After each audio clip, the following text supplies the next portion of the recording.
I invite the member for Richmond South Centre to lead the House in prayer or reflection. Heavenly Father, as the events of the day unfold, we seek your guidance and your peace. We know that you are with us, and we ask that you guide us in our deliberations today. May we be temperate and respectful of one another as we exchange ideas on how to make this blessed and rich land that we call home a better place for all fellow citizens. In Jesus' name I pray, amen. Introductions by members. Minister of Public Safety and Solicitor General. Thank you, Honourable Speaker. In the gallery today is a very special person. I first met her in 1988 when she came out to the Tri-Cities, to our area, to be the campaign manager for Ian Waddell, who was running for MP, and she had been his constituency assistant. We formed a great relationship as I educated her in the Tri-Cities, in the suburbs, and how they were different from Vancouver. But I also got to appreciate her skills and her strengths, and she earned the nickname to which she still likes to, when she sends me a card, which was Boss Lady. And she is here in the gallery today, and she is celebrating a very special birthday. It is her 80th birthday. And so I would like the House to wish Sharon Olson, aka Boss Lady, a very happy birthday.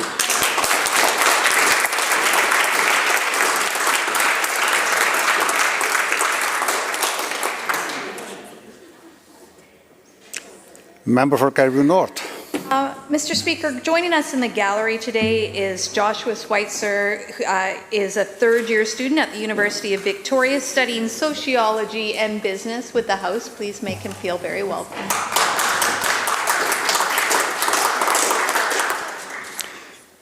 Minister for Social Development.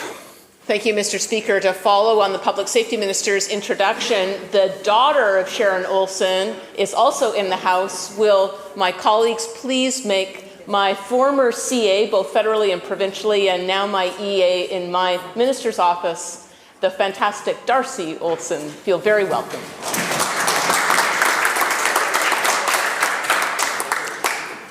Member for Richmond South Centre. Thank you, Honourable Speaker. I just want to take this moment to wish Angela Elliott the happiest 80th birthday.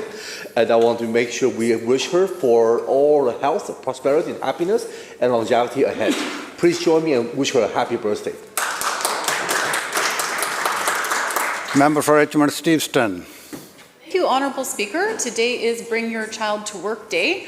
So I'm hoping that members in the gallery can remember their temperate language and welcome my son William to the chambers today. Thank you.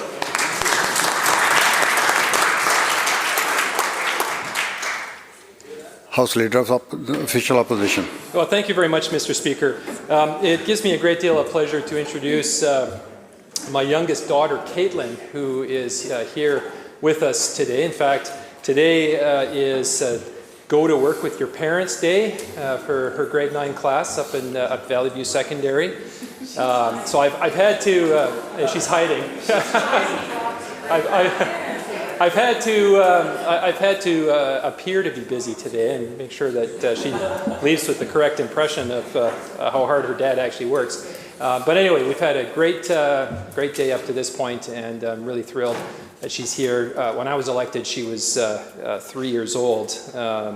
And so this is actually her first time in the chamber and to watch us in action and stuff. It's also her 14th birthday in 1 week today. So happy birthday, sweetie, and thank you so much for coming and spending the day with your dad. It's very special.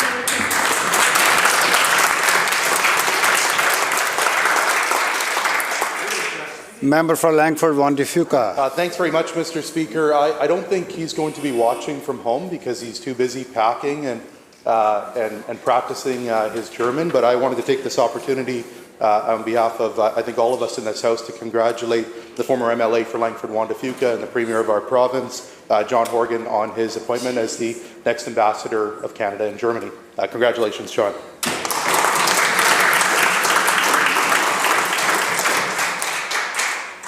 Member for South Delta.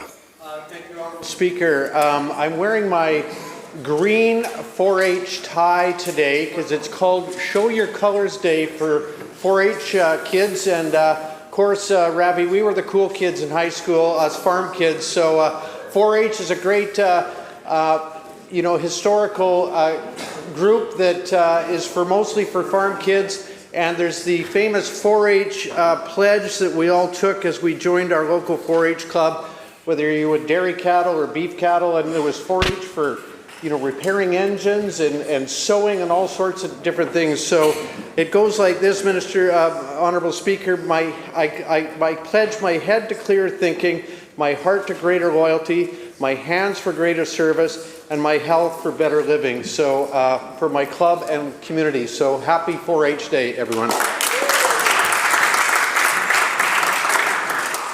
Minister of Municipal Affairs.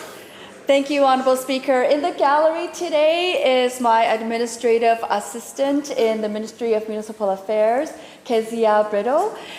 Today is her last day that she'll be working in my office, and she's moving on to greater endeavors, showing her leadership.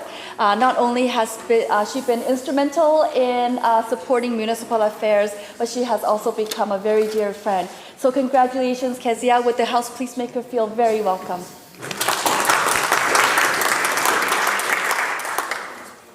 Madam Clerk. Introduction of bills. Attorney General. Speaker, I have the honor to present a message from Her Honor, the Lieutenant Governor.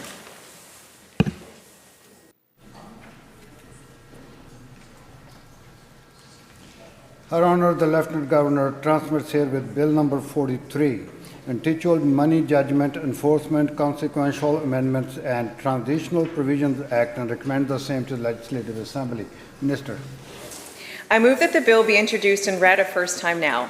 Mr. Speaker, I am pleased to introduce the Money Judgment Enforcement Consequential Amendments and Transitional Provisions Act 2023. This bill will amend legislation that will be impacted when Bill 27, the Money Judgment Enforcement Act, which was enacted earlier this session, is brought into force. This bill, Bill 43, also adds transitional provisions to the Court Order Enforcement Act. The transitional provisions ensure that if a person wishes, writs, or garnishing orders a person has obtained under the Court Order Enforcement Act can continue to be used to collect a judgment debt until the writ or garnishing order naturally expires under the Act. Member, the question is first reading of the bill. All those in favor indicate aye. Aye. Opposed? Motion carried. Minister. Speaker, I move that the bill be placed on the orders of the day for the second reading at the next sitting of the House after today. You have heard the question. All those in favor indicate aye. Aye. Opposed? Motion carried.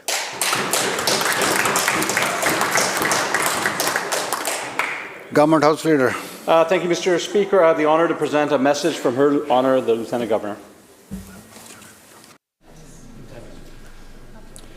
Her Honor, the Lieutenant Governor transmits here with Bill number 44, entitled Housing Statutes Residential Development Amendment Act 2023, and recommends the same to the Legislative Assembly. Minister.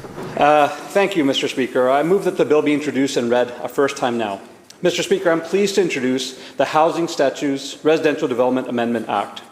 This bill will create more homes within reach for people by making it easier to increase the supply of more attainable homes like triplexes and townhomes in existing communities.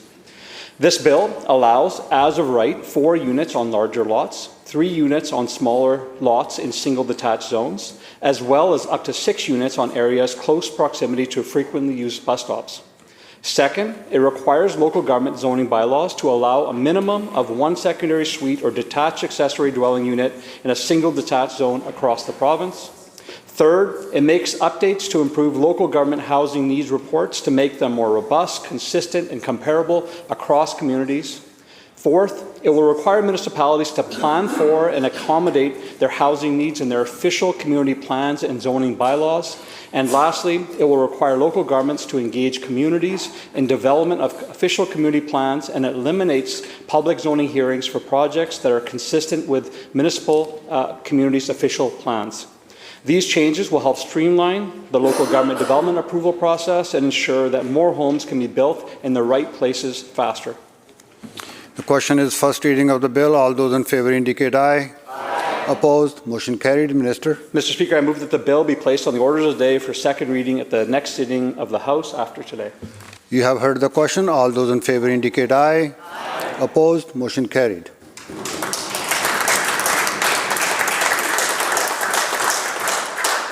Madam Clerk. Statements by members. Member for Burnaby Lougheed.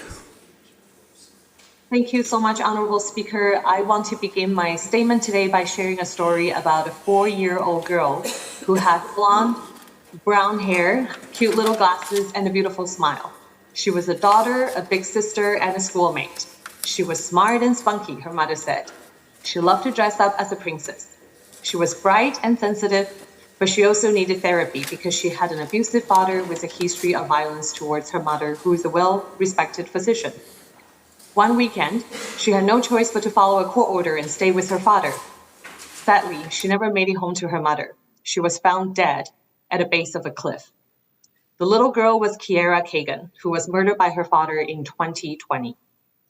Every year, November is Domestic Violence Awareness Month in Canada. But every day, there are still women, children, and men too, who are living in unsafe situations, who need our help right now. You may say, call 911, but very few domestic violence reports result in a protection order. Even for sexual assaults, only about 10% result in a conviction, and many without jail time. We all know someone who has been impacted by domestic violence, even though there are so many unreported incidents. Statistics also show that domestic violence has increased significantly year after year, even since the before of the pandemic. It's an issue that spans every culture, faith, education, and income levels. It not only impacts a person's mental health and well-being, it can also create generational trauma and affect our society as a whole if we don't take more actions now. During this Domestic Violence Awareness Month, I encourage everyone to share the awareness and advocate for better changes. And never, never stay silent if you know anyone who's impacted. Apathy is our biggest enemy. Thank you, Honourable Speaker.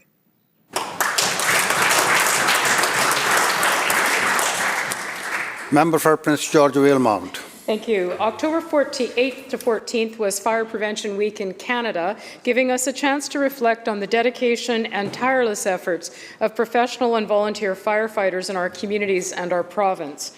As we continue to grapple with the devastating impact that fires have and will continue to have on people and property, it is important to thank all firefighters for their bravery and the expertise they bring to the difficult and dangerous work that they do on our behalf. Today, I want to celebrate and express my gratitude to someone who has spent decades serving with the McBride District Volunteer Fire Department. That is Chief Dave Ruby. Chief Dave will be retiring at the end of November, and it is fitting that he was honored with a special surprise retirement party at the McBride Fire Hall on October 29th. From all reports, it was a surprise, and the fire hall was full of family, friends, and colleagues from McBride and other out-of-town fire departments. Of course, there were amazing treats, stories shared, and heartfelt thank yous. Dave has had an exemplary career of public service. He was awarded one of Canada's highest honours, the Federal Fire Service's Exemplary Service Bar, for his work as a fire chief in McBride. Chief Dave served for 43 years. Under his leadership and careful budgeting, McBride has added several fire service units and increased the focus on training and preparedness. It's been an honour to get to know Dave and his wife, Rosemary. Chief Dave, thank you for your dedicated service. As you begin this next chapter of your life, please know how grateful we are for your tireless efforts. We wish you, Rosemary, and your entire family many years of good health and much happiness. Thank you, Chief Dave, for a job very well done.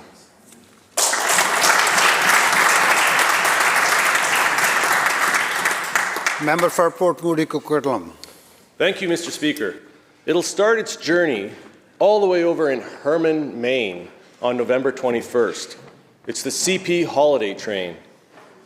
And from there, it's going to make its way across Canada, making over 190 stops, 20 of those in British Columbia, in communities like Nelson, Revelstoke, Salmon Arm, Kamloops, and even Maple Ridge.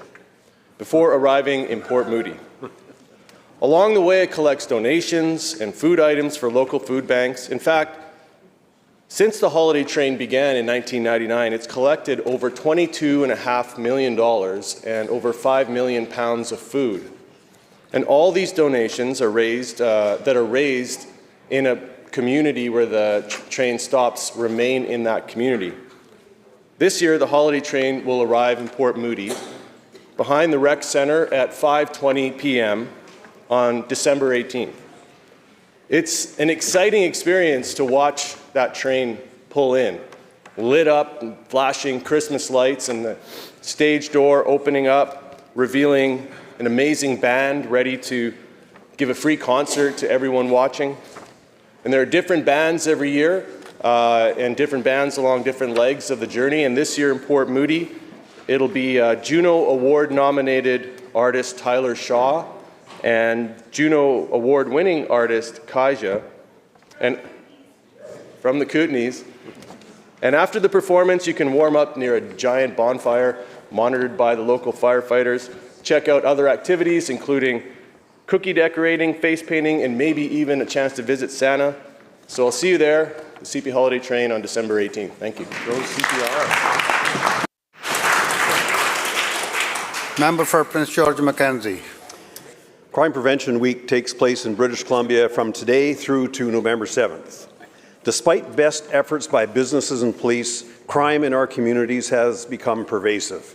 Shoplifting, vandalism, violence, and public disorder are driving businesses to consider closing or relocating from traditional retail locations.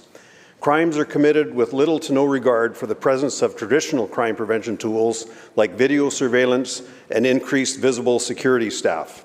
Crimes are committed with little to no regard for consequences because fundamentally there are none.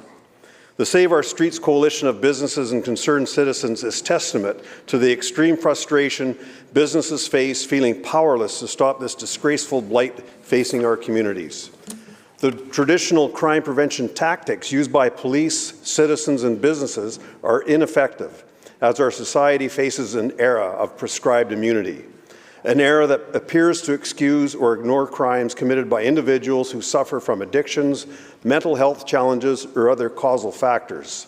And this era did not arrive overnight, but has taken years to manifest in our communities. Over the years, police have become the default to address dysfunctional social disorder, channeling individuals into a justice system that is ill-equipped to address addictions and mental illness.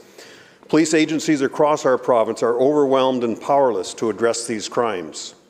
So too are our courts, which recognize that mental illness and addictions cannot be processed through a justice system. We need a crime prevention strategy that focuses aggressively on treatment and recovery for persons suffering from addictions. One that focuses on compassionate, readily available mental health treatment facilities across the province. One that will significantly reduce the incidence of shoplifting, vandalism, violence, and public disorder.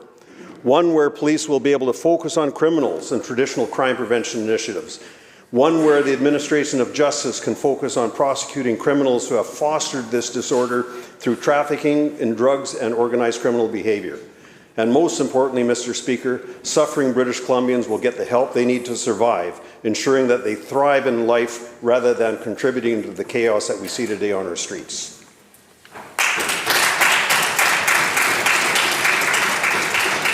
Member for Langley East. Thank you, Honourable Speaker. It is a privilege to rise in the House today on 4-H Show Your Colours Day, and it is an extra special celebration today as it is the 110th anniversary of 4-H in Canada. Members, leaders, and supporters from coast to coast are proudly showing their colours by wearing green to celebrate the values and achievements of 4-H in Canada.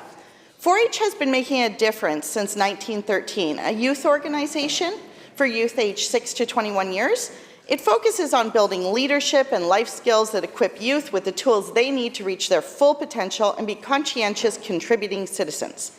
4-H's focus on leadership, communication skills, and fostering deep community roots is seen in their impressive list of 4-H alumni, which include community leaders, advocates, Olympians, CEOs, and parliamentarians.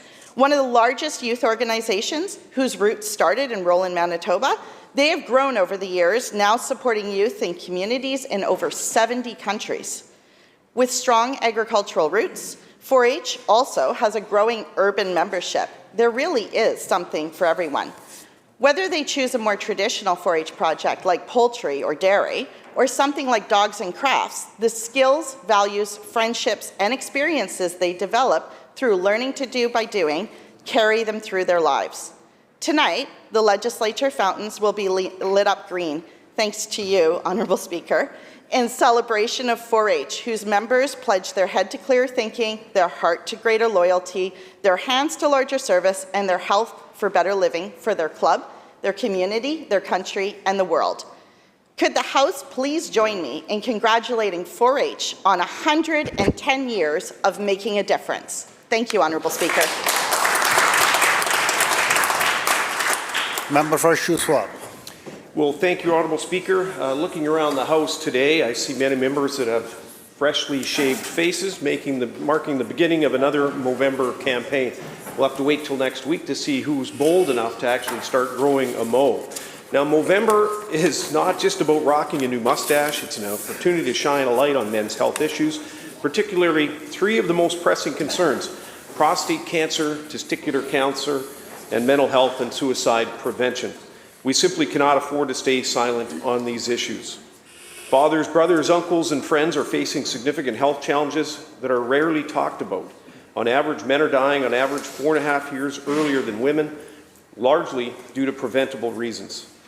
Around 10.8 million men globally are facing life with a prostate cancer diagnosis, and that number continues to grow. Testicular cancer is the most common cancer among young men. Shockingly, one man dies by suicide every minute, accounting for 69% of suicides. In Canada, men are 3 times more likely to die by suicide than women. In addition to that, men also represent 80% of the opioid deaths in our province. The urgency to step up, raise awareness, and support men's health has never been greater. I'm proud to say that I've been part of the Movember campaign for over 15 years, and thanks to the help of my colleagues and staff, our BC United team has raised a total of more than $100,000 towards the Movember campaign. There are more ways to engage in and show support from Movember beyond growing a mustache, and I encourage everyone to find a way to participate in this year's campaign. It's not just about growing facial hair, it's about raising awareness and funds to tackle these critical issues. Together, we can make a difference, supports men's health, and work to ensure that no one suffers in silence. Thank you.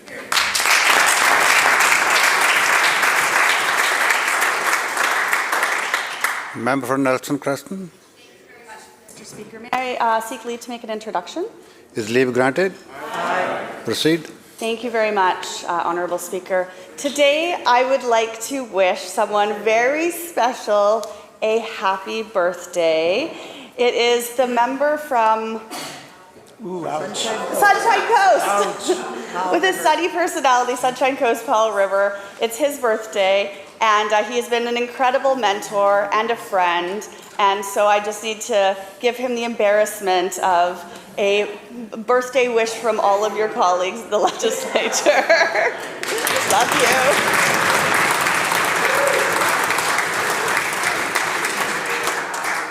Madam Clerk. Oral questions by members. Member for Skeena. Mr. Speaker, yesterday the Premier sneered at the Premier of Saskatchewan for demanding relief from the crippling carbon tax on home heating. Well, guess what? Manitoba's NDP Premier is also demanding fairness, and he is even suspending their provincial gas tax. That's right, an NDP Premier. Even Rachel Notley is getting on board calling for tax relief, but not this NDP Premier here in BC.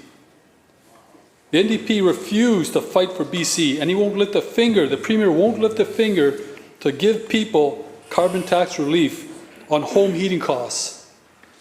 My question is to the Premier.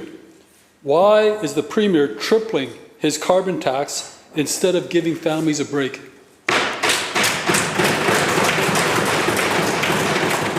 Government House Leader. Thank you so much, Honourable Speaker. Thank you, Honourable Speaker, and again, thanks to the member for the question. We canvassed this at great length yesterday as well, and the Minister for Energy, Mines, Low Carbon Innovation highlighted the fact that we believe it's not fair what the federal government did. We don't understand how the federal government made the decision that they did without any notice in the manner that they did. We have been advocating for them that it should be a policy that happens across the country. So the member's assertion that we haven't been raising this issue with the federal government is false. We have been. It's been raised in this House. The Premier addressed this issue in this House. And, Honourable Speaker, it's vitally important that any policy that the federal government brings in place should be consulted with all the provinces, but it should be done in a fair, balanced way so that all British Columbians can benefit from any changes that happen. Member for Skinner supplemental. Mr. Speaker, the ability of this BC government is here and now in terms of what this government can do to help the people of British Columbia. In fact, this NDP government has already done it. They've exercised their jurisdiction authority in giving LNG Canada and other big corporations in BC a break on the carbon tax. They capped it at $30 a ton. Corporate handouts are easy for the Premier, but he claims that relief for everyday people would break the budget unless he can jack it up to $170 a ton. If the Premier needs help finding savings, how about scrapping his $500 million corporate giveaway to NBC Investment Corporations, a high-risk venture capital scheme? Will the Premier end his huge corporate handouts and give families relief from his crushing carbon tax hikes?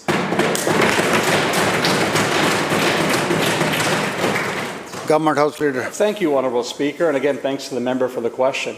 $500 million to ensure that we see investments flowing through this province in companies, every corner of this province, is a significant step we've taken. We're proud of that investment, Honourable Speaker.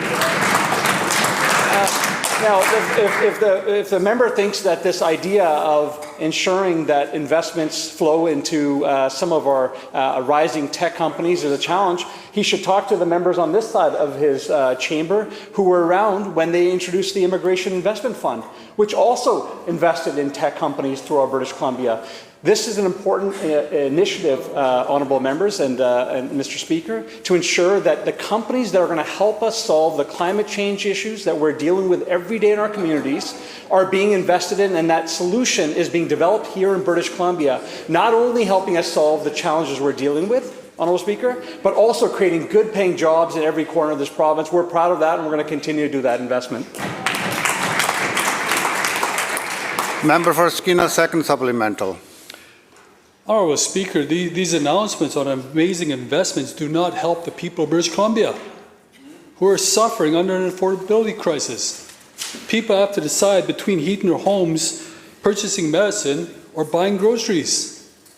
The virtual signaling just doesn't work anymore. And in terms of the previous questions from today and yesterday, by the way, and everything that we've talked about for the past year, I take that as a no. This government is not going to help everyday British Columbians. The Premier is sticking to his $500 million corporate giveaway, all while jacking up the carbon tax on regular people who need help. While big corporations are exempt, this Premier is hiking the carbon tax rate at the pump from under 7 cents to over 37 cents. Unlike Wab Kinew or Rachel Notley, this NDP Premier opts for a $500 million corporate handout over helping working people who have to choose between heating their home or putting food on the table. Why doesn't the Premier end his outrageous corporate giveaways and give hard-working people a break? Government House Leader. Thank you, Honourable Speaker. I cannot believe what I'm hearing from the opposition today. I cannot believe I'm hearing from them talking about handouts to corporations. Honourable Speaker, we saw for 16 years in government where they gave the tax cuts to the wealthiest people in this province while jacking up MSP rates, adding tolls, adding costs to the people of British Columbia. Honourable Speaker, they talk in this House as if they just showed up. They talk as if in this House... Members. Members, calm down. Member for Abbotsford West, please.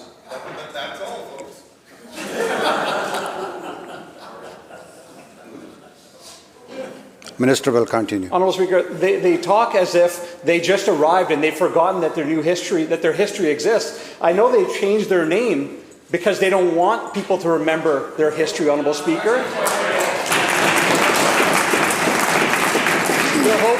They're hoping the new name will somehow help people forget the years of adding costs onto middle-income families while giving the wealthiest people in this province a tax cut. We're taking a different approach, Honourable Speaker. We're going to continue to help people, lowering bills, hydro bills, lowering childcare fees, Honourable Speaker. Continue to support people because we know people need that support.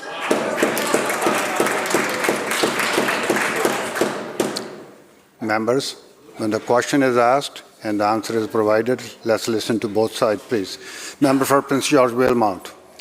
Well, what this minister fails to mention is that they've managed to accomplish something. It's called being the least affordable province in the entire country. That's on this minister's watch. He also fails to mention that when the $500 million investment was made, that the CEO's salary exceeds $300,000. It's okay, I guess, to make sure that executives are well paid, but that is insulting for families who can't afford their heating bills thanks to this Premier's relentless carbon tax hikes. After 7 years, BC is now the most unaffordable province in this country. So why doesn't the Premier scrap his wasteful $500 million corporate giveaway and do the right thing?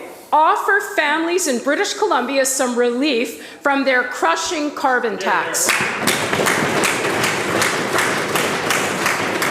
Minister of Finance. Thank you, Mr. Speaker. And I know the members are opposite are struggling to get some relativity, so I understand why they want to talk about affordability, which is very much in our wheelhouse. But I want to make sure people understand what the opposition, what the plan that they're using, that they're talking about with the carbon tax. It's just the wrong approach. I mean, we can just look to Alberta and see that the opposition leader's approach would actually subsidize oil companies instead of helping people.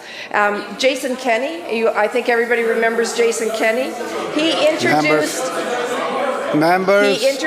a similar cut within 10 days of Kenney introducing that cut. He had to admit that oil companies had hiked prices and wiped out any savings for ordinary Albertans, any savings. So the opposition leader's approach, it won't help people with gas prices. It'll in fact...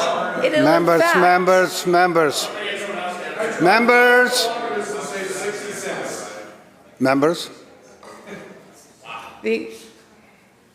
Thank you, Mr. Speaker.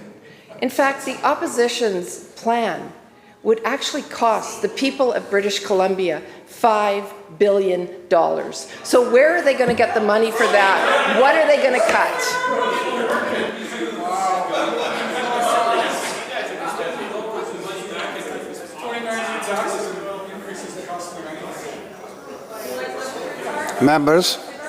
Members, this question period. Member for Prince George Valemount. Well, I can't begin to describe how out of touch and how ill-informed that answer was from the Minister of Finance.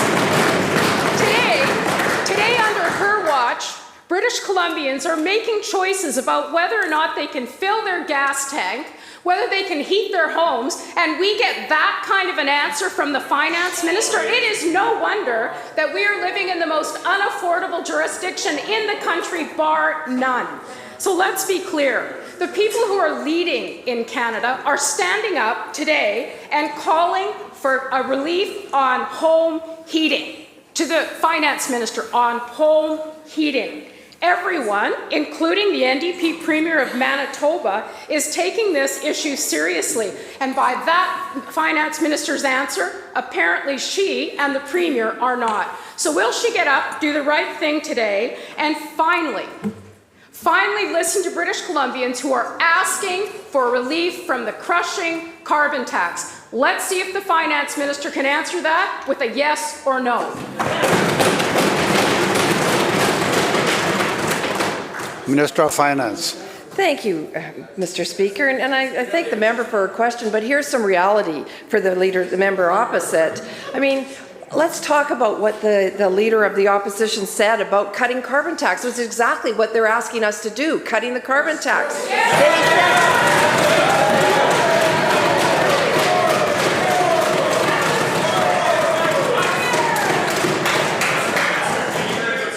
Okay. Let me quote their leader. Members. Let me quote their leader. Okay, members, let's hear the answer. Let's hear the answer, members, now. Members. Oh, there's so many quotes I could give. But anyway, the opposition's leader said it would be a terrible mistake that will cost people more. I mean, I think he'll just say anything to get elected. The opposition leader's plan. Members, please continue. Thank you, Mr. Speaker. Actually, the opposition's leader's plan, it doesn't help people with gas prices. It subsidizes big oil, which they were just complaining about. It subsidizes big oil, and it'll cost more. Oh my goodness. I just don't want to yell that loud.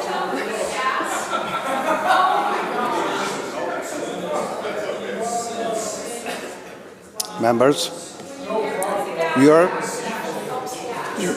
opposition members, you are wasting your own time. Minister will continue. What they're proposing, Mr. Speaker, will actually cost people more, and it'll actually cut services that people depend on in this province, which is what they did when they were first elected in 2001, but they seem to forget that. So what we should ask them is, what services are they going to cut? Are they going to cut hospital? Are they going to cut services to education? There are so many things that what we need to have answers from them. What are they going to cut?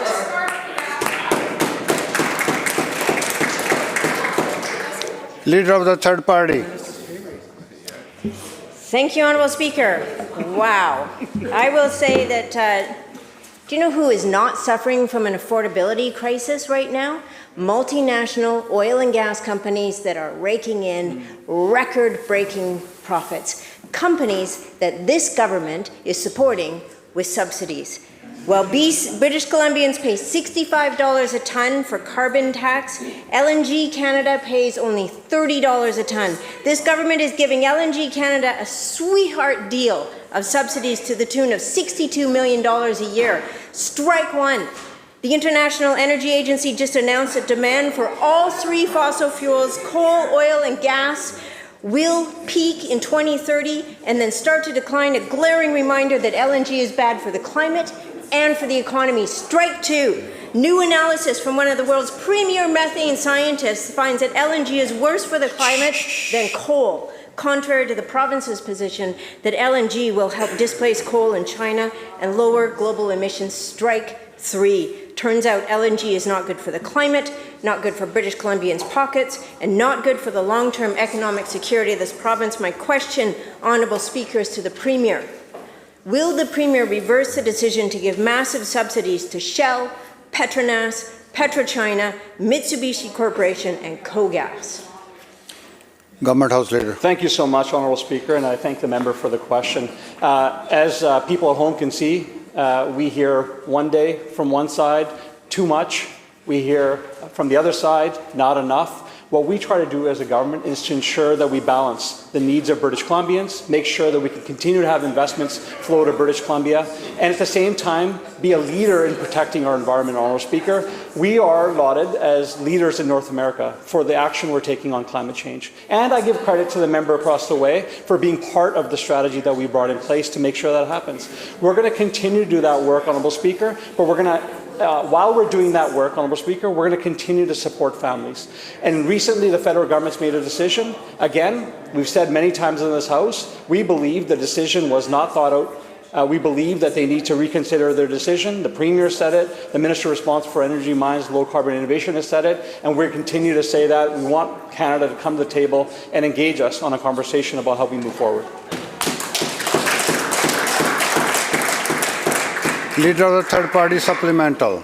I guess that was a no, Honourable Speaker. There were 14 standing votes in which the BC Greens, by the way, disagreed with the giant subsidy that went to LNG Canada. So do not suggest that we agreed with them on anything like that. This government claims to care about climate and affordability, but they created this atrocious deal with the oil and gas industry. While British Columbians are struggling to pay their hydro bills, the LNG sector gets discounted rates on electricity to the tune of $90 to $106 million per year. While farmers on Vancouver Island are told not to water their crops due to drought, the fracking industry pays pennies, $2.25 per million litres of water, to contaminate millions of litres of precious fresh water in this province. My question, Honourable Speaker, is through you to the Premier. When is this government going to acknowledge that we are in a climate industry and take the steps necessary to move this province away from subsidizing the oil and gas industry? Government House Leader. Thank you, Honourable Speaker. And again, I appreciate the member's question, but the assertion that we're not leaders when it comes to taking on climate change in North America is just false. The member knows that. Yes, we want to continue to do better. Yes, we have to do more work to ensure that we both protect our environment, we keep people in our communities moving forward with good paying jobs. Honourable Speaker, that's important to every member of this House, but that's the work we've been doing together. The strategy that we laid out is work that Minister of Environment is leading, and all of the ministers in this government work every single day to advance, Honourable Speaker. So the assertion that the member makes that for some reason government doesn't take this serious is just false. House Leader of the Fourth Party. Thank you very much, Mr. Speaker. This NDP Premier seems to be more focused on virtue signaling progressive wokeness to the world than he is with helping working-class British Columbians right here at home. Mr. Speaker, why else would this government introduce legislation to make BC the first place in the world where it's more difficult for the average family to have a normal gasoline-powered vehicle to get to work, school, the grocery store, or the kids to the hockey game? Mr. Speaker, according to the Vancouver Sun, the average price of an electric vehicle in Canada is $73,000. After taxes, that is more than half of all BC families take home less than that. For everyday working British Columbians, this expensive NDP plan makes 0 cents. Families are struggling to pay for food and rent. They can't afford to buy fancy new EVs. Question to this privileged NDP Premier: why is this NDP government asking hard-working, everyday British Columbia families to subsidize charging stations and brand new EVs for those who are already wealthy enough to afford them? Government House Leader. Thank you, Honourable Speaker, and I thank the member for the question. And you know, we discussed this yesterday in this House. And I appreciate the member finally acknowledging that climate change is real. Honourable Speaker, it's a very important step for the BC Conservative Party, a big policy announcement that they made, Honourable Speaker. But what they haven't yet said is, do they believe it's human caused? And the member refuses to answer that question. Honourable Speaker, we believe that we need to take strong climate action. And ensuring that we have a shift from fossil fuels, moving to electric cars, is one of the ways we can achieve that. BC is a leader. I heard members in this House saying, how dare BC step out ahead and be a leader with California? Honourable Speaker, that's what people in our communities want. They want us to make sure that we're continuing to address climate change and doing it in a way that moves British Columbia forward when it comes to economic measures as well. So, Honourable Speaker, to the member across the way, does he believe that climate change is man-caused? And if so, this is his opportunity to say it. Member, the chair also would like to remind the member that bill is already in front of the House.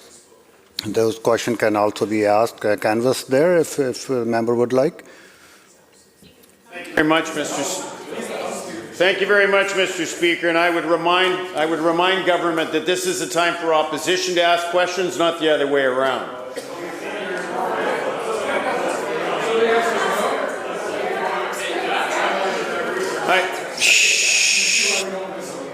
Mr. Speaker, working poverty is real in British Columbia, and that's the legacy of the NDP Premier and his failing government. In fact, one of my own staff told me that their mother, who lives in BC, works a full-time job, is now forced to live in her car because rent in the Lower Mainland is so much more than what a working person earns. So much more, and she is not alone, Mr. Speaker. This privileged Premier and his NDP party are detached from reality, and so are their priorities. The only party in this House that isn't afraid to stand up for working-class British Columbians is the Conservative Party of BC. Let's hear the question, please. I know my former party follows everything we do, so we know we're on the right track. Mr. Speaker, working-class British Columbians are being forced to spend their hard-earned tax dollars on brand new charging stations, special infrastructure to make it life easier and cheaper for the richest British Columbians who can afford to buy EVs. This Premier is like a reverse Robin Hood, Mr. Speaker. He wants to snatch tax money from the working poor and use it to subsidize electric vehicles for the comfortably rich. My question, through to the Premier, why would the tax money taken from those who can't afford a roof over their heads be used to pay for his overpriced plan to put a new EV in every single millionaire's driveway in British Columbia?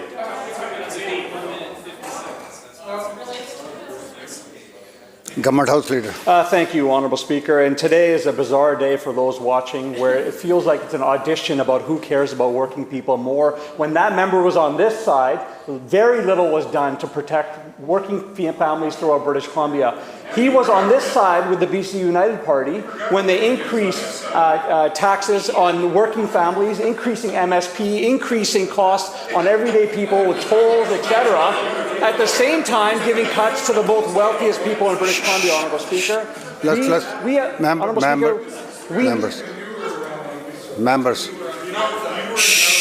Members, enough.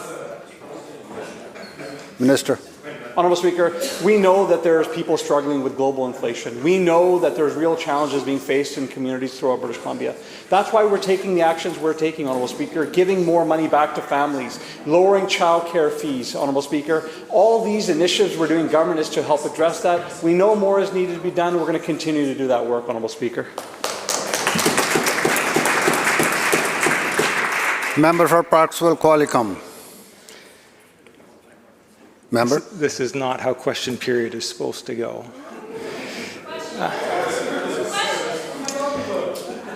People in ferry-dependent communities rely on BC ferries as an integral part of our highway system, whether it's for medical appointments, whether it's for work, to see loved ones, and people have seen the reliability of that service go down.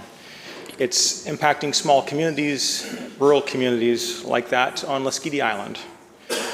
This government's failed commitments go beyond just having the ferry system be reliable. 4 years ago, when government entered into a contract with Western Pacific Marine, they agreed to consult with the people of Lesquiti Island once a year to ensure that the ferry service was working for them. Now that we are in the process of re-entering that contract negotiations through the chair to the Minister of Transportation and Infrastructure, can he commit to bring a representative from the Ministry of Transportation and from BC Ferries to the island before the contract negotiations continue so that the voices of the people of the island can be heard? Minister of Transportation. Yes. Thank you very much, and thank you to the member for the question. The key priorities for BC Ferries right now are around improving reliability of the service. They have suffered from labour shortages. They have suffered from a difficult recovery from the pandemic in terms of human resources. They are working on that in earnest. I outlined some of the elements in this House a week or so ago about how that is demonstrated in terms of the hiring and recruitment they are doing, which is in fact an international strategy.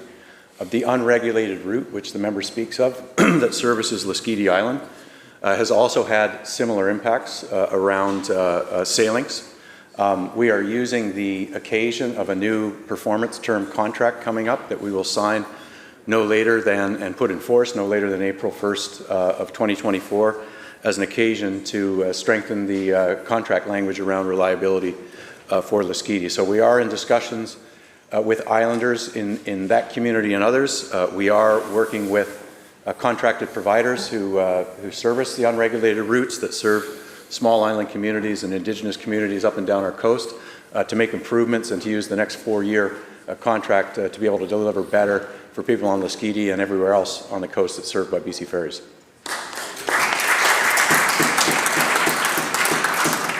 Member supplemental.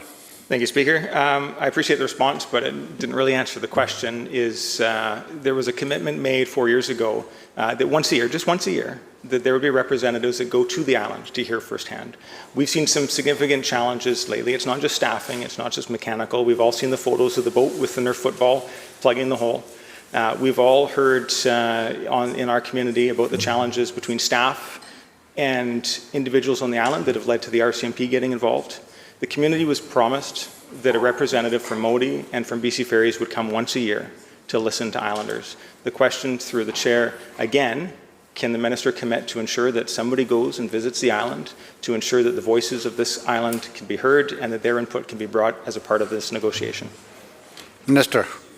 Thank you. And specifically to what the member references, we are aware that there were some flare-ups that involved, in the end, policing authorities that happened on Lasqueti Island this summer. We are also aware that there are some contract performance shortcomings on that unregulated route. We are working to fix that. I would be surprised if BC Ferries has not visited the island to date. I will check on behalf of the member to see if somebody from BC Ferry Services or the Ferry Authority, or whether the Ferry Advisory Committee has also reached out to Lasqueti. We know their views. We have a good idea of the service improvements that they desire. We're certainly negotiating that in the contract with BC Ferries as the company who provides the service and is funded to provide the service through our ministry. And if those concerns have not been specifically addressed by a company representative, I will endeavour to find out and report back to the member. Thank you. Member for Surrey South. Thank you, Honourable Speaker. The arrests at the Drug User Liberation Front shed light on what's been a year and a half of taxpayer-funded drug trafficking. But Dolph didn't just actively buy illicit drugs off the dark web. They supplied those illicit drugs through the mail to as many as 15 drug advocate programs. At least 10 of these groups that received the illicit drugs also received public funding. At a presentation hosted by the National Safer Supply Community of Practice, the Director of Research for the BC Centre on Substance Use candidly confessed his role in the taxpayer-funded drug trafficking at Dolph. This key government advisor steering government drug policies is part of taxpayer-funded drug trafficking, a network created by this government. Will the Premier undertake a full forensic audit, cancel the public funding for organizations involved in criminal activity, and fire this compromised Director of Research?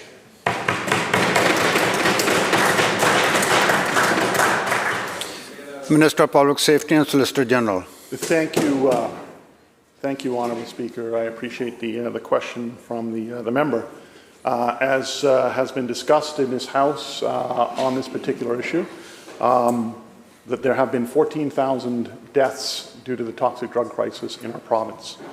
And this government has been doing everything it can to ensure that we are putting in place all the programs and supports needed to eliminate the toxic drug crisis and the deaths that are occurring to it.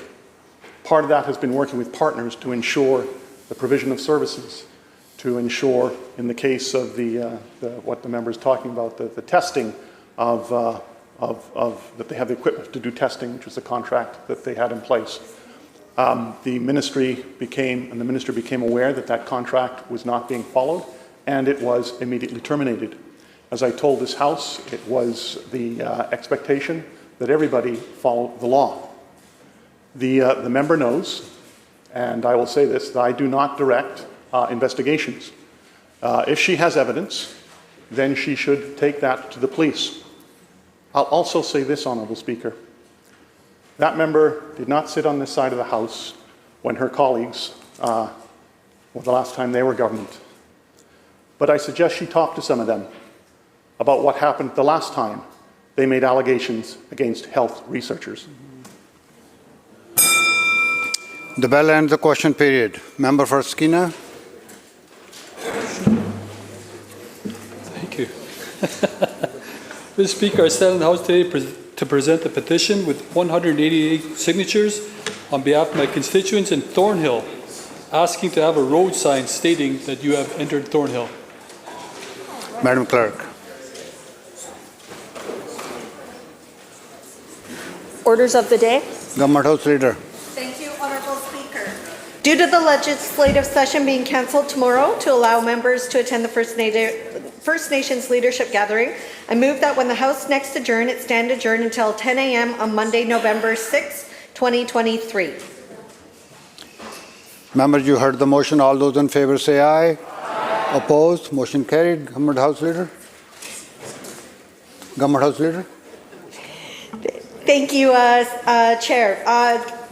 In this chamber, I call third reading on Bill 33, Pension Benefit Standards Act. Minister of Finance. Committee rise and report the bill complete without amendment.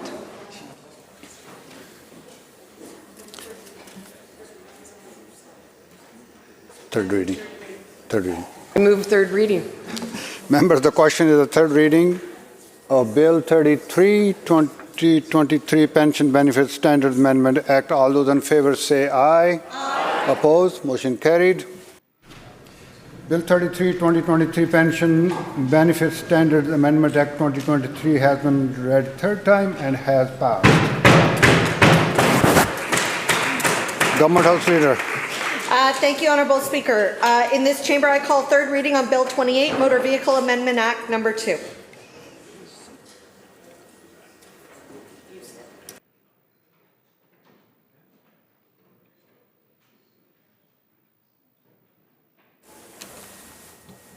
Minister of Public Safety. Thank you, Honourable Speaker. I move third reading Bill 32. Member, you heard the question. All those in favor say aye. Aye. Opposed? Motion carried. Government House Leader. Thank you, Speaker. Sorry. Bill 28, Motor Vehicle Amendment Act number 2, 2023 has been read third time and has passed. Government House Leader. Thank you, Speaker. In this chamber, I call Committee of the Whole for Bill 37, Crime Victim Assistance Amendment Act, and in the Douglas Fir Room, I call Committee of the Whole Bill 31, Emergency and Disaster Management Act. Committee chairs.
All right, members, we'll get the committee stage going for Bill 37, Crime Victim Assistance Amendment Act 2023.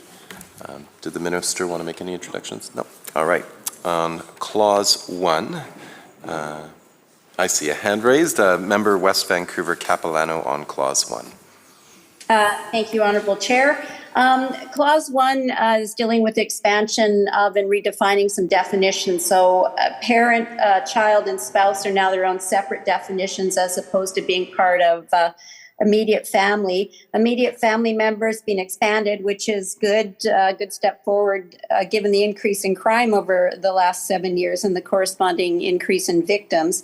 Can the minister provide a current timeline for CVAP applications to work their way through the branch from application to decision?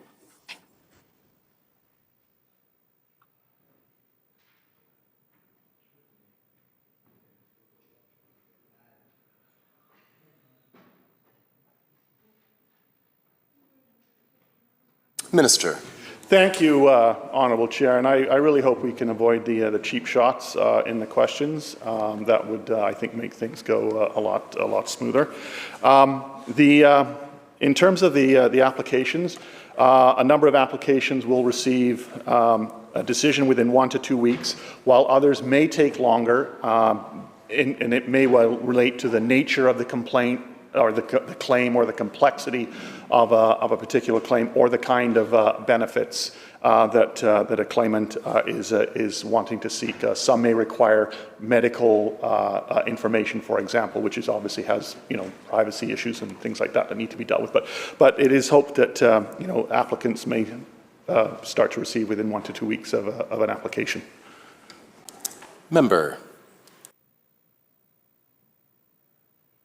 Thank you to the minister. To the minister, through the chair, what's the current volume of applications the CVAP branch had in 2022 and now in 2023?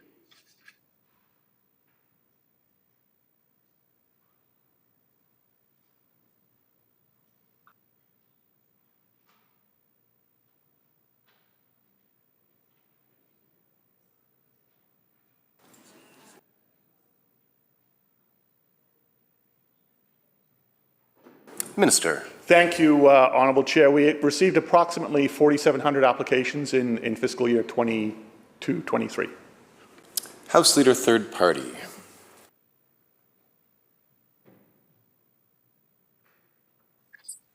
Sorry, I'm trying to get my mute button on.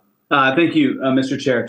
Just through you, question with respect to, and I appreciate that the minister provided a response back to me with respect to some questions that I had and raised with his ministry with respect to this bill.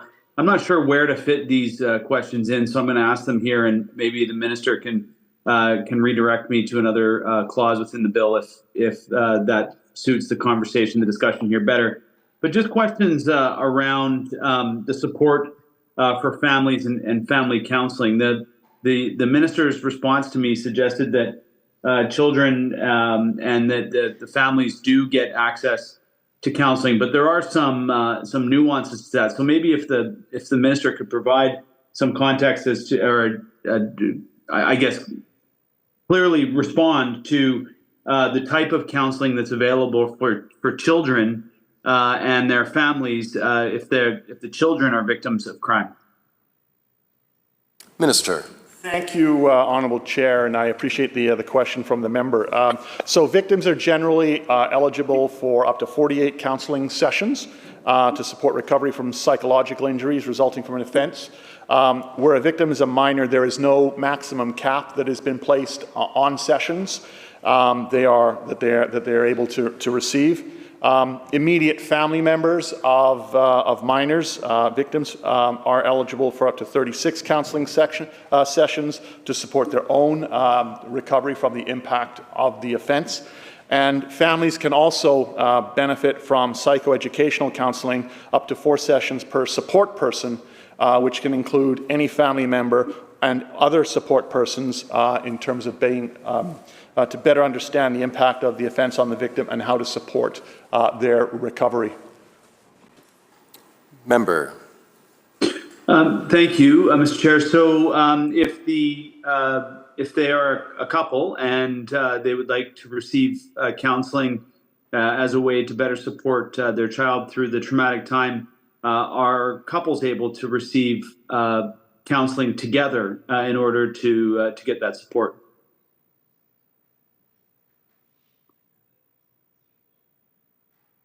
Minister. Thank you, Honourable Chair. Yes, and that's the 4 sessions that I was talking about in the last section of the comments. Member. Thank you, Minister. Can the Minister describe what the process is in order for parents to be able to access that service?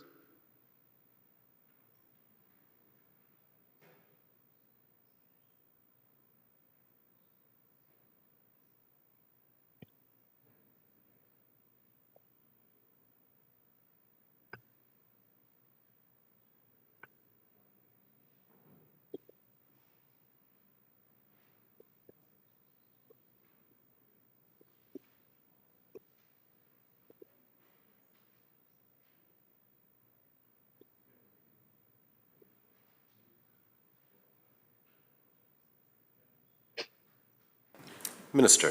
Thank you, Honourable Chair. So if there's an accepted claim from a victim, there would be automatic approval for a family member or support person. Member. So it's been the reason why I'm asking these questions are because we've been advised that there's actually quite an arduous process that has been experienced, I say, by some folks who are trying to access this. There's been, for example, some questions, put back to the people trying to seek the funds to be able to support this, to get the support they need, and as well some administrative costs that are not paid for if the counselor is involved. Is this something that the minister is aware that people are experiencing?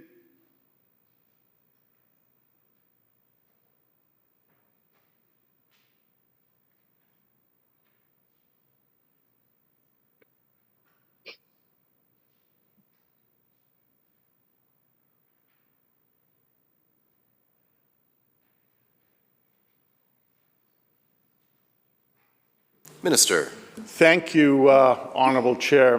That's one of the reasons why we're bringing forward this legislation, is to be able to expand, and in other words, more people are eligible, and at the same time, within the ministry, always looking at ways to improve response times. And I think one of the challenges sometimes is you get applications coming in, and then they're found and they're not eligible. And so people end up having, it creates, that in itself creates challenges in terms of the processing of applications. What this legislation is doing is expanding that and the class and the groups of people that are eligible to be able to get the services. And I think so that is going to help make the system more efficient and serve a broader segment of the population. Member. Thank you, Minister. Thank you, Mr. Speaker. Through you to the Minister, these are already approved. See, the camera went to where I should be if I was in the chamber. Anyway, these are already approved counseling sessions, though. As is described in the letter, this doesn't require the minister to expand who can receive these services. These are services that are already available, but yet there's quite an arduous bureaucratic and administrative process, including requests on, for folks to demonstrate that they're actually seeking counseling about that, about the well-being of their child or the support for their child. And so I'm wondering how the expansion of services, we're seeing a situation where the current services are not being delivered as they are. And so I guess it's a separate question from the one of expanding the services, although I guess it would relate in that even if these are expanded, people are experiencing a rather heavy bureaucratic process. Is this something that the minister's familiar with happening for parents who are trying to seek support for their children?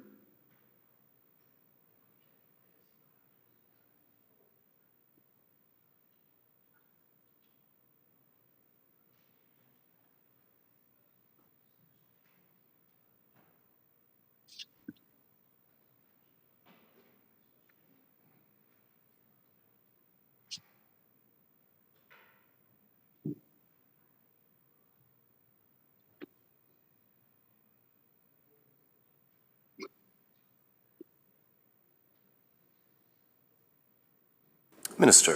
Thank you, Honourable Chair. And I appreciate the question from the member, and it is, and the member sure will appreciate it. It's a bit difficult to comment on a specific case in this kind of format. But in general, and I think the member alluded to it in his letter to me, to which I responded, I know that there have been some issues in terms of claimants and around how the cost is paid, and that whether they have to pay the cost themselves and then be reimbursed. The reality is that once a claim has been accepted, we are able to reimburse that cost directly or make that payment directly to the counsellor, so the individual does not have to make that payment themselves. Member. So thank you, Minister. Thank you, Mr. Speaker. Through you, just for clarification then, when it comes to the reimbursement piece, there's been experiences where individuals have had to prove that they are receiving counseling services to support their child specifically, I guess, to ensure that it's not about some other issue. And in order to have that happen, they had to engage a professional, their counselor, to then write a letter and to provide that information. And so in this instance, their administrative costs are not being covered. With this new bill, will we see a situation where the administrative costs for that process, having to engage the counselor in the process to write a letter, will those costs be also be able to be recovered by the individuals?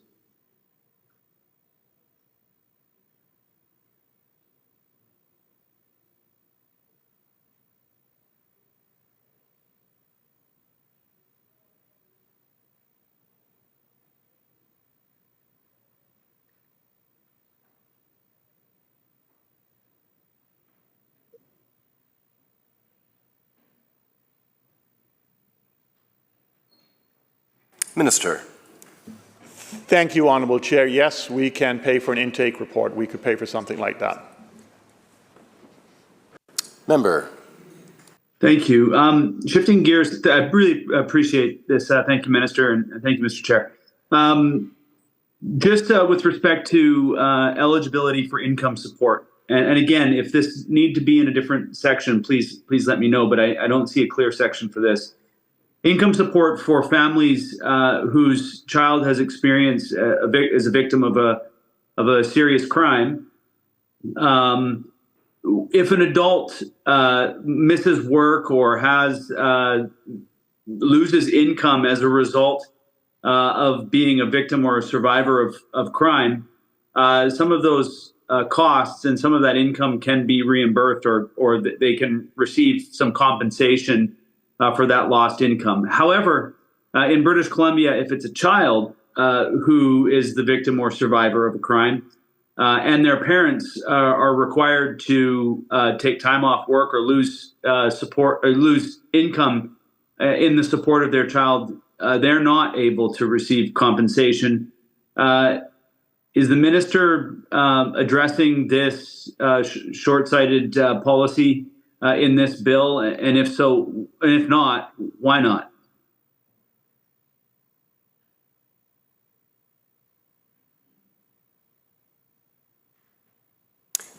Member for Courtenay Comox. Thank you, Mr. Speaker. I seek leave to make an introduction. Is leave granted? Aye. So ordered. Please proceed. Thank you, Mr. Chair. I'd like to introduce to the House Ms. Joy Tansky's grade 10 class. There's 14 folks come into the gallery today, along with three chaperones. So I'm hoping that the House will make them feel welcome. I also want to make note that their teacher, Ms. Tansky, has been very consistent in bringing a number of her students to this House. And it's a real tribute to teachers like her who take the time to introduce their students to our democratic process, to demystify this place and the work that we do here. They are 16 years old or thereabouts, and they will soon be pre-registered to vote, and they also have the potential to be sitting in this House. We have the youngest member of the legislature recently elected, who was only a decade older than they will be when they get to vote in a couple of years' time. So would the House please make them feel very welcome?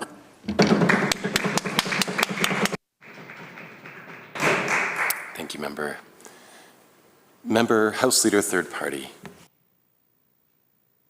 Ready for the question. Sorry, here we go. Minister, Public Safety. Thank you, Honourable Chair. And no, the member is correct. There is no sort of wage replacement for the parents of the minor. There are a lot of services and supports that are available to the minor, but not in what the member is referring to as wage loss. In fact, nowhere in the country is that the case. What this legislation will do, though, is it will make this, our program, the strongest in the country by significantly expanding the supports that are available. And that's what we were able to do at this time. But I just want to let the member know the kind of supports that are available for a minor, that families, are eligible for that in the support of the recovery of the minor victim. So unlimited counseling in recognition of the significant impact that the violent crime can have on the child and young people, medical and rehabilitation expenses, personal care services, disability aids, transportation expenses where travel is necessary to access benefits, as well as home modification and, in some cases, relocation expenses. Member. Thank you. Just through you to the Minister, Mr. Chair, are those services that he just identified, are those available to adults as well? Minister. Thank you, Honourable Chair. The answer is yes. Member. Thank you. And I guess I recognize that this would make us an outlier in a good way, I would suggest, in this country. However, there is the province makes a recognition that, the province recognizes that if somebody loses a salary as a result of being a victim or survivor of a crime, that it's reasonable to provide them some compensation as they recover from that incident. Now, in the case of a child who doesn't have a job and is not allowed to have a job, up until a certain age in this province, they're supported necessarily by parents who may, as a result of that crime that nobody wishes upon them, they're going to lose wages, and in some cases we've seen that be the case, and it's in order to entirely support their child with the medical needs that they have. It's to support the child for their psychological needs that they have. It's helping kids reintegrate back into society. Sometimes parents are needed to take time away from their work in order to be able to do that. What we have here is we have an inequity in our province where if you're an adult, you can get that money back or compensated for those lost wages. But if you're a child and you have parents who are supporting you, they can't receive the same benefit. why wouldn't the provincial government here want to be a positive outlier on this and provide? And I can't imagine that there's a huge number of cases like this, but certainly in the cases that are, we really want to be supporting parents in the best way we can. Why wouldn't we provide this service to parents?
Minister. Thank you, Honourable Chair. And I appreciate the question from the member, and I appreciate the point that he's trying to make. The bill does not do what he wants at this point, and maybe at some point in the future, the program will get expanded further. But at this point, what we're doing is some significant expansion, particularly as it relates to family members.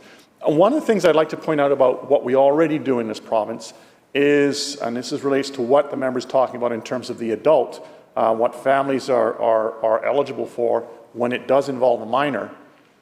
In nearly every other province, those benefits are only available if there has been a fatality that is a minor. In this province, that's not the case. And so, I know what the member would like to achieve, but what we're doing is a significant expansion on what is a good program, and we are making it the most robust in the province. And, we may well get to where the member wants to get to at some point. I'll go to the member, House Leader, third party, and then I'm going to go back to the other questioner for a few questions as well. Thank you. Yeah, it's definitely going to be the most robust in the province. I'll just ask the final question here, and then I do have some. I have one other section of questions that I'll ask once my colleague has some time here. But I'll just ask this question: would this change be available only through legislative change, or would the minister be able to make this change to, say, add families for the wage and income support through regulation as the legislation and regulations are currently written, or as they would be written once this bill passes?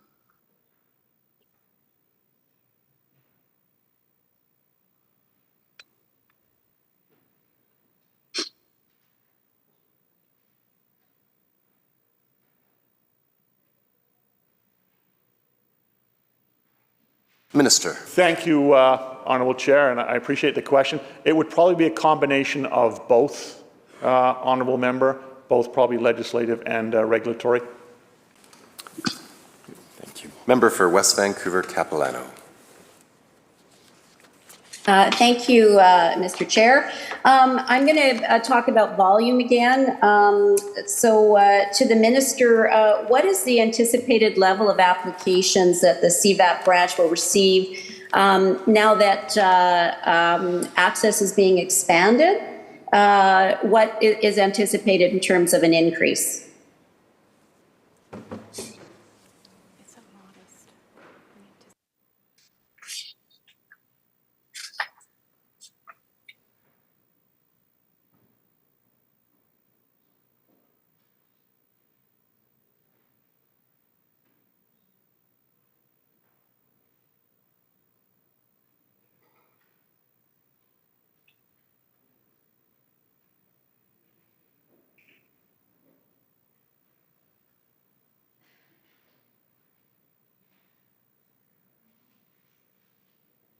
Minister. Thank you, Honourable Chair. I can't give the member a specific answer in what we're anticipating in terms of expansion because it depends on a number of factors, and particularly when the program is now expanded to include witnesses. That's a more. It will depend on the nature of the situation. It will depend on the witness themselves. I can't give the member a number that I could say, hey, you could be confident that it would be 10% or 20%. What I can tell you is that we know that it's a positive change that's taking place, and it's something I think that is going to benefit. Benefit. Ideally, you would not have to deal with anybody because there would not be any violent crime, right? The reality is we know there is. And what we're wanting to do is to ensure that those who are impacted are able to access services. Member. Thank you for that answer. And I certainly understand that it's going to be something where you've actually got to see, you'll start to see what that volume is going to be and then adjust accordingly for it. So with that in mind, are you anticipating, is the minister anticipating changing staffing levels within the branch? So how many full-time employees are there at this point, and how many are anticipated, if there is an anticipation, are going to be required to manage the increase? Minister.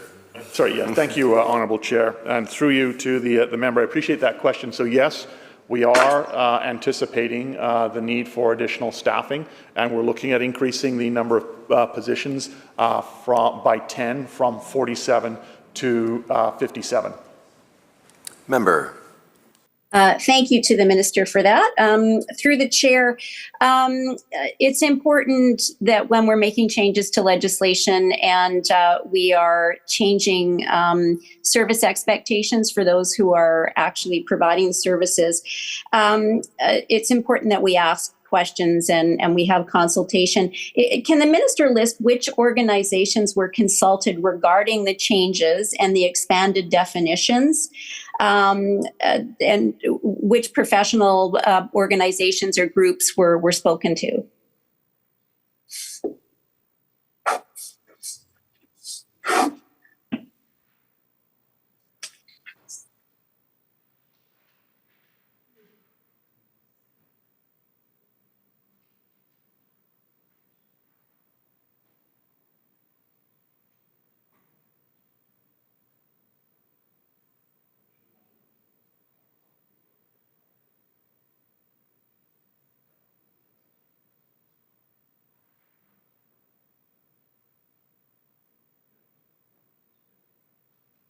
Minister. Thank you, Honourable Chair. And there has been quite an extensive consultation process take place. A lot of it was held as part of the consultation with the Gender-Based Violence Action Plan. It included a wide range of stakeholders in the anti-violence sector, Indigenous partners. And just on the Indigenous part, it included the BC Association of First Nations, Métis Nation, BC Native Court Worker and Counselling Association of BC, Protect Our Indigenous Sister Society, the Southern Stlamics Health Society, Stolo Nation Union of BC Indian Chiefs, for example. It also included representatives from BC Society of Transition Houses, Ending Violence Association of BC, Police Victim Services of BC, Northern Society for Domestic Peace, West Coast Leaf, other advocacy organizations, Students for Consent Culture, BC Federation of Labour and Inclusion BC, Community. A whole range of consultation has taken place on the development of the bill. Member. Thank you to the minister. That is an extensive list, and I appreciate that. If I can clarify as counseling is a significant part of the services provided and required, were the College of Psychologists or BC Psychologists Association consulted at all in the legislation?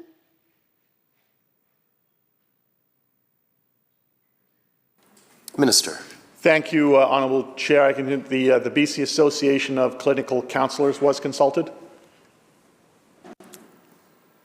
Member. Thank you to the minister. Is there a wait list? So psychologists are your counselors? Are your counselors not certified psychologists that are then approved by CVAP? Or maybe I'm getting the titles mixed up.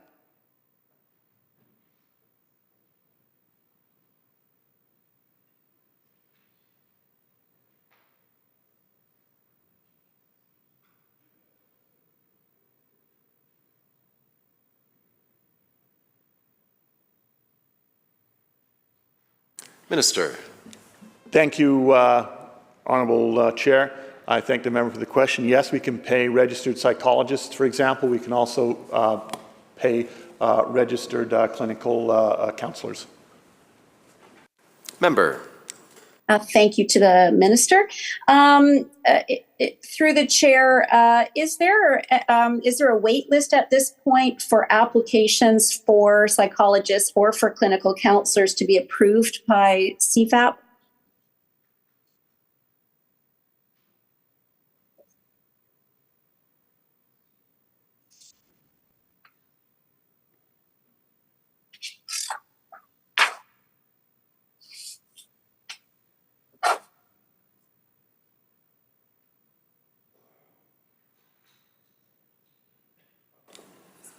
Minister. Thank you, Honourable Chair, and I appreciate the question. So I'm not aware of any wait lists at this time. Clients are free to choose the counselling professional of their choice.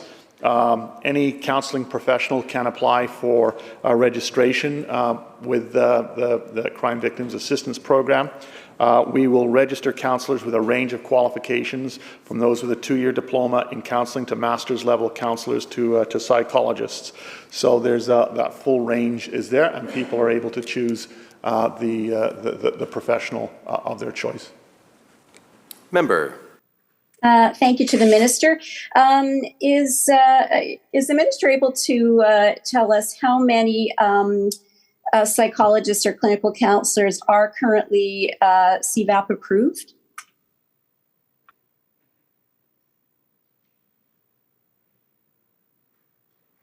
Member. Minister. Thank you, Honourable Chair. I don't have that specific number, but I'm more than happy to get it for the member. Member. Thank you to the minister, and I've just got a couple more on this clause. To the minister, how many complaints has the minister or the ministry received, or is the minister aware of complaints that organizations are not taking more clients, that there are challenges with wait lists?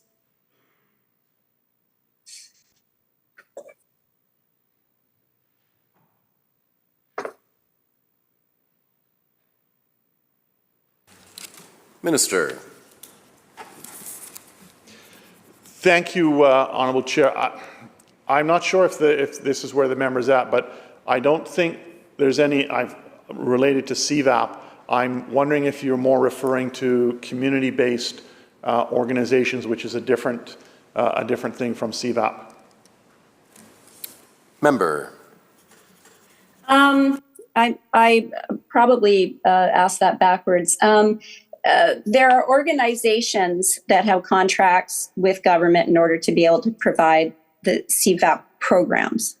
And so of those organizations, is the minister aware that there are wait lists with those organizations for victims to access services?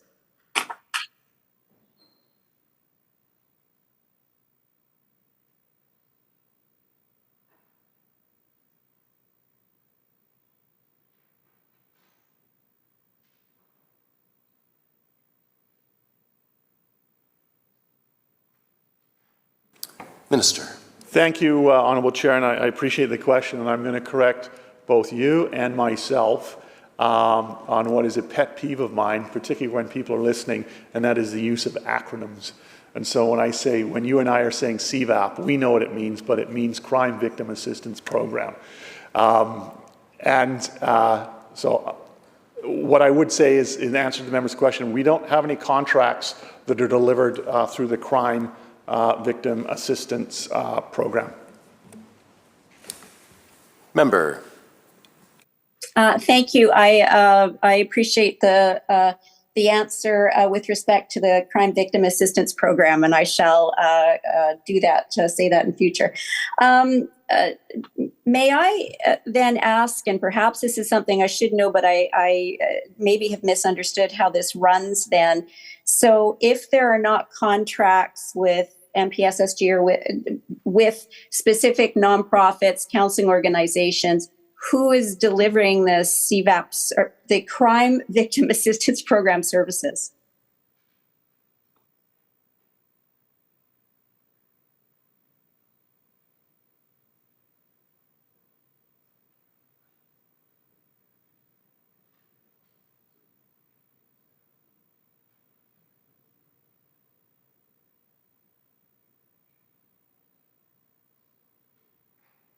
Minister. Thank you, Honourable Chair, and I appreciate the question. So we have staff who administer the program, but it is the applicant, the victim, who is the one who chooses the counsellor, the counselling professional that they want to use. Member. Thank you to the minister. I think I'm just perhaps using the wrong language here. So when I talk about administering the program, certainly I understand that that's within ministry that is administering the program. But when a victim has the ability to choose their own counselor, what I'm understanding then is that as long as that person is Crime Victim Assistance Program certified, they don't, the ministry deals directly and pays directly that counselor. So it's not as part of a broader contract under a nonprofit counseling group. Minister. Thank you, Honourable Chair. That is correct. Member. Thank you. I'm fine. Thank you. Is there still a question from the member, the House Leader for third party? I see the hands still raised. Before we move on, I think the question that I have around reimbursement should come in section 3. But I just one follow-up question to the eligibility for income support that I was asking about prior to my colleague. Just wondering if the minister would be open to making the legislative change and leaving it to regulation, whether or not families can receive that income support, but doing the legislative work now that the bill's open seems to be a natural way to indicate to families that perhaps that in the future there's an opportunity to do it without having to open the bill back up again. We're discussing it now. Why not provide that as an option that could just be done in regulation?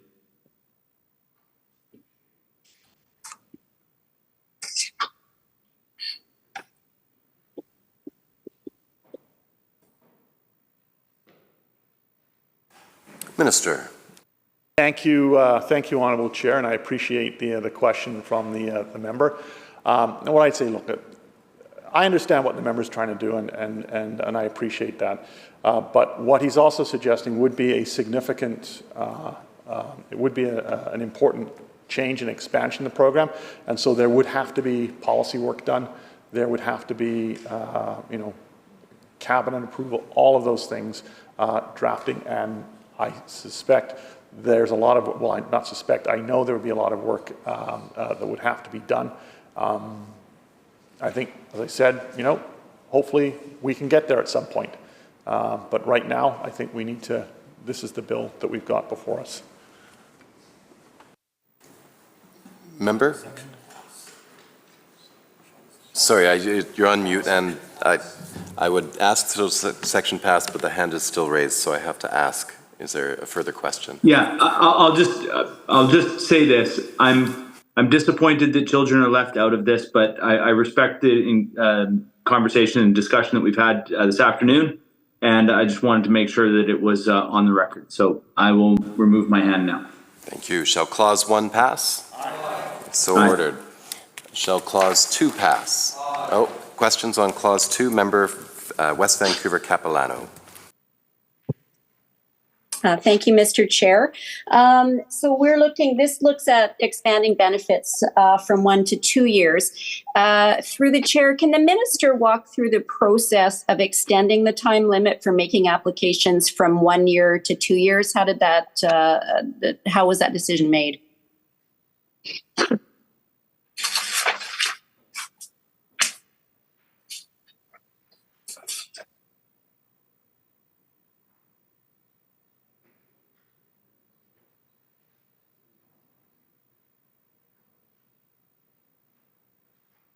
Minister. Thank you, Honourable Chair, and I appreciate the question. So in our province, there's a 2-year time limit for a civil claim, and we're aligning it with that. Member. Thank you to the minister. Through the chair, will increasing the time limit also be applicable to victims who are under the guardianship of BC? I presume this is going to be the same for everyone.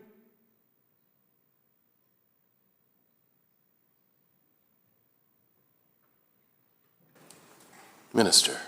Thank you, Honourable Chair. So, no, it wouldn't, because minors have the ability to apply up until 2 years after their 19th birthday. Member. Thank you to the minister. So September 17th, 2021, there was a class action lawsuit certified in the Supreme Court of BC. It was brought forward by former children in care who were not provided the information to apply for the program and subsequently have not received any victim benefits of the program, given the application window was 1 year past the age of 19. You may have answered this, and the third-party House leader may have dealt with this, but the government has now expanded that window. So was there any consideration to provide an exemption to the timeline for applications specifically applicable to anyone who was in care prior to 1972?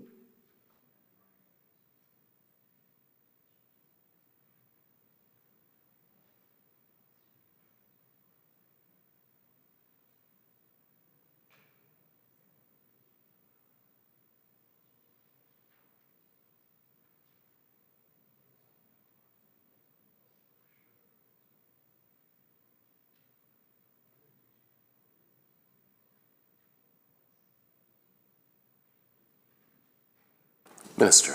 Thank you, Honourable Chair. Yeah, no, this legislation, it's not retroactive. The previous, it was 1 year after the 19th birthday. This will now extend it to 2 years after that 19th birthday.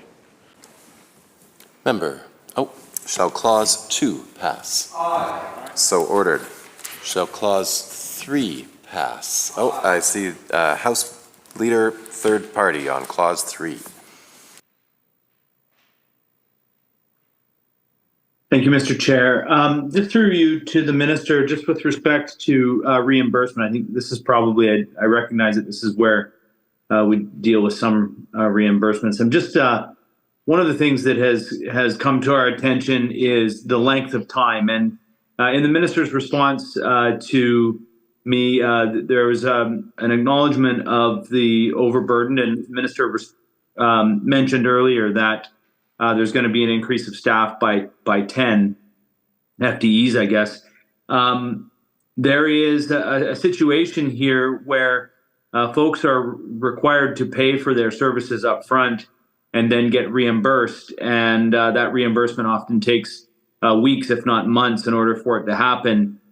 This will have a disproportionate impact on those who can least afford to pay for those services up front. Indeed, they might be forced to make some decisions to not receive the supportive services that they need, and the quality of life will deteriorate as a result of that.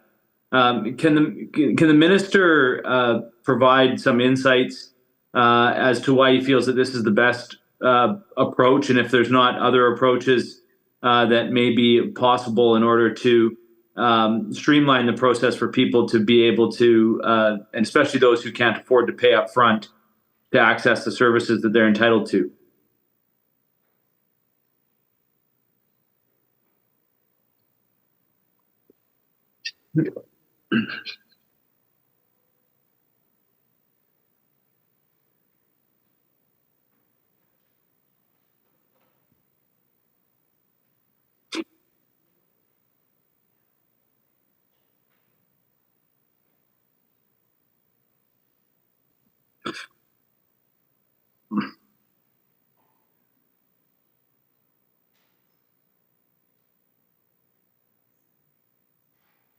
Minister. Thank you, Honourable Chair. I appreciate the question. So that would only be a case of before a claim is accepted, but the reality is once a claim is accepted, then we can pay directly. At the same time, we also have the ability and do.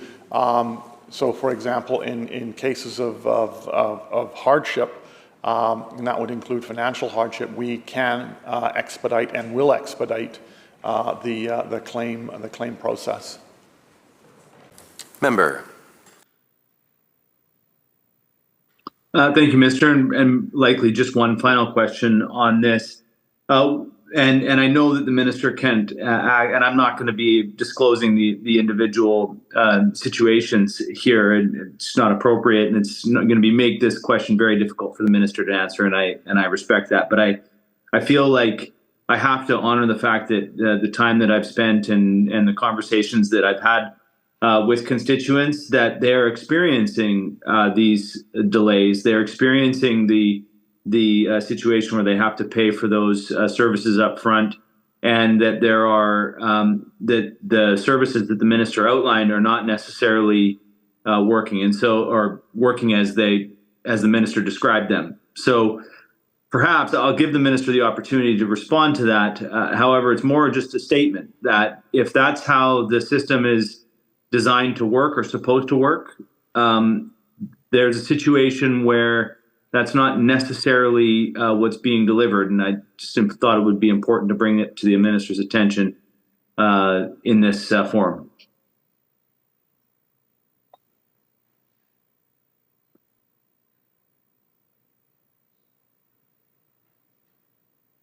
Minister. Thank you, Honourable Chair, and I do appreciate what the issue the member is trying to raise. So I'll say two things. One, if there are specific cases that you're seeing that are particularly problematic, then I would suggest you can bring them forward, and I'm more than happy to look into them and see what we can do. The other issue, though, is that we are actively looking at how we can make the program more efficient, more effective. We always want to find out if there are issues where there are gaps and things that we can fix. And I'll say this: I think the addition of 10 additional staff is going to help in that regard. Member for West Vancouver Capilano. Thank you, Mr. Chair. So when we're looking at expanding services and making sure that people are getting the supports they need, can the minister explain how a maximum, or give an example of how a maximum period for reimbursement of expenses would benefit victims?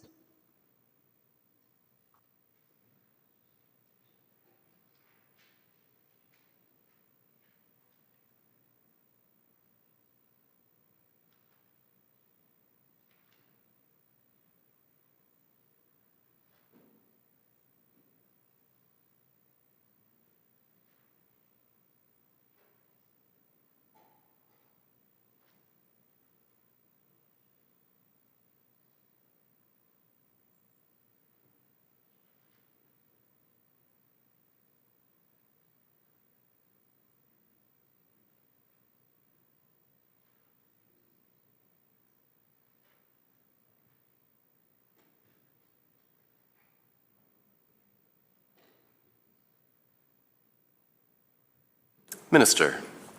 Thank you, Honourable Chair.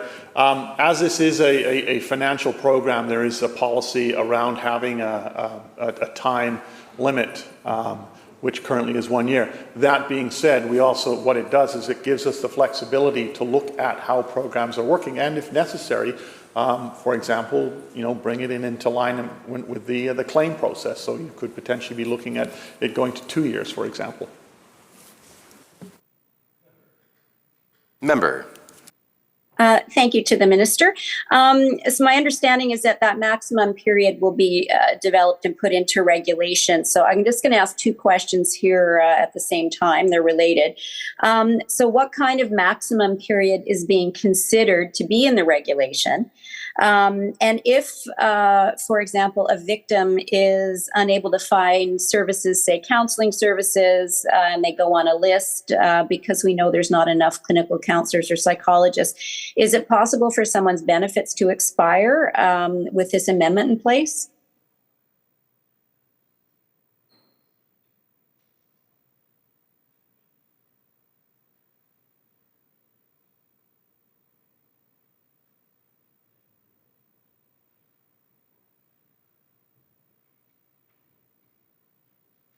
Minister. Thank you, Honourable Chair. So the policy work in that area is being done, but no, it wouldn't impact future benefit costs. Member. Oh, thank you. Shall Clause 3 pass? Aye. So ordered. Shall Clause 4 pass? Aye. Member for West Vancouver Capilano on Clause 4. Thank you, Mr. Chair. So this deals with not legally capable of forming intent. How will this benefit victims?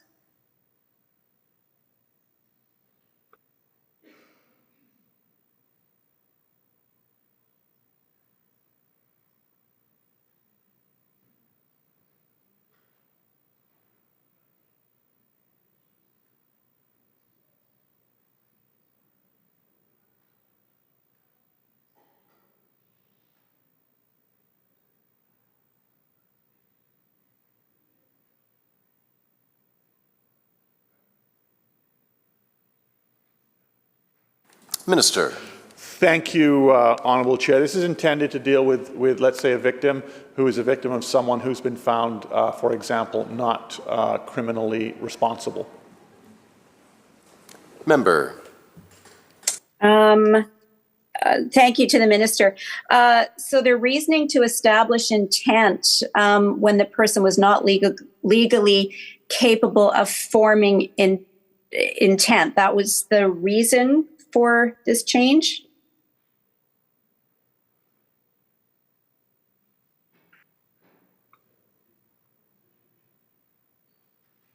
Minister. Thank you, Honourable Chair. So there's the issue of intent, but then there are also cases where they're not able to establish intent because they've been found not criminally liable or criminally responsible, sorry. Member. Oh, shall Clause 4, let me double check. Clause 4 pass? So ordered. Shall Clause 5 pass? Aye. So ordered. Shall Clause 6, member for West Vancouver Capilano, Clause 6. Thank you, Mr. Chair. Providing discretion to the director, and that this is something new. Can the minister outline how this change will be a benefit for victims?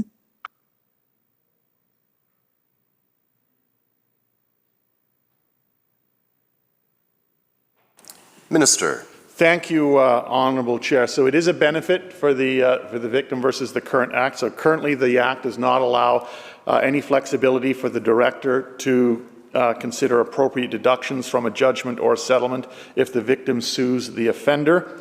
The full amount of the judgment or the settlement must be deducted from ongoing crime victim assistance program benefits.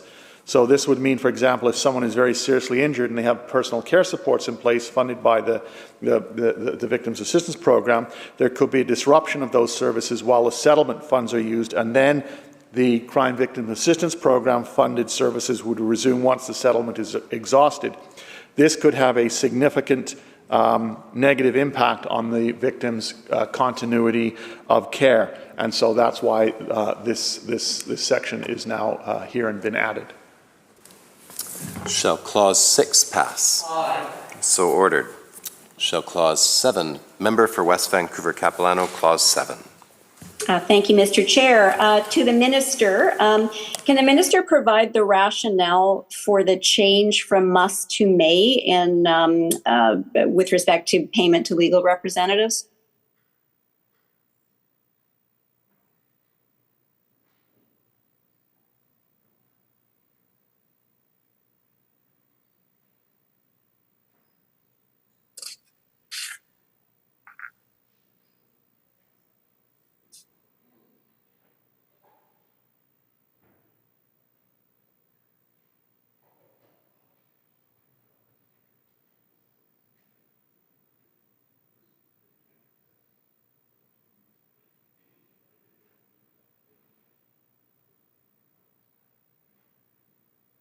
Minister. Thank you, Honourable Chair. So this section is there because the current way it's currently written presumes that the person cannot accept, let's say, a payment.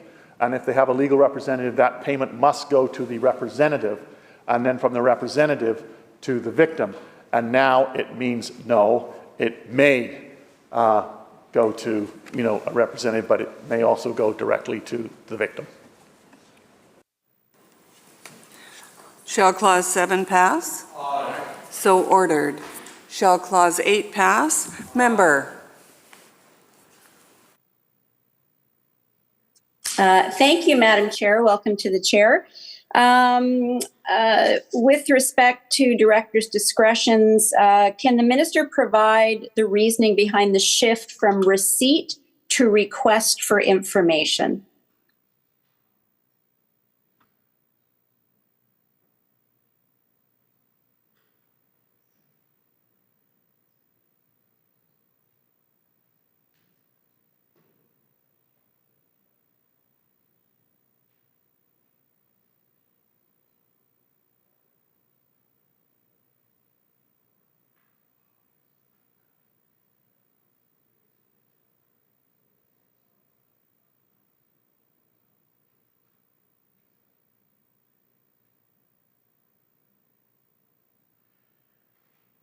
Minister. Thank you, Honourable Chair. So this section clarifies that an assessment can be made by one of two ways, either A, by the director, or B, by the applicant.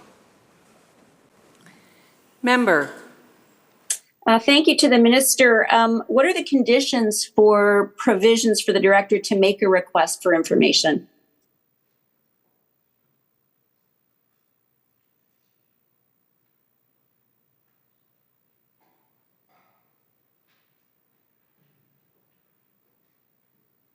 Minister. Thank you, Honourable Chair. So the Director may initiate a reassessment based on new information that is received. Member. Thank you to the Minister. If a person does not provide the information requested, what would be the consequences?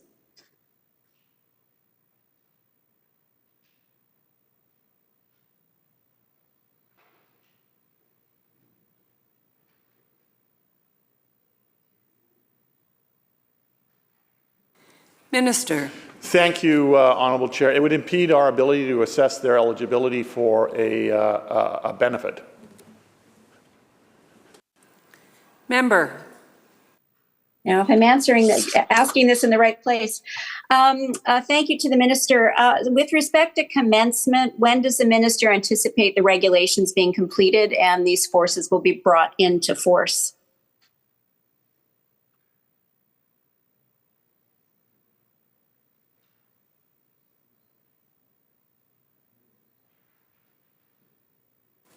Minister. Thank you, Honourable Chair. Later this fall.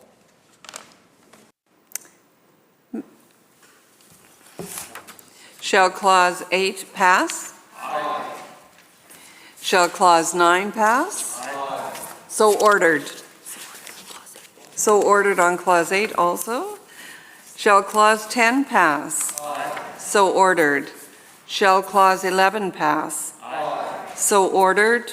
Shall Clause 12 pass? Aye. So ordered. Shall Clause 13 pass? Aye. So ordered.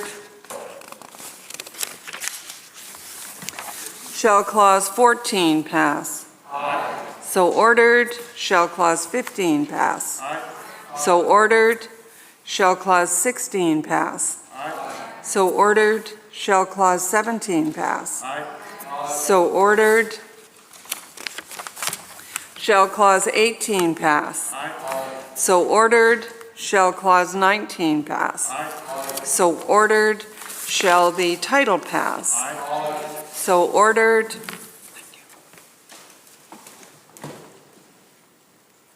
Thank you, Honorable. Minister. Thank you, Honorable Chair. I move the committee rise and report the bill complete without amendment. Members, you've heard the motion. All those in favor? Aye. All those opposed, say nay.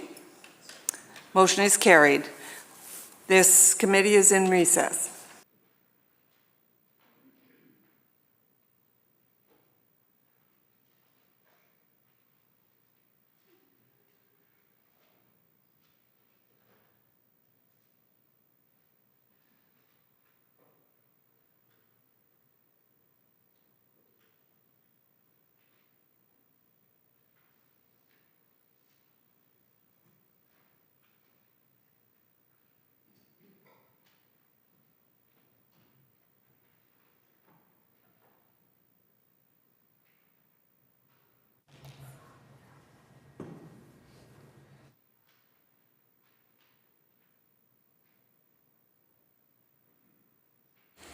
Committee Chair. The Committee on Bill 37 reports the bill complete without amendment. When shall the bill be read a third time, Government House Leader? Thank you, Honorable Speaker. Now. Member, you heard the question. All those in favor indicate aye. Aye. Opposed? Motion carried. Bill 37, Crime Victim Assistance Amendment Act 2023 has been read third time and has passed. Government House Leader. I call continued Committee of the Whole for Bill 34, please. Committee Chair.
We're going to take a recess for 5 minutes.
We'll call the committee back to order. We are dealing with Bill 34, Restricting Public Consumption of Illegal Substances Act, and we shall Clause 3 pass. Minister. Thank you, Honourable Chair. I want to move two amendments to Clause 3 and Clause 4 that I provide to the clerk. The intent of the proposed amendments to Clause 3 and 4 is to clarify that if a police officer has reasonable grounds to believe that a person has recently consumed an illegal substance in one of the areas or places listed under Clause 3, that they can direct the person to leave. These amendments will make it clear that police can act under Section 4 based on a recent call for service, and that they do not need to directly observe the consumption of the illegal substance. And there are the two amendments. And just further to clarify, this is one of the reasons why we stood down, is to ensure in terms of our consultation that everyone has an understanding of the intent of the clause, and this amendment will make sure that that happens. So not only those who are having to enforce, but also those who are subject to the legislation. We'll take a brief recess to get copies made and distributed, and then we'll move forward. So.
We'll call the committee back to order.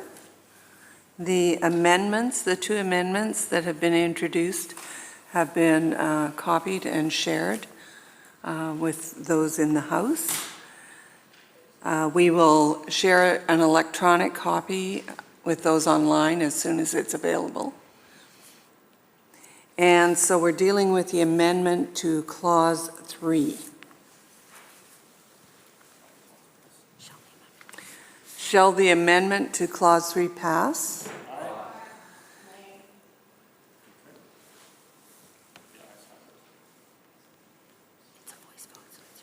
The ayes have it.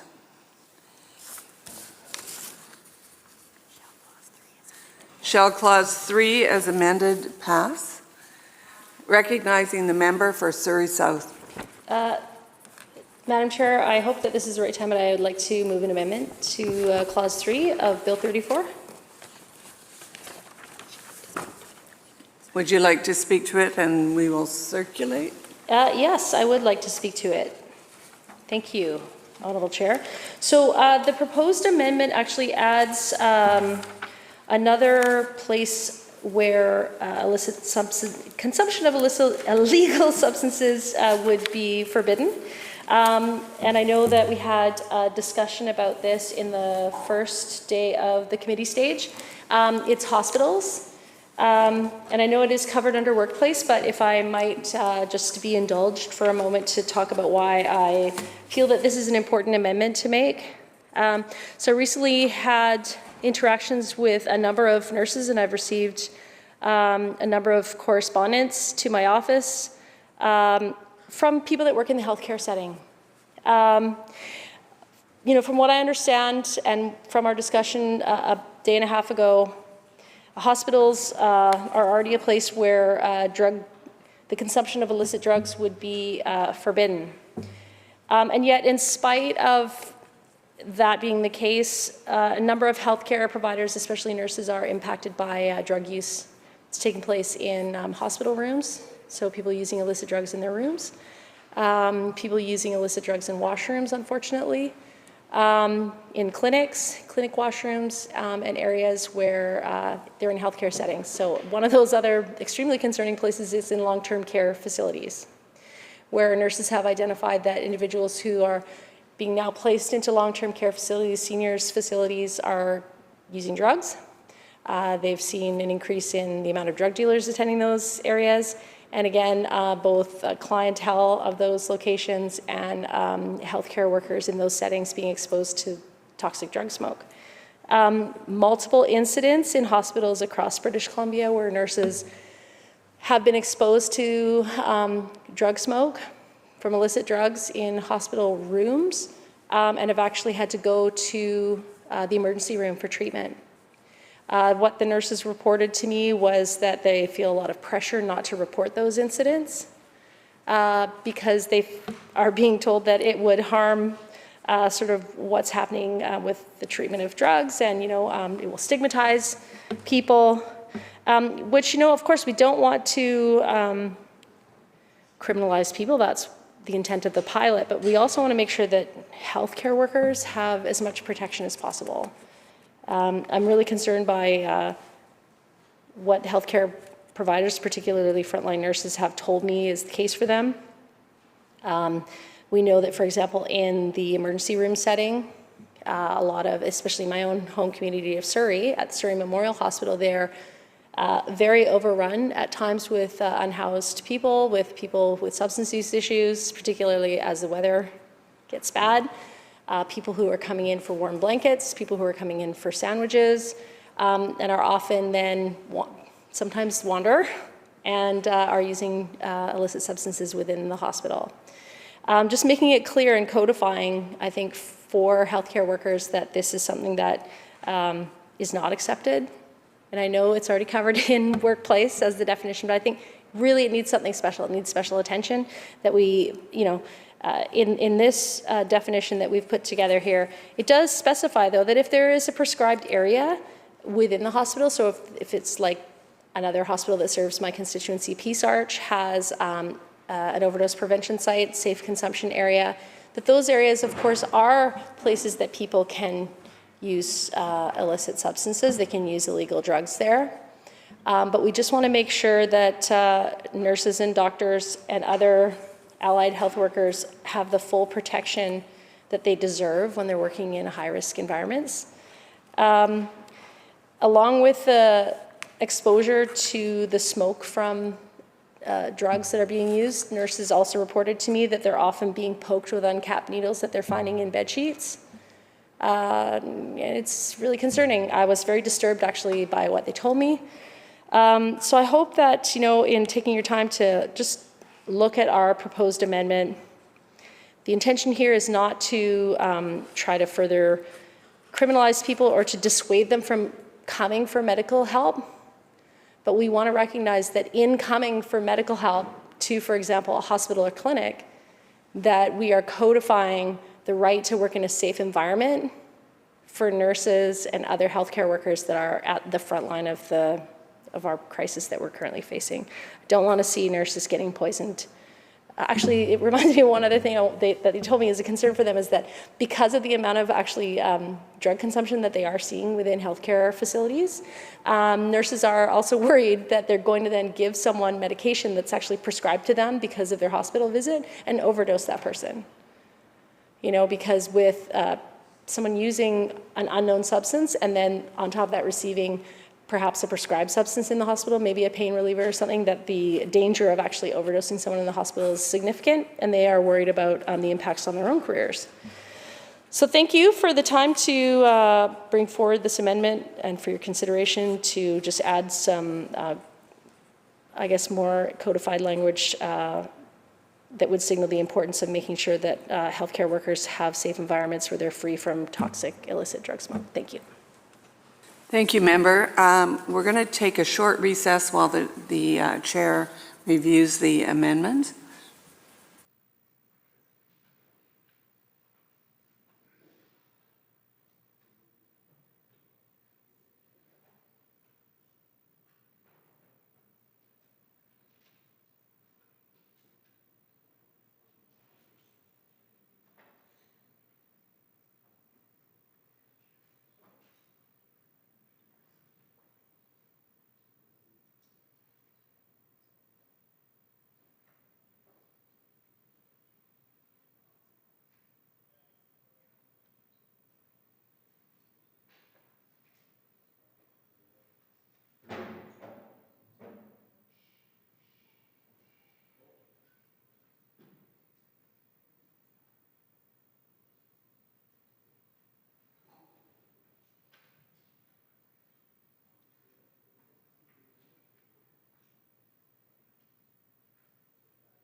We'll call the committee back to order.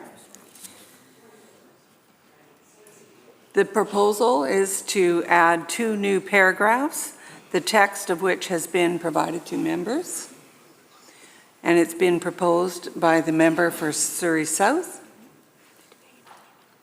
Any debate on the amendment, recognizing the leader for the third party?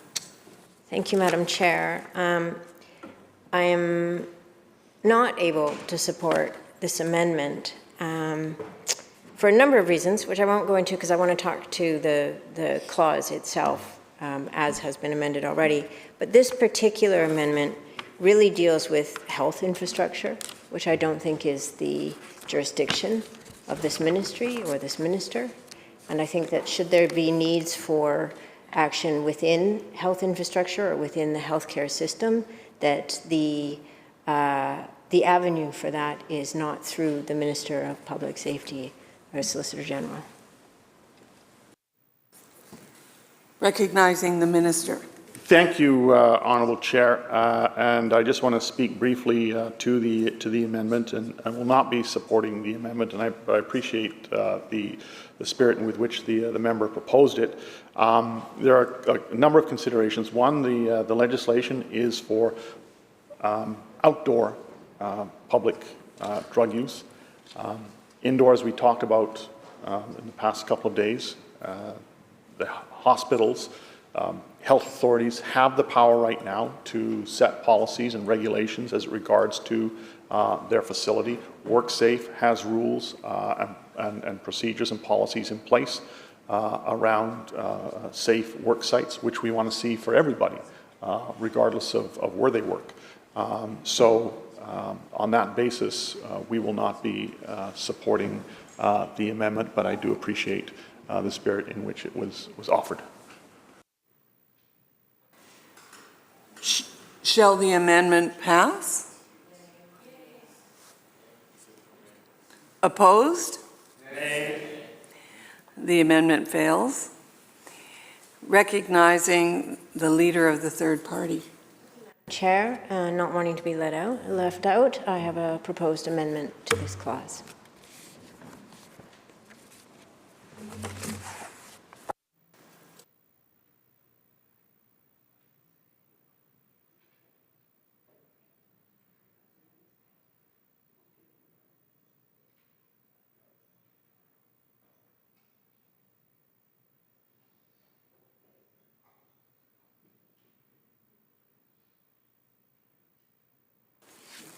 Would the member wish to speak to the amendment? And then we'll take a short recess and distribute and assure that it is in order. Go ahead. Thank you, Madam Chair. The intention of this legislation, as stated by the Minister, is to, quote, direct people away from what are, in most communities, deemed to be inappropriate places for public drug use. The Minister states that an appropriate place to use drugs would be an overdose prevention site. But safe consumption services are not available across BC. The member for Saanich North and the Islands and myself have raised concerns about the inaccessibility and unavailability of safe consumption sites and overdose prevention sites across the province. Therefore, we believe that this legislation should not apply in areas where there are no overdose prevention sites available. And indeed, we have canvassed the Minister at great length to identify what he would consider to be an appropriate site for drug consumption. And he has not provided anything other than to suggest that a safe consumption site is an appropriate site. And when there are only 46 of these in the entire province, and most of them close by 8 o'clock at night, that leaves a lot of people with apparently, according to the Minister, no appropriate place. And I think that this question has to be answered. We are, with this legislation, trying to take a public health emergency and turn it into something that we don't have to look at anymore, because it makes us uncomfortable, and it should make us uncomfortable. It makes me incredibly uncomfortable. It makes me uncomfortable that 6 people die in this province every day because we are not appropriately dealing with a public health emergency. And the more that this health emergency becomes politicized, the more it's starting to seem like politicians telling health experts how to do their jobs. We would never do that with cancer. We wouldn't stand in this place and have a little political debate about how to address people's cancer treatment. And yet, we have deeply politicized a 7-year-old health emergency in this building. On top of that, another crisis. The number of unhoused people in this province continues to dramatically increase due to a lack of support, a lack of investment in non-market housing, a lack of investment in supportive housing. Thousands of people are forced to live outdoors, are forced to find shelter for themselves outdoors. In a lot of cases, that shelter that they find for themselves is in areas that this bill will now indicate as inappropriate for drug consumption. BC case law has established that people have the right to provide their own shelter. What a place we've come to. That a judge has to indicate that people in BC have a right to shelter. We are concerned about the disproportionate impact that this legislation is going to have on unhoused and precariously housed community members, on people, the public, people who need support, not further marginalization, not to be criminalized because they are unhoused, because they are poor, because they are using a substance.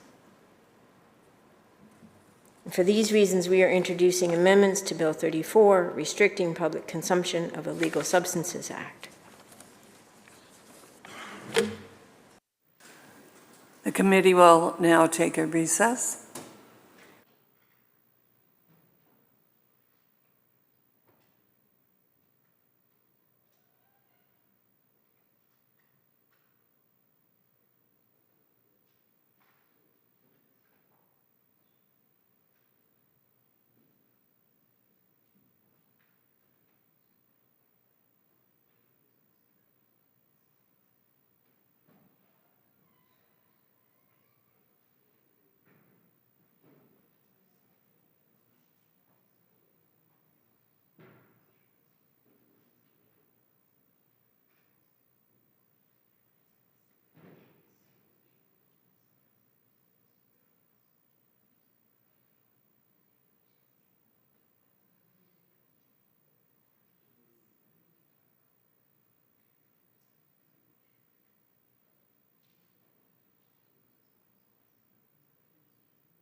Call the committee back to order. Recognizing the leader of the third party.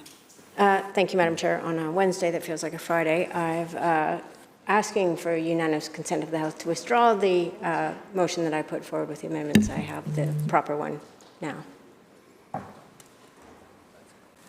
Shall leave be granted? Aye. Opposed? Leave is granted. Thank you, Madam Chair. And just further to the comments I made, the proposed amendment that we have to Clause 3 is to move that the clause be further amended by adding the following underlined text as shown after Clause 3.2, that subsection 3.1 does not apply to either of the following: 1, an area in which people have a right to shelter, and 2, an area that is not within a reasonable distance from a safe consumption site or urgent public health needs site.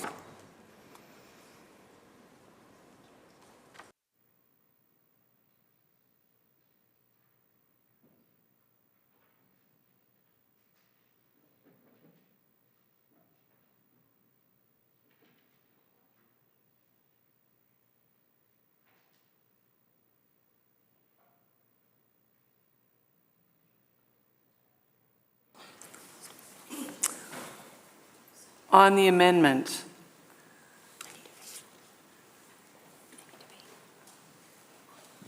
recognizing the third-party House leader.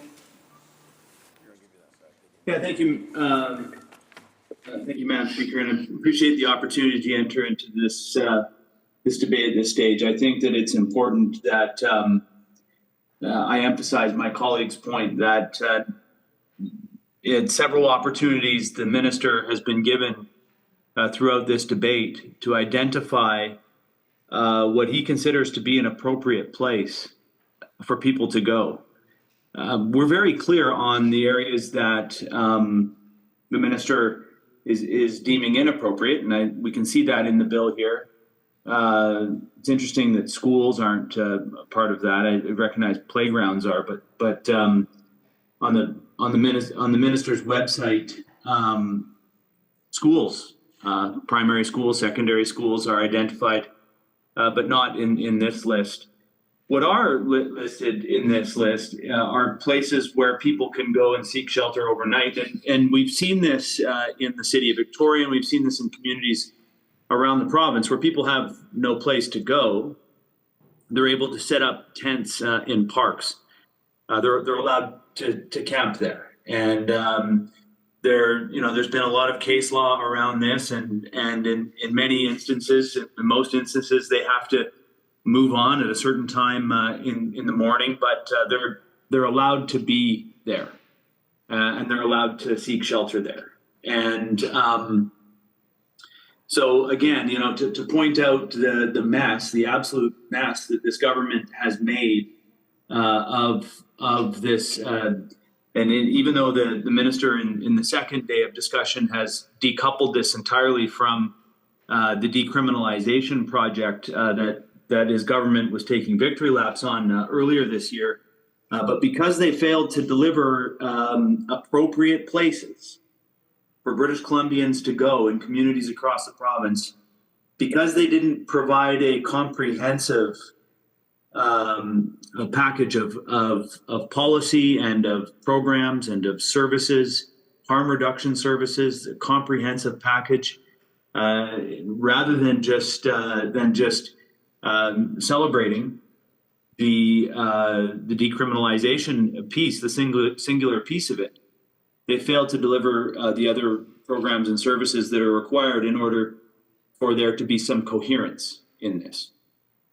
But this government has created an incoherent package of programs and services that don't make any sense. And this is yet another example of that, where there are not appropriate places, and that's the minister's words, to go and consume illicit substances, which individuals can legally possess.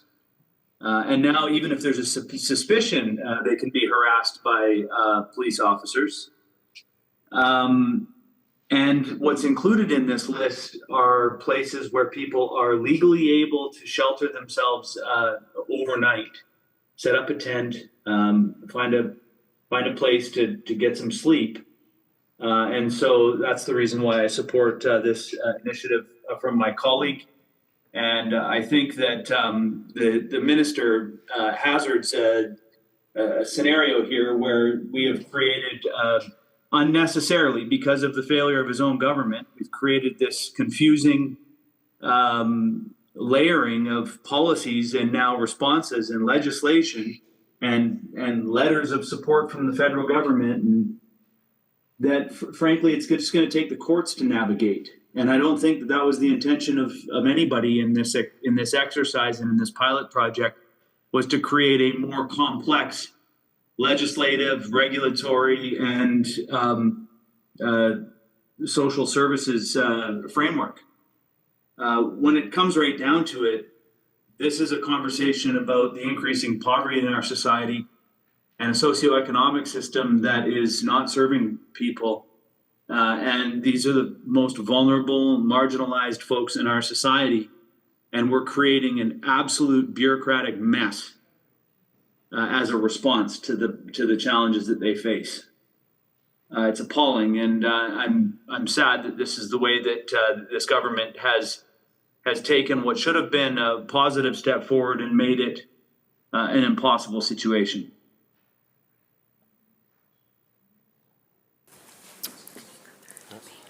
Minister. Thank you, Honourable Speaker.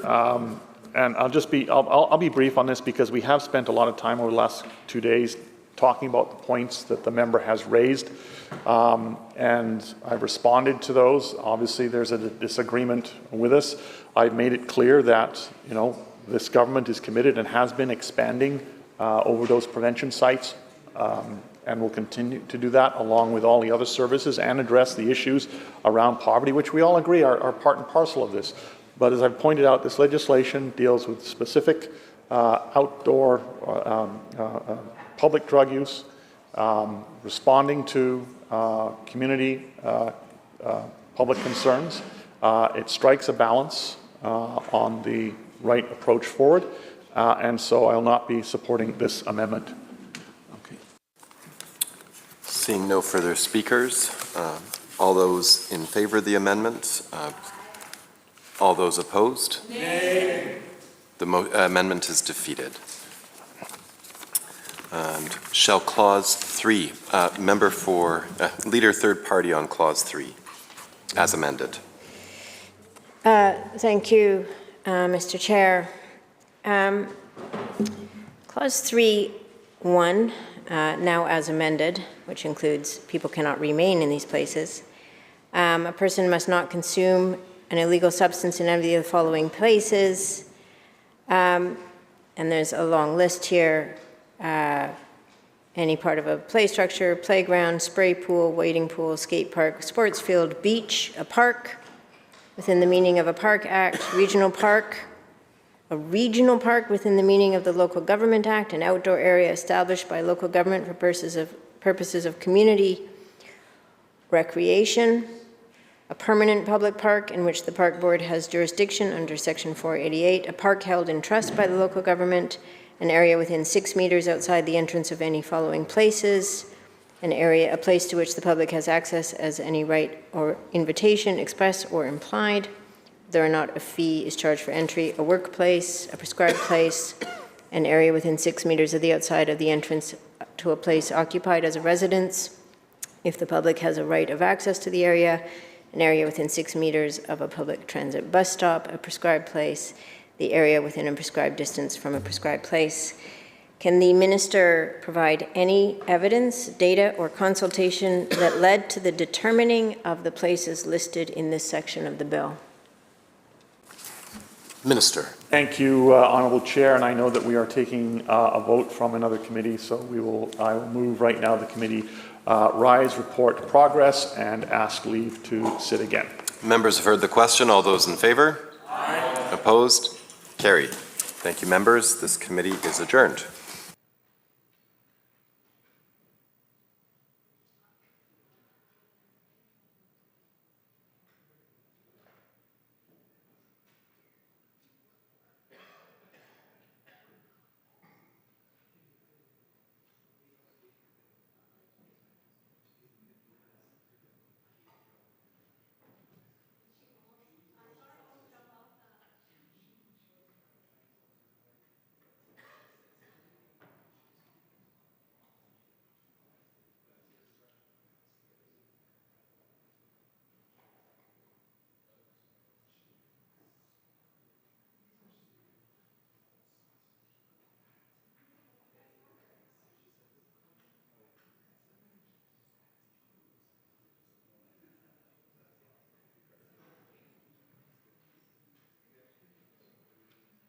Committee Chair. Thank you, Honourable Speaker. Committee on Bill 34 reports progress and seeks leave to sit again. When shall the bill be read a third time?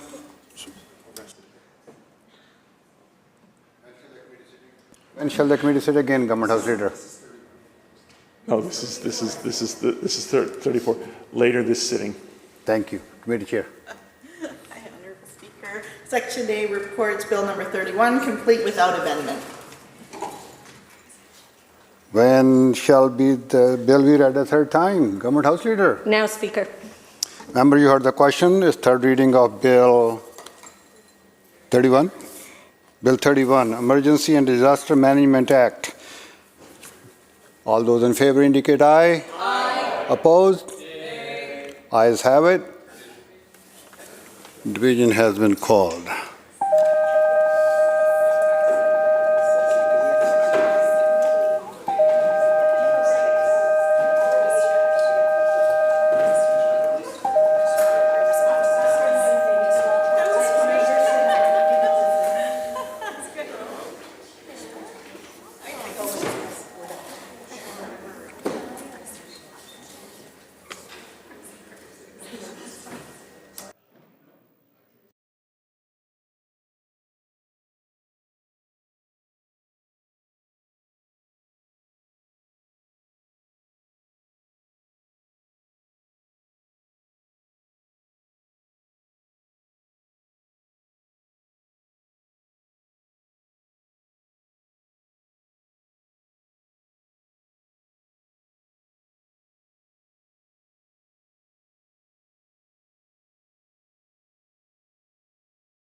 Members, the question is third reading of Bill number 31, Emergency and Disaster Management Act. All those in favor, please rise or indicate.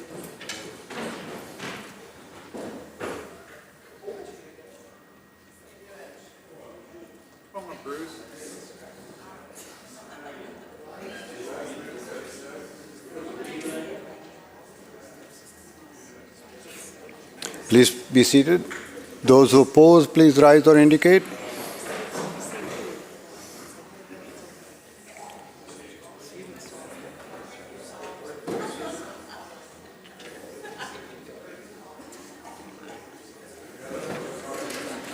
Thank you. Be seated. And the clerk will be contacting members online now. Mr. Ashton. I vote nay. Ms. Chen. I vote aye. Thank you. Ms. Kirkpatrick.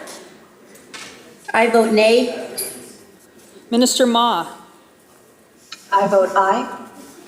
Mr. Olson. I vote aye. Mr. Russell. I vote aye. Thank you. Mr. Rustad. I vote nay. Minister Singh. I vote aye.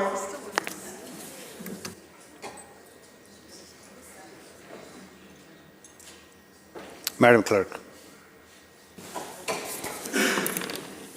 Those voting aye, Chandra Herbert, Parmar, Singh, Sims, Coulter, Lohr, Malcolmson, Bear, Kang, Ma, Baines, Dean, Bailey, Mercier, Brar, Russell, Rutledge, Starchuk, Leonard, Chow, R. Singh, Whiteside, Farnworth, Callon, Conroy, Sharma, Dix, Popham, Simons, Glumac, Routley, Yao, Deeth, Donnelly, Green, Anderson, Dykeman, Padden, Begg, Chen, A. Singh, Furstenau, and Olson 42. Those voting nay, Dirksen, Stone, Bond, Halford, Ross, Oakes, Bernier, Payton, Morris, Kylo, Sturko, Kirkpatrick, Merrifield, Watt, Stewart, Shapitka, Ashton, Sturdy, Letnick, Taggart, Rustad, Banman, 22. Motion is carried. Bill 31, Emergency and Disaster Management Act has been read third time and has passed.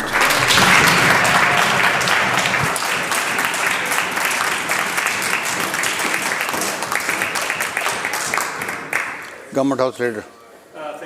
In this chamber, I call Committee of the Whole for Bill 34, Restricting Public Consumption of Illegal Substance Act. In the Douglas for Committee Room, I call Committee of the Whole for Bill 38, International Credentials Recognitions Act. Committee chairs.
All right, members, draw the committee to order. Looking at Bill 34, Restricting Public Consumption of Illegal Substances Act, and we were on Clause 3 as amended. And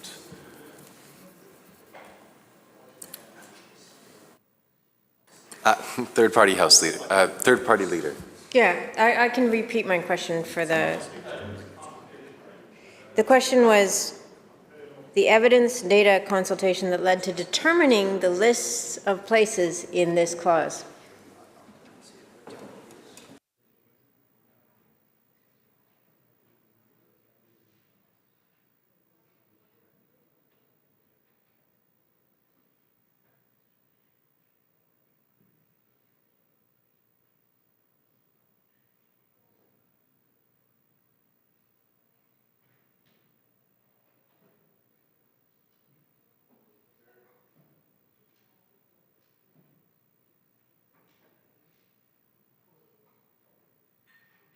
Minister of Public Safety. Thank you, Honourable Chair.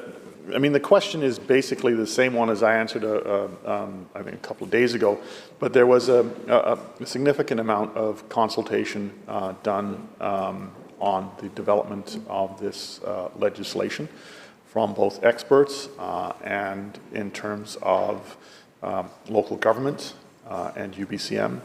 And as I mentioned in our previous discussions, First Nations, and so there has been a lot of consultation that has taken place in the development of the bill. Member. Oh, thank you, Mr. Chair.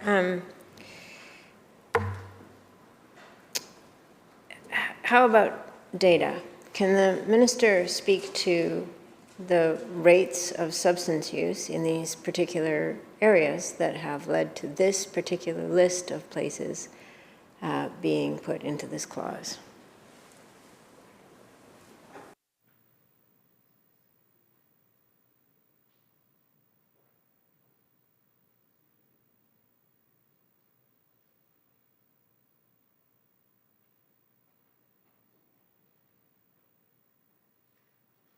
Minister. Thank you, Honourable Chair. Again, we have dealt with this question, but the answer I gave that last time was this is based on concerns being raised by the public and by local government about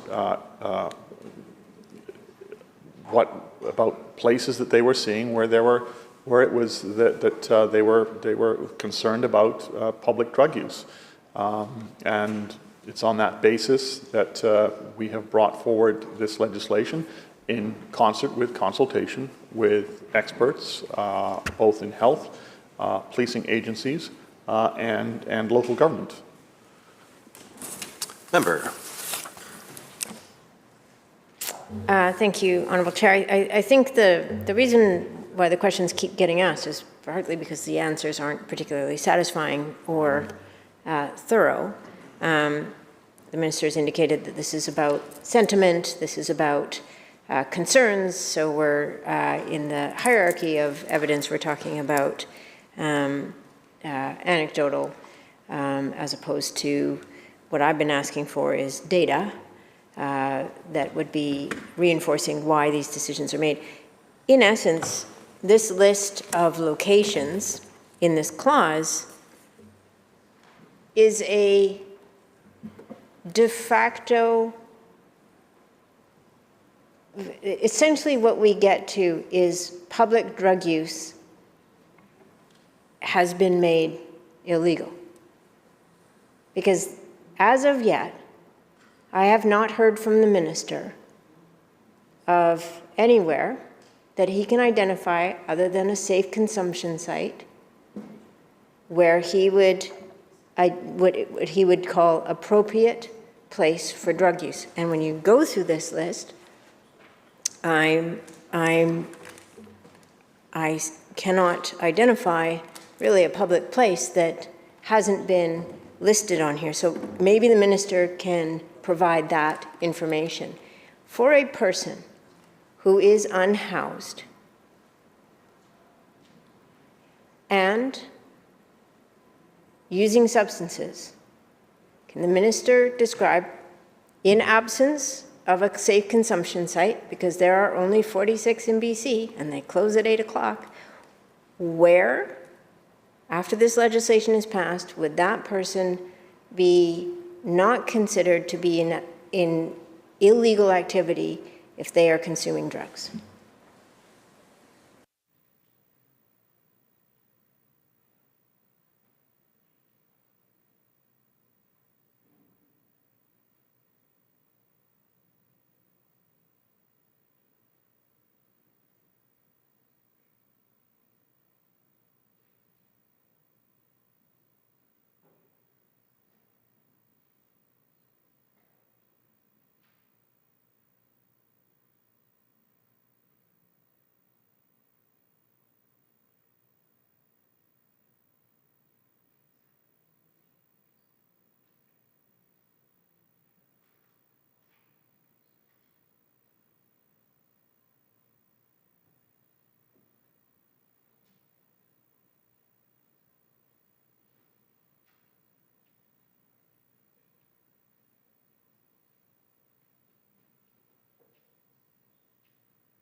Minister. Thank you, Honourable Chair. And I appreciate the member asking the questions, and I've given the answer, and it's, you know, it's not that I haven't given an answer, it's just the member doesn't like the answer. And I think, you know, that's part of the challenge. And the reality is this, it's anywhere that's not specified in the legislation. But I also want to make this point. I think most members of the public would find it, the idea that somehow their concerns, that at a park where kids gather or families gather to have a picnic or at a bus stop, the idea that somehow that someone, you know, shooting up in public at those locations is somehow anecdotal or to be devalued, I think is just wrong. As I've explained and said previously in our discussions, the public support the work that's being done. They want to see an expansion of overdose prevention sites and supports and services. Absolutely. And I think all of us want to see that. And government is committed to doing that. And we have gone from 1 to 46 in terms of the bricks and mortar overdose prevention sites. And there are mobile overdose prevention sites. And we're working with communities and health authorities to make sure that there's more. But at the same time, to somehow dismiss the concerns of people in communities as though that's not relevant or shouldn't be taken into account, that's not acceptable. That is not how you build public support. Those are concerns that are coming from communities. Those are coming from people who go to public spaces with their families and they don't want to expose their kids to that kind of public drug use. That doesn't mean they don't support overdose prevention sites. It doesn't mean they don't support all the services. They do. And it's about a balance. And that's what this legislation is about. It's providing that balance in concert with all the other programs and initiatives that are being undertaken in different ministries within government to deal with the toxic drug crisis, and at the same time also letting the public know that we do take their concerns seriously and that we are ensuring that they're also being heard. And that's the approach that we've taken with this legislation, and that's the approach that we're going to take after this legislation. As I've stated a number of times, this isn't about criminalizing people. It's about providing a tool to move people on. That's what local governments ask for. That's what we've been working with police on, and this is the way in which that's being accomplished. And so, you know, I understand what the member wants, and we are getting to where we need to be by, as I've said, the expansion of services and the provision and the funding that's gone into other ministries. But I really do believe that if you don't recognize public concerns, then you're not going to get the support you need for all the other things that you want to do. Leader, third party. Thank you, Honourable Chair. I think the Minister might be misinterpreting my questions, but I understand public concerns on a myriad of fronts. I spent months and months listening to public concerns about the drug poisoning crisis as a part of the committee. I heard more from the public about this issue than most people in this House. So I take very seriously the public concerns. What I think the public is also concerned with is 6 people dying every day. And I think the public is concerned with thousands upon thousands of people in BC not having a place to live.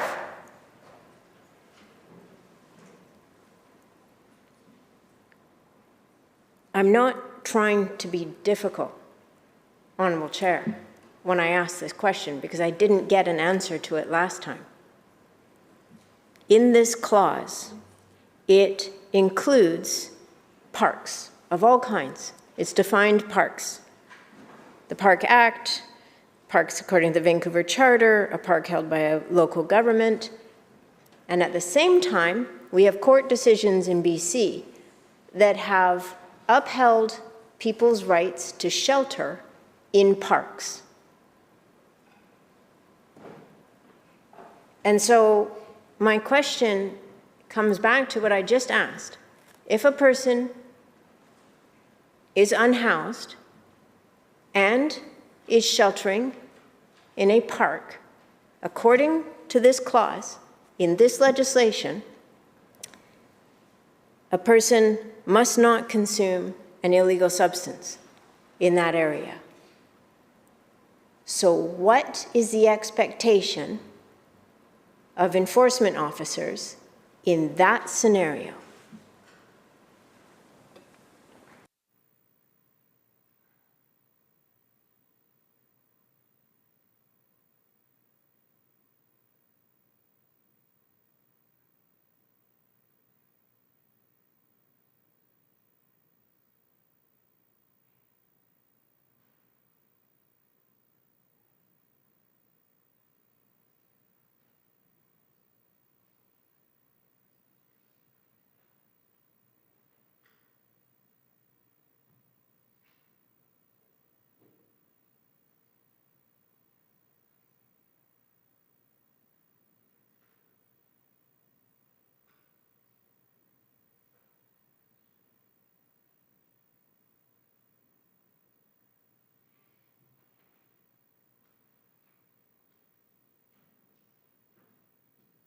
Minister. Thank you, Honourable Chair. So I'll make a couple of points on this. First, this isn't about, as I've said a number of times, about police, SWAT teams going out and looking for people. It's about where, in specified areas, where people are gathering. And those are outlined. And so it is parks where kids and families are. And that's where the focus will be. So it's not sort of, teams of police going out, combing the province, looking at every nook and cranny to confront people. That's not what this is about. And the member raises the right to shelter. And I understand that. We also understand court rulings around that. And that's why when it comes to the development of regulations, we would obviously be taking that into those things into consideration. And again, it comes back to what I've said earlier about that we are taking a balanced approach in terms of the development of this legislation. Leader, third party. Thank you, Honourable Chair. There are businesses and workplaces that actually advertise the availability of naloxone on site. and people may choose to use substances near those businesses as a potential life-saving measure. How are we ensuring that those people can still receive life-saving support if it's needed?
Minister.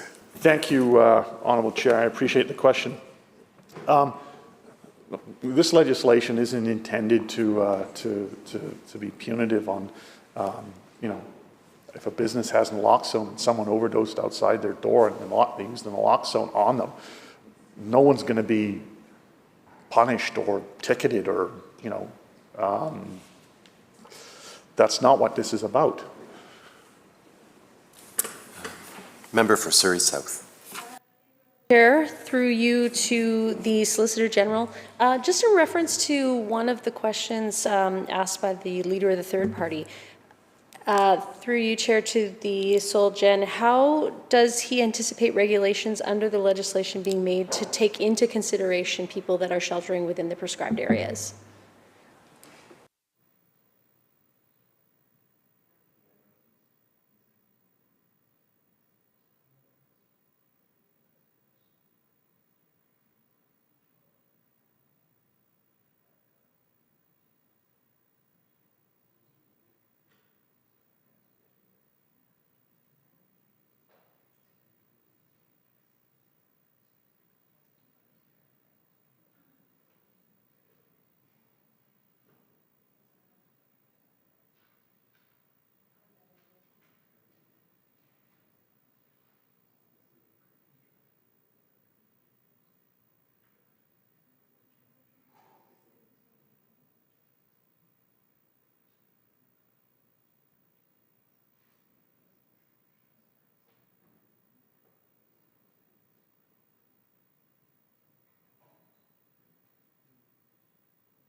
Minister.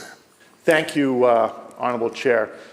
So there still hasn't been a determination made in terms of what that potentially would look like, but I can tell you what it will not look like It will not be where kids and families gather. Member. Thank you, and I appreciate that response from the Solicitor General. In Clause 3, can the Minister share how the location distances were determined? So specifically, why was it 15 meters from a play structure? Why not further, or at the minimum of 15 meters from any park that includes a play structure?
Minister. Thank you, Honourable Chair.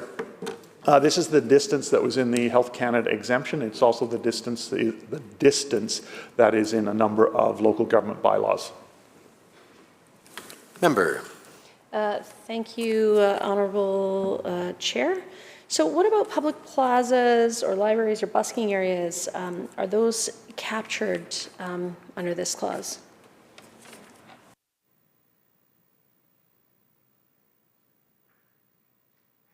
Minister. Thank you, Honourable Chair. It depends where they're located in terms of one of the specified areas that are laid out in the bill. Member. Thank you, Chair. Through you to the Solicitor General.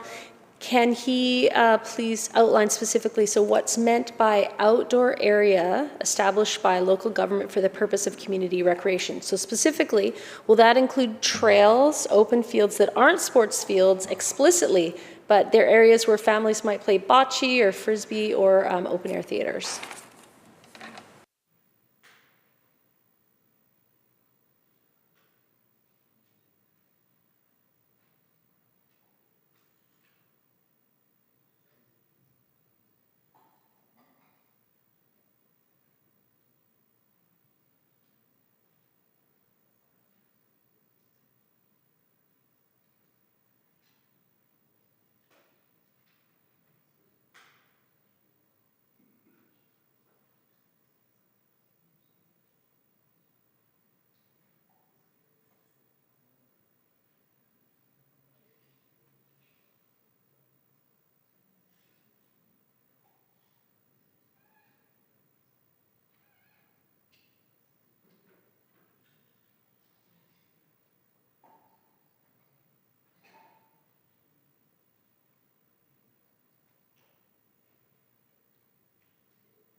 Minister. Thank you, Honourable Chair. So it's intended things such as outdoor ice rinks, outdoor lacrosse boxes, tennis courts, things that are where people gather and recreate that are not necessarily in a park, for example, or it would not be classed as a sports field. Member. Thank you for the response. So if it's for the purpose of recreation, will that include trails specifically?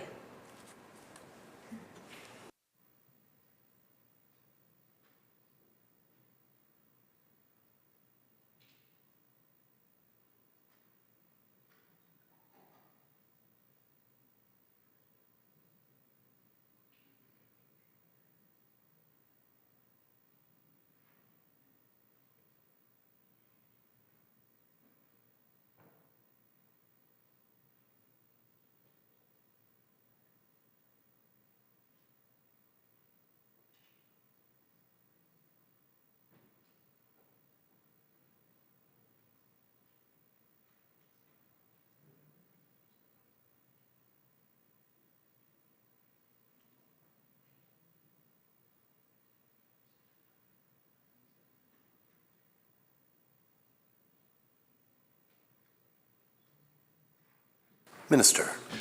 Thank you, Honourable Chair. So I would say, thank the member for the question. I'd say it's situation dependent. If it's in a park, it would be covered. If it's not in a park, it could be dependent on, you know, is it a trail that people are just using to get from point A to B, and that would be the difference. Member. Thank you, Honourable Chair. Through you to the Speaker, what about the Galloping Goose Trail?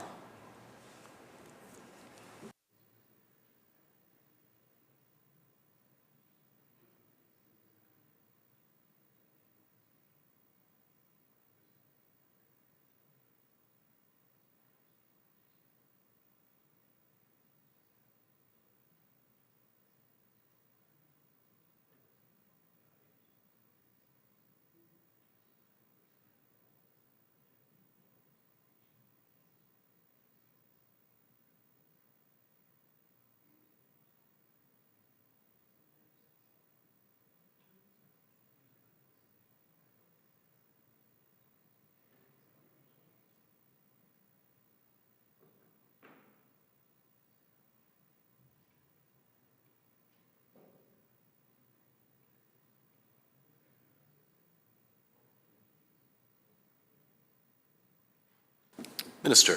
Thank you, Honourable Chair. And I thank the member for the question. No, this probably wouldn't be covered. This is more of a transportation corridor. Member. Thank you, Honourable Chair. Through you to the Minister. So it's important to note that the clause is, and this bill actually, specific to the consumption of drugs, not the possession of drugs. Through you, Chair, to the Minister, can you please explain why this government felt that continuing to allow the possession of drugs in these areas and places was acceptable, given that we've had multiple reports in BC of kids finding drugs left behind in recreation areas and playgrounds and fields?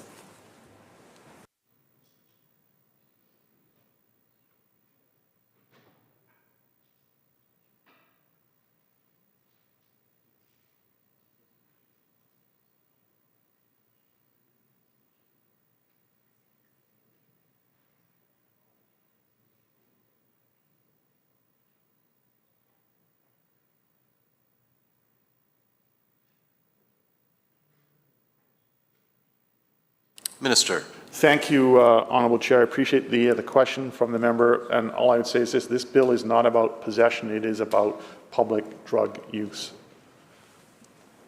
Member. Thank you, Chair. Through you to the Minister. I do understand that this is a bill related to the consumption of illicit substances in prescribed areas. However, the question is, why was possession left out? Why? My next question would be why drug paraphernalia is being left out to be possessed in these areas, particularly when, a large concern by parents especially is finding uncapped needles, for example, in areas where families, picnic areas and parks and playgrounds. So why was it decided that this bill would focus only on the consumption and not to address also one of those other symptoms of drug use in public areas? That's a significant concern, particularly to business owners even, to prohibit even having drug paraphernalia so that we can start addressing those items being left behind. Why did the government choose not to address either the possession that would, so that drugs may inadvertently be left behind, or even the paraphernalia? Why was that not addressed by this government?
Minister. Thank you, Honourable Chair, and I thank the member for the question. And again, I'll just come back to, in the development of this bill, it was very much in terms of what we're hearing from local government, what it is that they were looking for, what police were telling us they were looking for, what public health was telling us that they were concerned about, and how things should work. And so this bill that's why this bill is not about possession. It is about public drug use, which is what the focus of what we were hearing about inappropriate places that local government had identified and that we've specified in the bill. Member. Thank you, Chair. Through you to the Minister. So entrances of businesses that the public doesn't use as an entrance. So, for example, a rear entrance that might be a back door used for deliveries. Are these captured under the subsection 1 and sub D?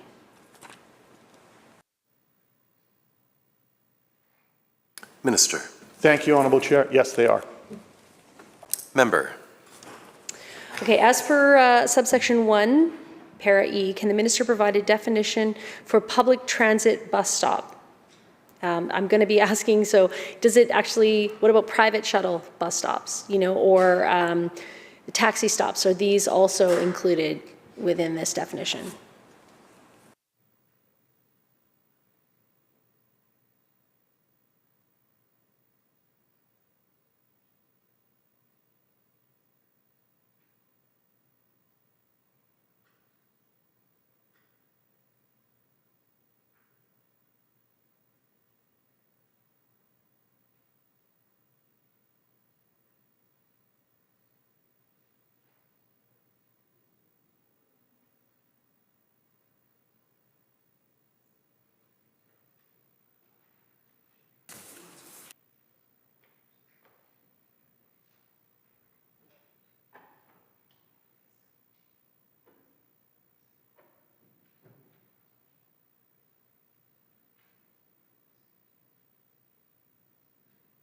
Minister. Thank you, Honourable Chair. I just want to clarify for the member in what she asked on the previous question. That is actually captured under 3(1)(c)(2). Okay. And in answer to the question, it was public transit bus stops. That's the area that was identified as of concern because of the number of kids that gather at bus stops, for example. Member. Thank you. Thank you for the response. Through you, Chair, to the Minister. So what are the expectations for enforcement regarding these areas, so specifically in front of businesses or behind businesses? Is there any expectations for owners and managers to take reasonable steps to prevent people from consuming illegal substances within the 6-meter buffer zone, as there is with smoking and vaping? So, for example, the government website on tobacco and vapor-free places, under the responsibilities of managers and owners to enforce buffer zones, it states owners and managers are required to take reasonable steps to prevent people from smoking/vaping within the 6-meter buffer zone on their property. They're not required to enforce the law on public property, such as sidewalks, unless the person is within the control of the owner, such as a customer or patron, or is their employee. For example, if you place a bench at the doorway of your store, you must make sure that people do not use tobacco or vapor products while sitting there. Another area includes leases under those responsible. So will there be any responsibility on business owners to be the ones managing the situation?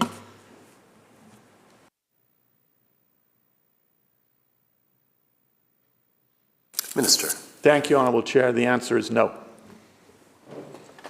Member. Thank you. Okay, sorry, I'm just going to skip ahead, I think, to perhaps my final question on Clause 3.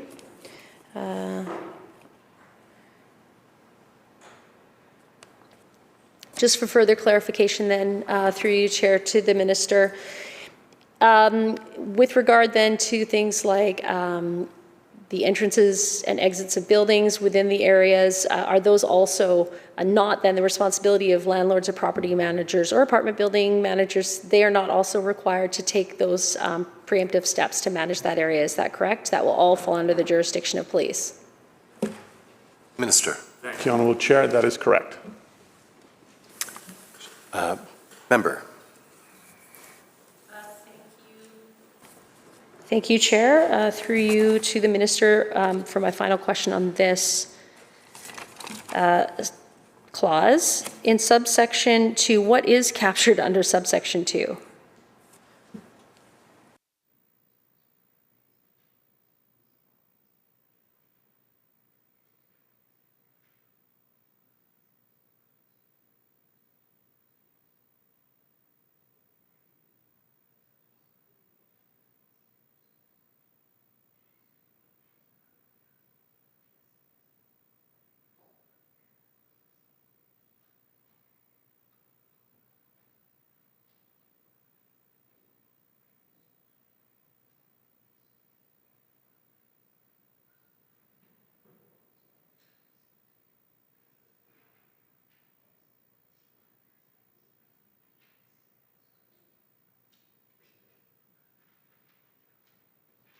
Minister.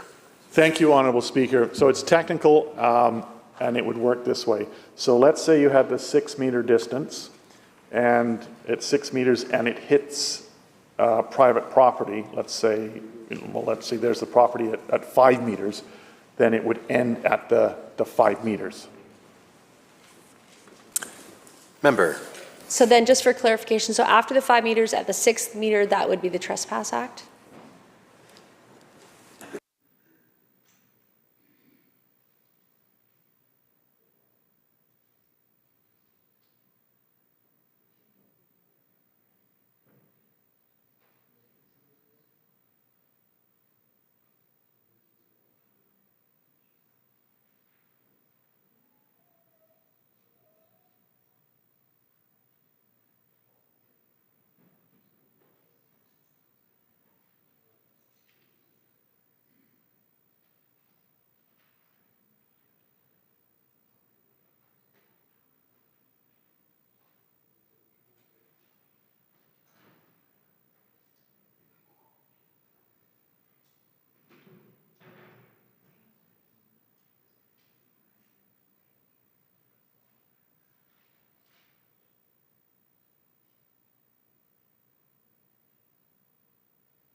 Minister.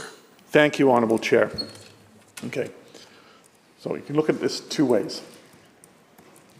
We got this space here, there's the 6, and at 5 meters you hit a private property thing. So if you were using there and you went over the 5 meters under the private property, then yes, you would be trespassing. If you were the homeowner and you were on your balcony and you were using, that is your own property, and so the bubble would still end at your private property line. House Leader, third party. Thank you, Mr. Chair. Through you to the Minister, are schools, elementary and secondary schools included in this?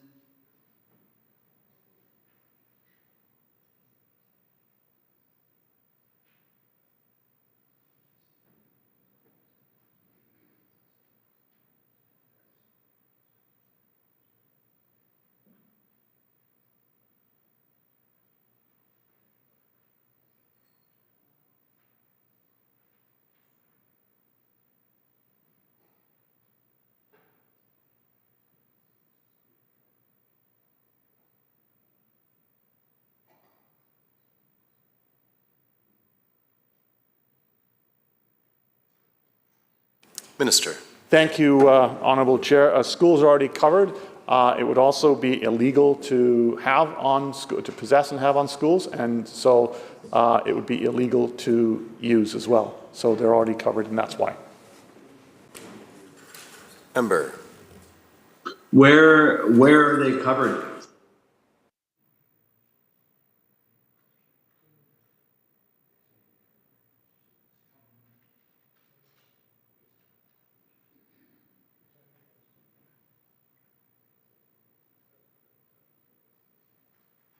Minister.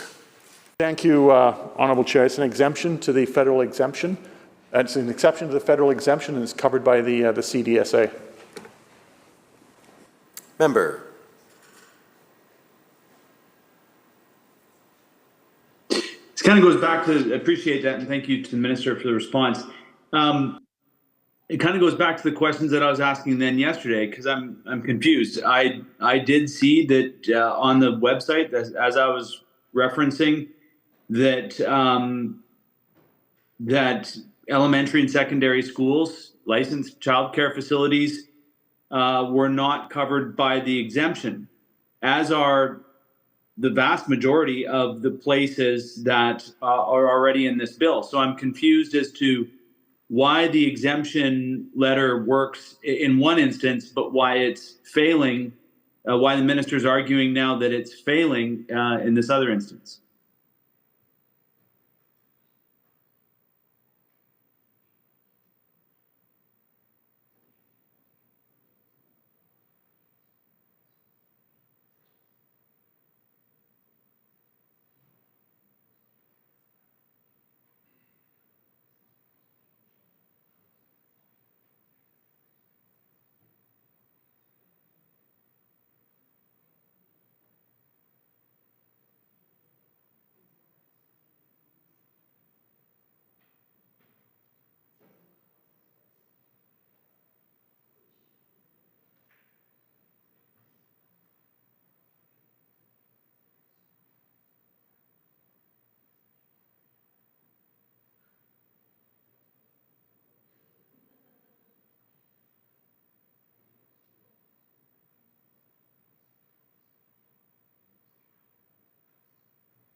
Minister. Thank you, Honourable Chair. And it's in that way, it's really quite straightforward, which is you're not allowed to possess, you're not allowed to use on school grounds or school property.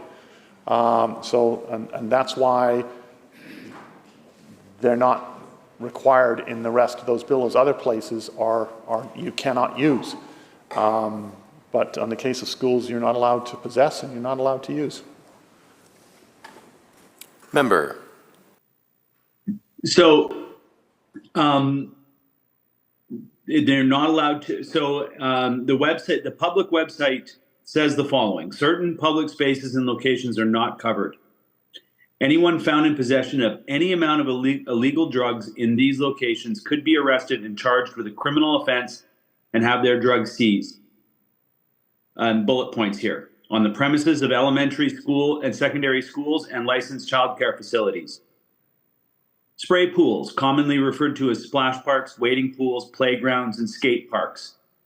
Airports, and on Canadian Coast Guard vessels and helicopters. And I guess what's confusing for me in this is not the lack of clarity of what's on the website, but why is it necessary to be adding spray pools, wading pools, playgrounds, and skate parks in the legislation that we see in front of us, but not required to put elementary, secondary schools, licensed childcare facilities? I'm wondering, and the minister has yet to provide a rationale, what the inconsistency is here. Why the inconsistency?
Minister.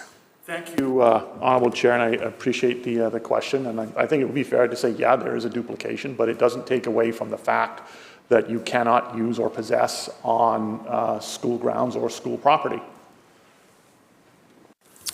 Shall clause 3, leader third party. Oh, sorry, I see the member still got, we'll continue with our House Leader third party. He's still got the hand. No, he's done? Okay. Then Leader third party. Thank you, Mr. Chair. Section 3(1)(c)(3), a prescribed place. Could the minister define what might constitute a prescribed place and how these places might be determined?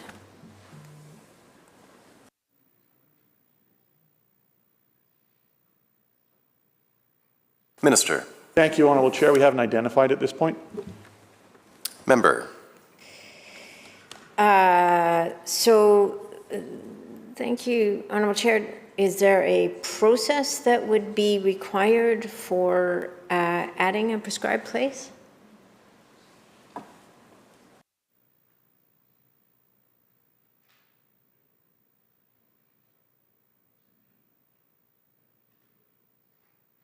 Minister. Thank you, Honourable Chair. It would be by regulation under Section 9 of the Act, so it would be by Lieutenant Governor and Council. Member. Thank you, Honourable Chair. What would inform that decision?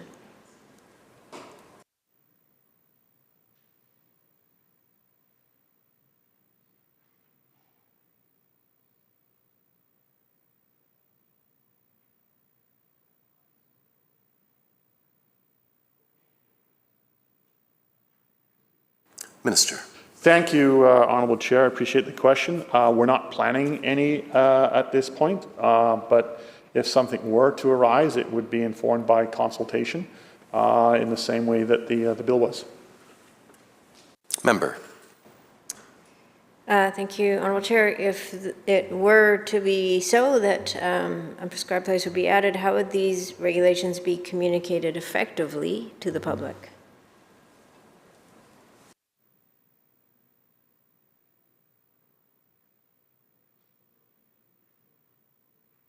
Minister. Thank you, Honourable Chair. It would be developed by networking, by working with the groups impacted by a proposed regulation and other means of communication that government has at its availability. Member.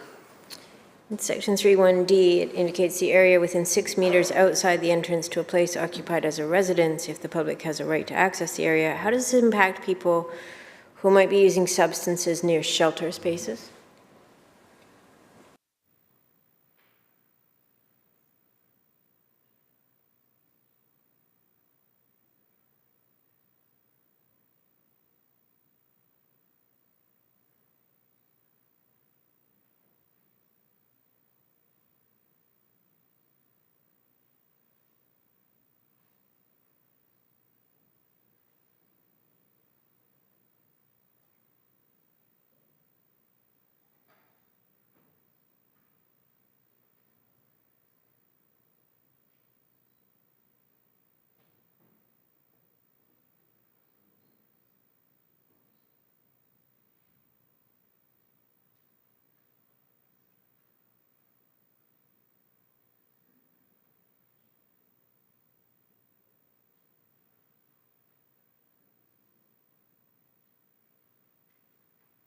Minister. Thank you, Honourable Chair. This section is primarily about apartment buildings or condos. It's not about shelters. Member. So what about for people who are using substances near apartment buildings or near supportive housing?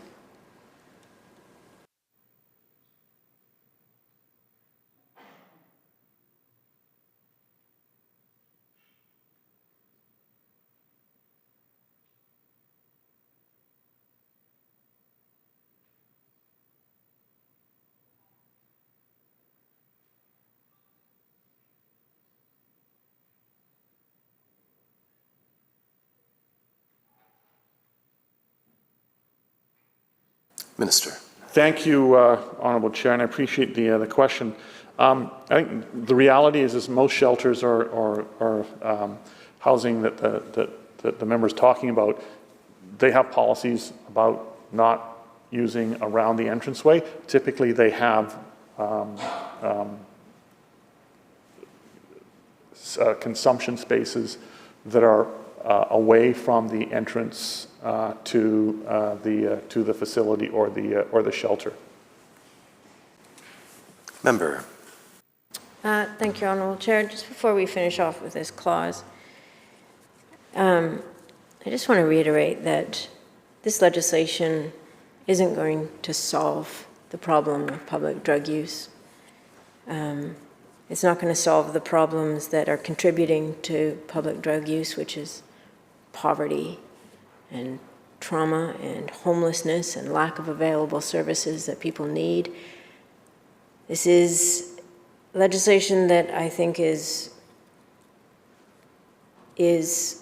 very much creating the risk of adding additional stigma to people who are already the most stigmatized people in the public, in our communities. And they pay for that stigma with their lives, their health. They pay for that stigma by already being excluded from public life in so many ways. And so reacting to a public health emergency in a way like this exacerbates that health emergency. Just want to put on the record an excerpt from a speech from an NDP Member of Parliament, Gord Johns.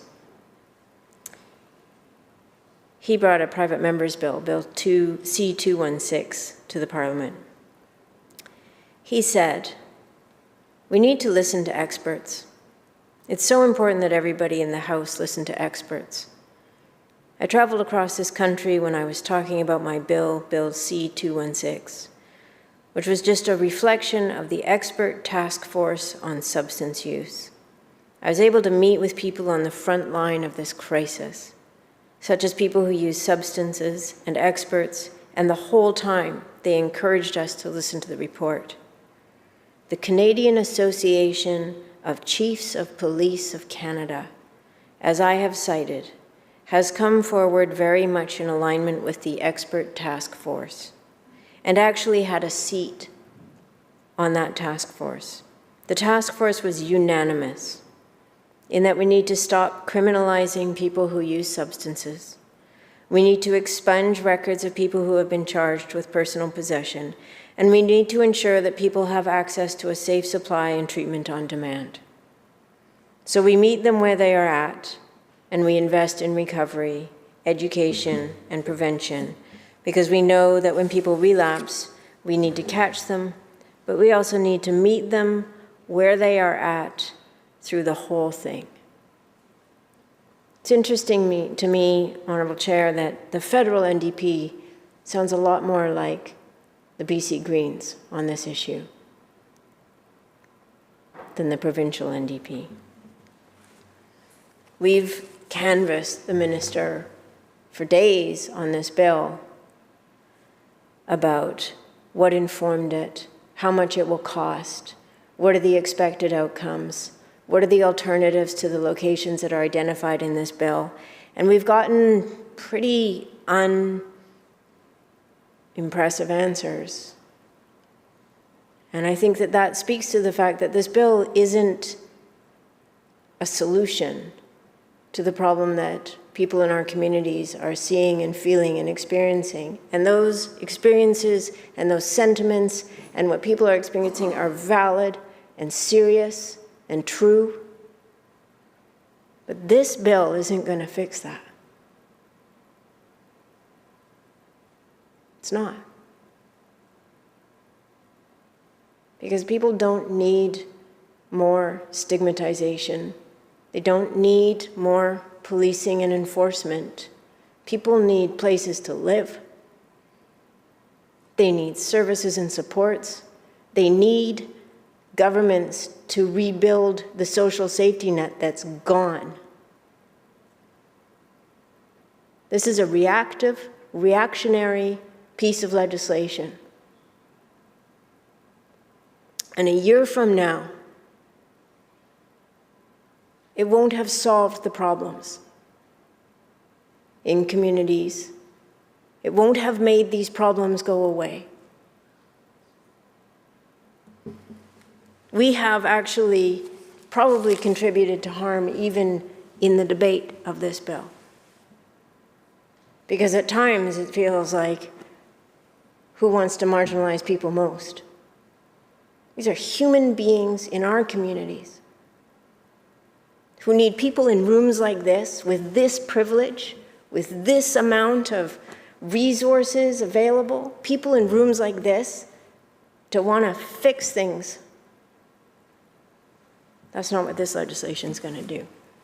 And with the amendments that were brought in by the minister, it's actually going to make it worse. I want to go to my community and say, when solutions come forward, like the village site, which sees an 18% decrease in crime, that's the kind of data that I'm talking about. That's the kind of informed and evidence-based decision-making that I'm talking about. That's what I'd like to see this government invest more of. What works? What helps people? What gives people a place to live and dignity and health and well-being and gets them employed and moves them back into the place they belong as a true part of our communities, as a part of the public that we actually care about?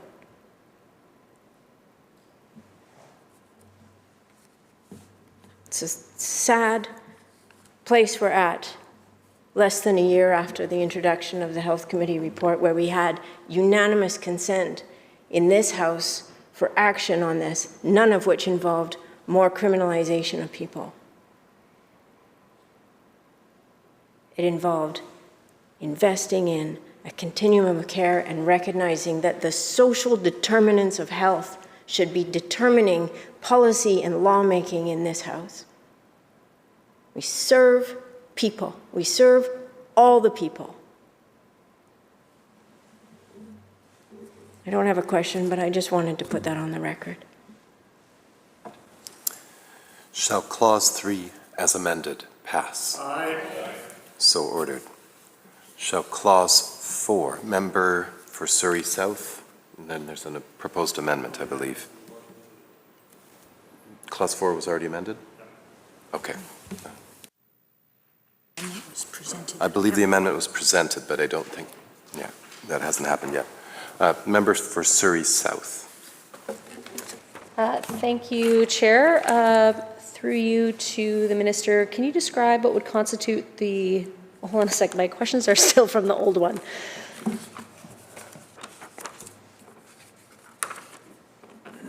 Okay, recently consumed.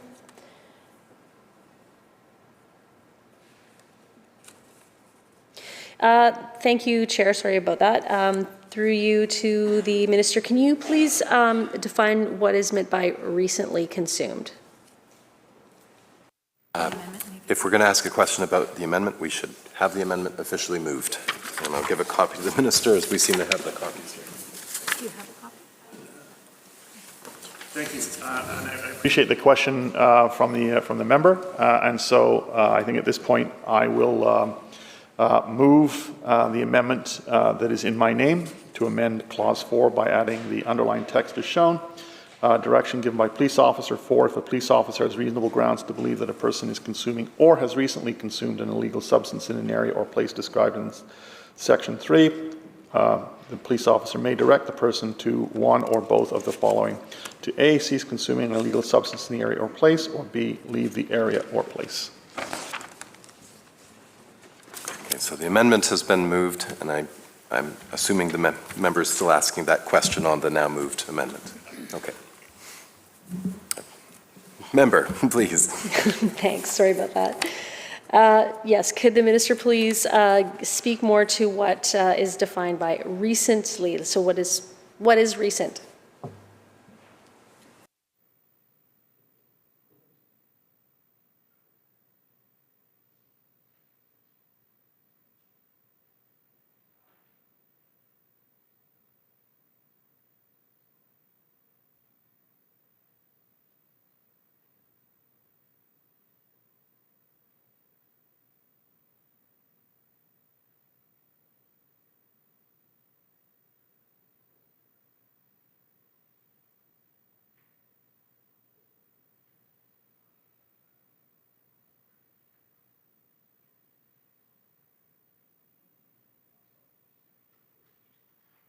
Minister.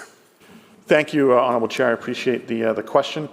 So it would be, in terms of police receiving a call about something taking place, and at the same time, it's also would be parcel of the training as to what recency is.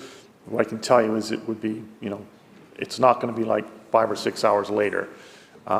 It would be in response to a call. And police, in terms of their training, would have an understanding of what recency is that actually a word? Recency is. Member. Thank you, Chair, and through you to the Minister. So just based on knowledge of policing. I would say that a 5-hour delay in getting to something that would be like a code 4 call or ranked fairly low probably in police priorities to attend could be 5 or 6 hours later. So it might be helpful to have more clarification on recency, because for example, if it's someone that is attending a park on a regular basis that is often seemed consuming by people who are using that park, and they used yesterday, that's recent. I saw them last night. Now they're back this morning. They were using drugs in the park last night. Would that be considered recent?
Minister. Thank you, Honourable Chair. I'd say it's a combination of factors. So what is happening and how the call is phoned in and what police are hearing is in fact taking place. There's also case law that guides what recently means. Along with that is going to be common sense of which police will be applying the legislation. I think all of those things are going to contribute to, individual situations as to what's happened when police are called about public drug use that this legislation contemplates. Member. Thank you for the response. Through you, Chair, to the Minister. So if there's a group of people present but only one is witnessed consuming illegal substances by police, can the police direct the entire group to leave? Or can they only direct that one person who is directly seen consuming that substance?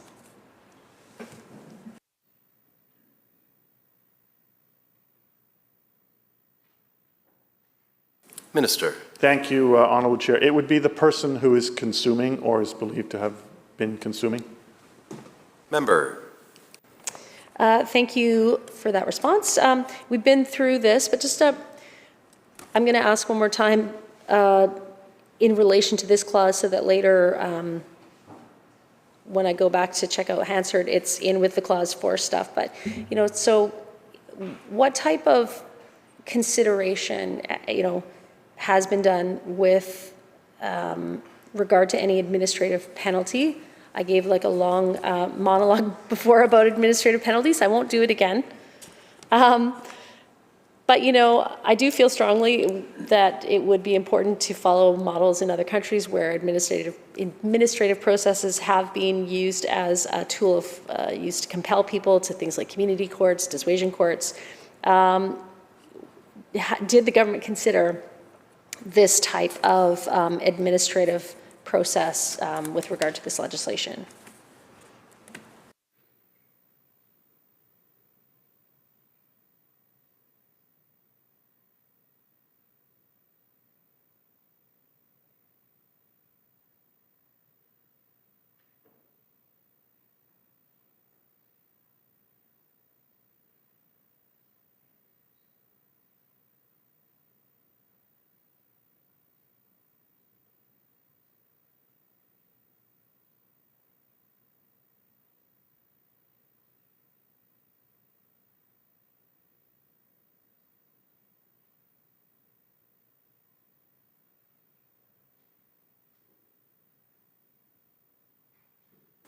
Minister. Thank you, Honourable Chair, and I appreciate the question, and I appreciate the discussion that we had when we talked about this in the other section. So I'll try and condense my response as well. We didn't consider in sort of involuntary treatment in the development of this bill. Everything we have, our focus has been on voluntary treatment. That is the focus that Ministry of Mental Health and Addictions has been pursuing, working with the experts around that. That what the member is talking about is not contemplated by this piece of legislation. Member. Thank you. Through you, and hello, Madam Chair.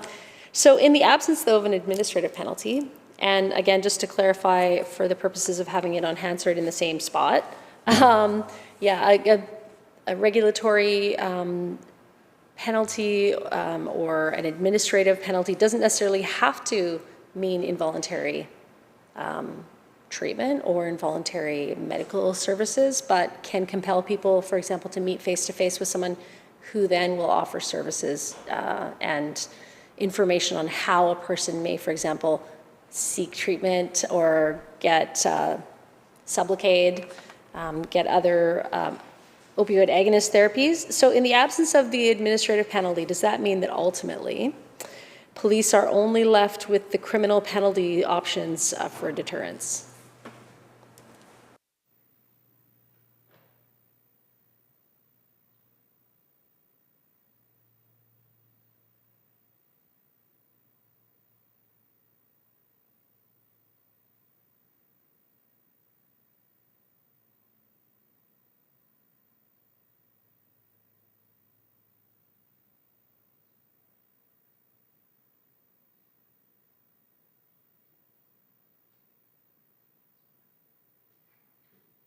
Minister. Thank you, Honourable Chair.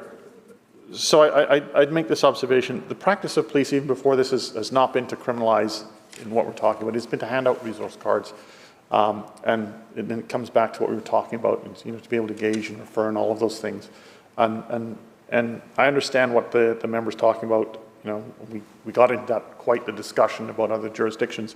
And I'll just say, the approach that's being taken is based on what we're hearing here in British Columbia, and I won't go into all the things about other jurisdictions, different populations, demographics, and all of those things that we went through.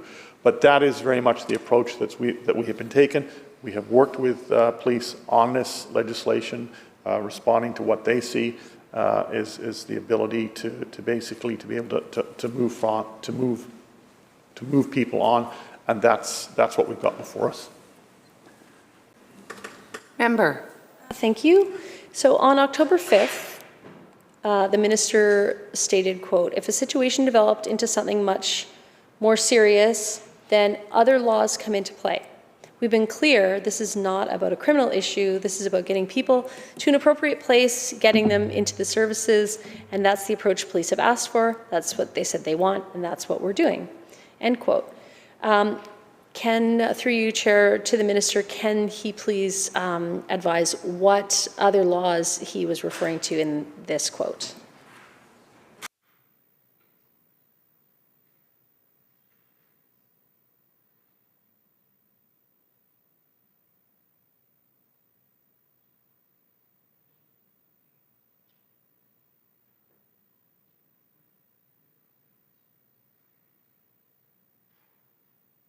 Minister. Thank you, Honourable Chair.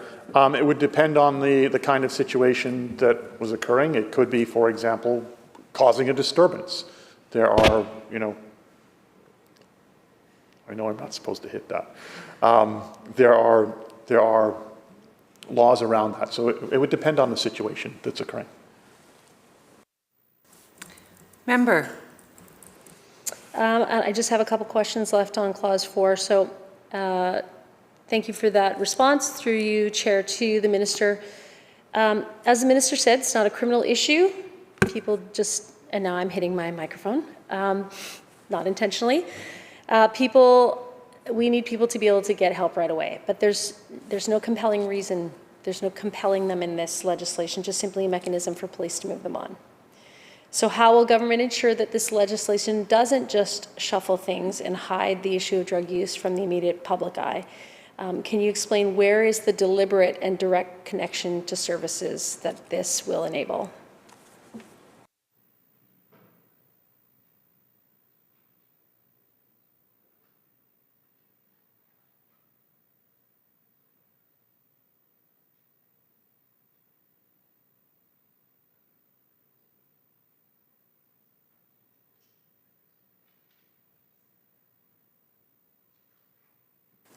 Minister. Thank you, Honourable Chair. And that relates to what we have also talked about in the course of this debate, all the other areas that different ministries or government is focusing on in terms of expanding treatment options and expanding overdose prevention sites and on supportive housing and complex care and all of those other things.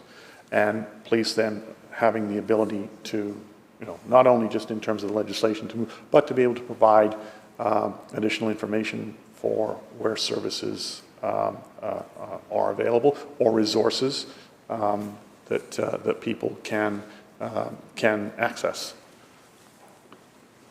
Member.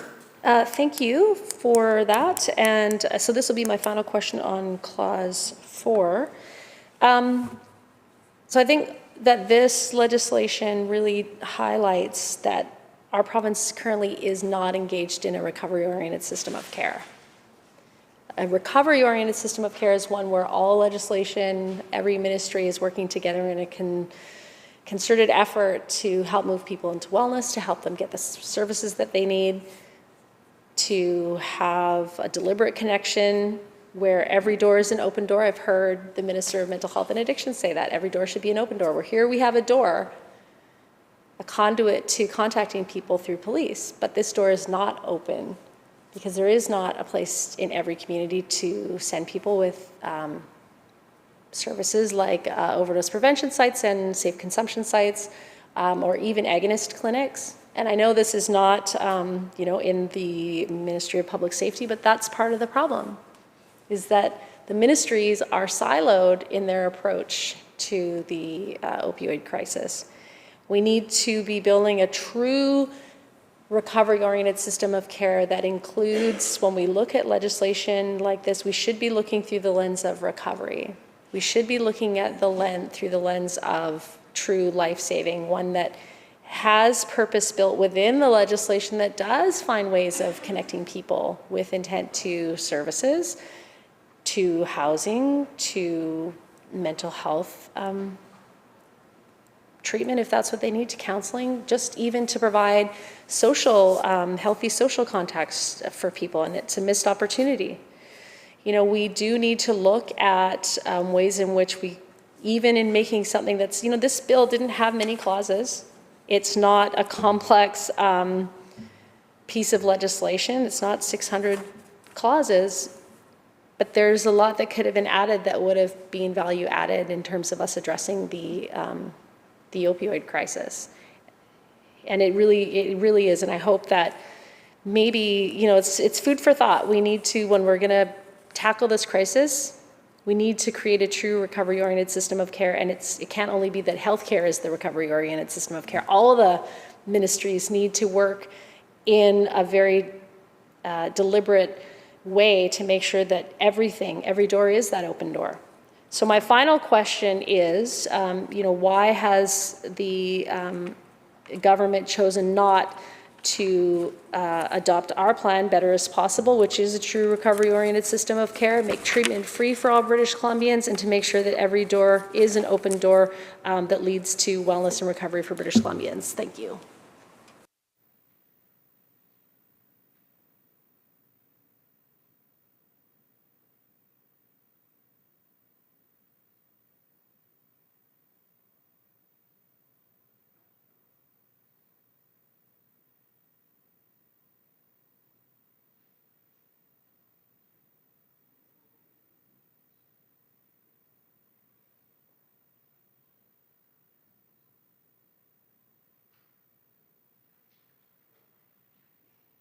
Minister. Thank you, Honourable Chair, and I appreciate the question from the member, and I appreciate the questions that she has been asking during the course of this debate. I would just say this: we have been working on building a system of care cross ministry. There's a lot of collaboration between my ministry, mental health and addictions, social development ministries, as well as health. That work has been underway. It's why we've made the investments that we have done. As I said, $1 billion in this year's budget, and we are building that system of care. We have more work to do, but we are absolutely determined to do that.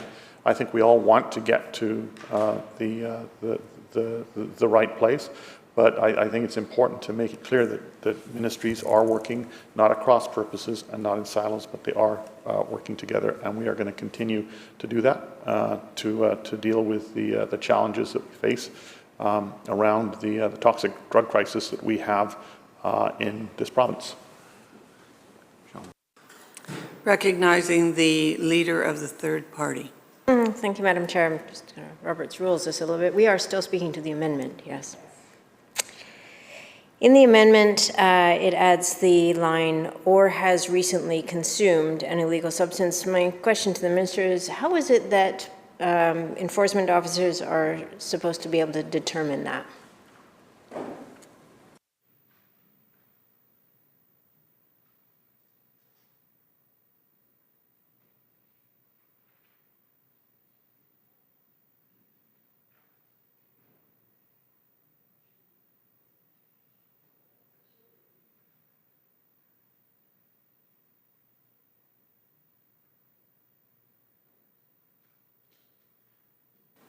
Minister.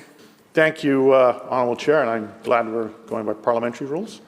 It is very, the answer to the question is, look, it's fact specific, and police are experienced in how that works and what that means. Member. Thank you, Honourable Chair. I really don't think it is that specific, and I point to the report that was done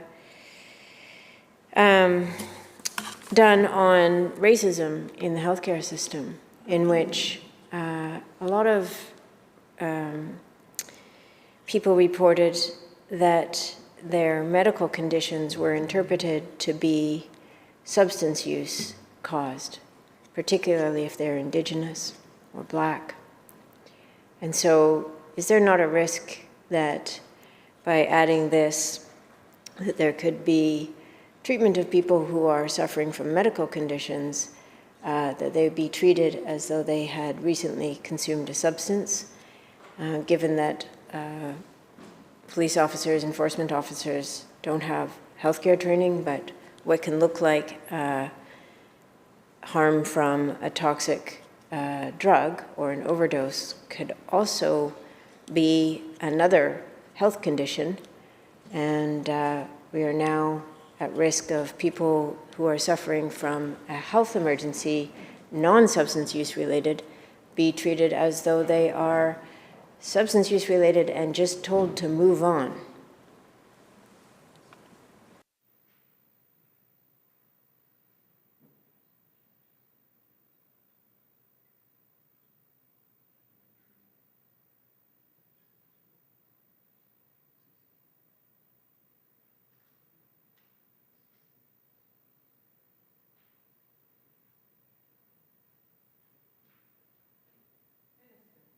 Thank you, Honourable Chair. It's a combination. It's on reasonable grounds, and that can be a combination of factors. It could be a combination of factors such as paraphernalia. It could be, in the case of a witness, having witnessed something. It could be a number of factors, but it's not just a case of, going up and saying, yes, you are. No, there has to be reasonable grounds, and there has to be, and police are trained in what those reasonable grounds are. Member. Not to be picky, but generally laws are meant to be pretty clear. I don't see I do see has reasonable grounds to believe a person is consuming or has recently consumed an illegal substance. I'm going to speak to this by introducing an amendment after we finished with this amendment. So I'll leave it there, but I do think that this is a problematic amendment. On the amendment, recognizing the House Leader for the third party. In the What We Heard report of the In Plain Sight, the Indigenous Peoples Survey, 26% of the people surveyed talking about widespread and ongoing stereotyping and racism leading to discrimination at the point of care in a healthcare system that should be able to determine using a similar set of parameters as what the minister is claiming police are going to be using in terms of the discretion that they're using, the type of care that they're providing. In the case of police, it'll be the type of response, public safety response, so-called public safety response that they're going to administer based on their expertise. In our healthcare system, 26% of the respondents came back saying that they always assume that they're drunk or asked about substance abuse. More than 1 in 4 times that an Indigenous person accessed our healthcare system, there was an assumption that that person was intoxicated. So pardon me for not being entirely convinced by the minister's vague response that a police officer is going to be able to determine whether, based on fact.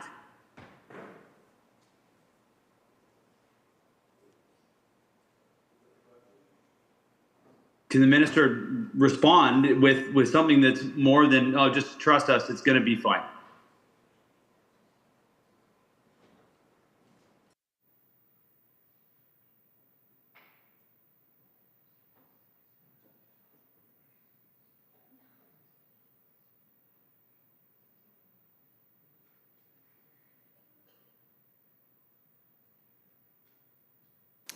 Minister. Thank you, Honourable Chair. I just want to make a couple of points. First off, this is not about intoxication.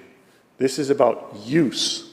And there's a difference between use and intoxication.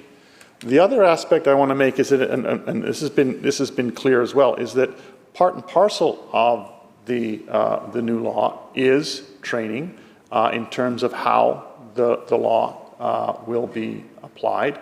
And that's been clear. From the discussion also, this is about criminalizing people. This is not about, punishing people. It is about being able to deal with certain situations and getting people to move on.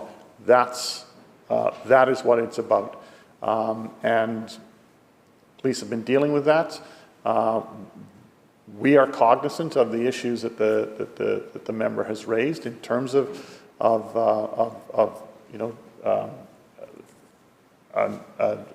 greater impact on Indigenous people, for example, by policing and by a whole range of areas in our society, whether it's our healthcare system. And so there is focus on ensuring that is not the case, and that's part and parcel of the training that goes along with the introduction with this in the Act and how it's intended to work. Member.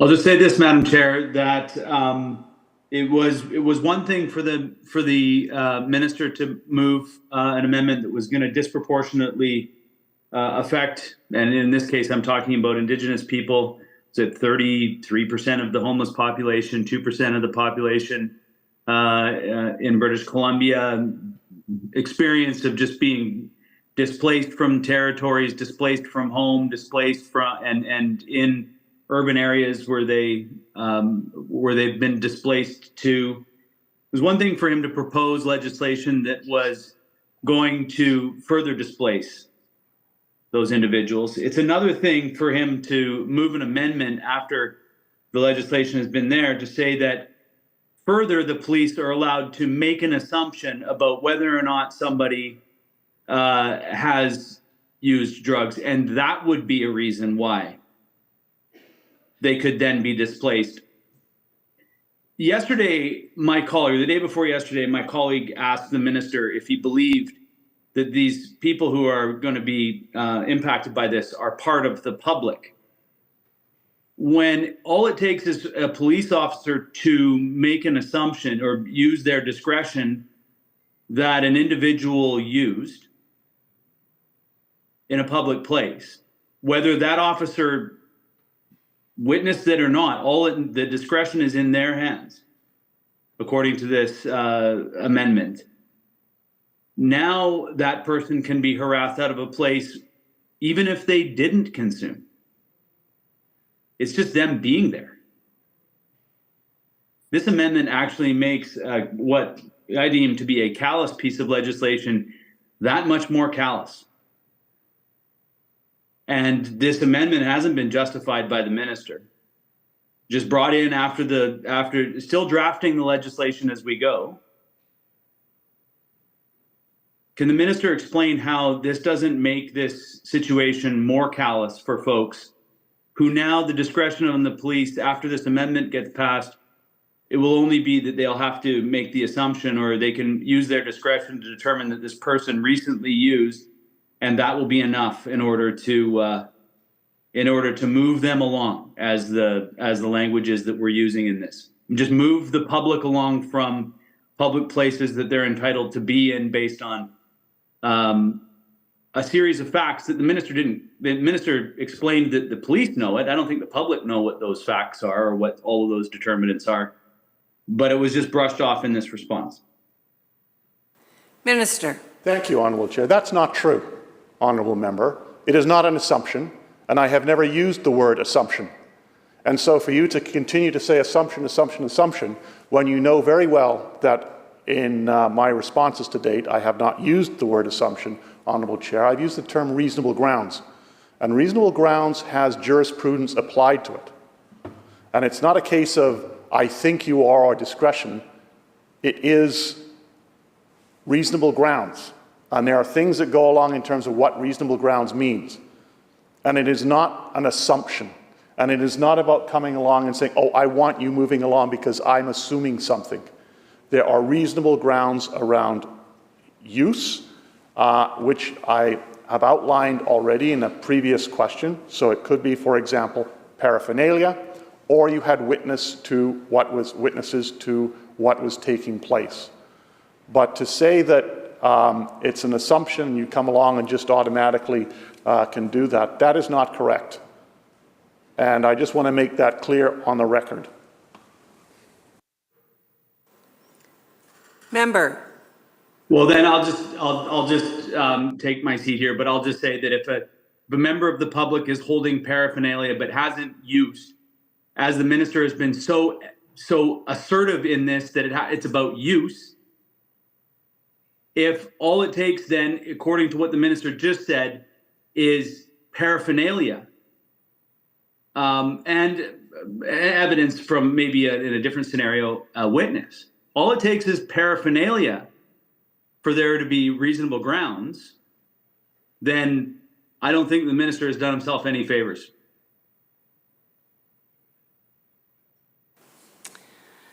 Shall the amendment recognizing the leader of the third party? Thank you, Madam Speaker. I just want to raise a point that just now we heard from the minister that there will be training for police officers around this legislation coming in. And training, I believe, would have a cost attached. But on Monday, when I asked the minister about cost analysis of this legislation and what kind of costs would be associated with policing and the justice system, he indicated, I think his words were, there won't be additional costs, this is just a conversation. Can the minister make it clear whether or not there is going to be training specific to this legislation and what cost is anticipated for that training?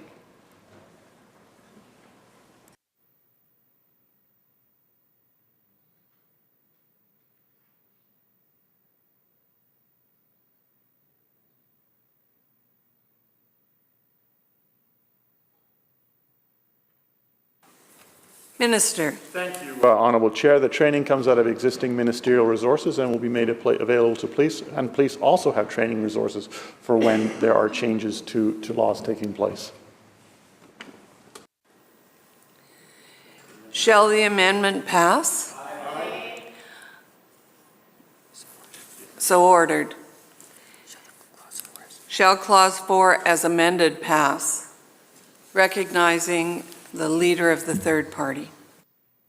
Thank you, Madam Chair. I have a proposed amendment to Clause 4, which would add a Section 2 under 4, Section 1. So after police has reasonable grounds, Section 1 would add, if a police officer directs a person pursuant to subsection 1, the police officer must direct the person to immediately available emergency services. And the reason I add this proposed amendment is that, as we learned today, yet another report out from the coroner, that the illicit drug supply is deadly. And that if we are engaging with people who have been using the very toxic and very deadly drug supply, there needs to be a recognition that those people may well be in need of health services. With a lack of safe consumption sites, people are making the best choices that they can on where to consume illegal substances. They're not ideal, but people are trying not to die. Unhoused people with substance dependency simply have limited options on where they can go to safely consume. If this government is truly focused on ensuring that public spaces are safe for the public, and I remind the Minister of his agreement, 2 days ago, that people who use drugs are still members of the public, then the onus is on law enforcement to provide safe consumption sites where people can access support services or to desist on moving them from public and shared spaces. Simply put, if the government wishes to not see people using drugs in public spaces, they have a responsibility to connect people with safe consumption sites and health services. We cannot simply pretend that people do not exist. These are people in our community. This amendment therefore proposes that if a police officer wishes to use the discretion made available to them under this legislation, then the police officer has an obligation to connect that person with an alternative consumption site or health care. Importantly, this amendment requires that the site must be immediately available, it must be open at the time, it must be within a reasonable distance, and it must have the capacity to support the individual. If this bill is truly about the safety of British Columbians, if it's truly about public safety, then I'm sure that all parties will agree that this is a necessary amendment, one that is focused on ensuring the safety of all people.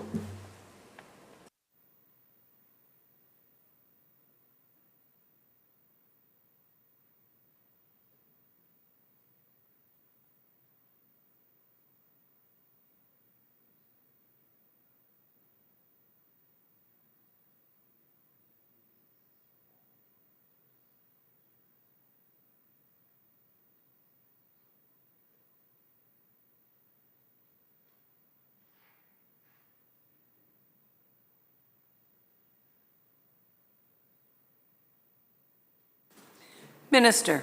Thank you, Honourable Chair, and I appreciate the sentiment of the member in proposing this amendment. I think there are a number of issues that are problematic in terms of the amendment, not least of which in terms of the police having the actual authority to direct someone to a facility. But I can also tell the member that police do assist people in helping them to get to help if they need it, whether it's by police or whether it's by emergency health services, directing them to letting them know what services are available, or to an overdose prevention site, or what community services are available to assist them. They have all those things. They do that now. They do that as part of their job. But in terms of the ability to actually say, you must go here, that's something that they don't have the authority to do, and therefore we cannot support this amendment. Just for the members' information, the amendment is in order, and we'll be sending a copy out to everyone online as soon as we can. Recognizing the third-party House Leader. Thank you, Madam Chair, and thank you to the Minister for the response. And I recognize the challenge that he raised specifically to this amendment about the inability to direct, the police inability to direct people to useful health services, and that there's a limitation to that.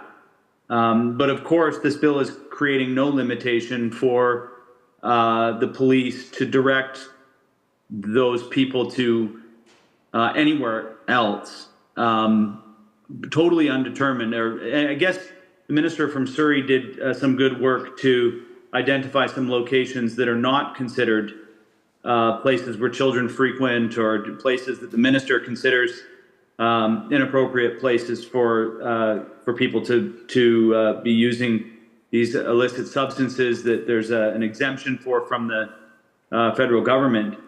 I think that it is important to put some context around that. I respect the minister stating that we shouldn't be, that perhaps the government can't force them to go to get the adequate services that they need for their health care, but they can go literally anywhere else. This discussion kind of reminds me of that, I think it was Australian skit about the oil tanker spill and the environment, and that the solution was to just tow the problem outside the environment.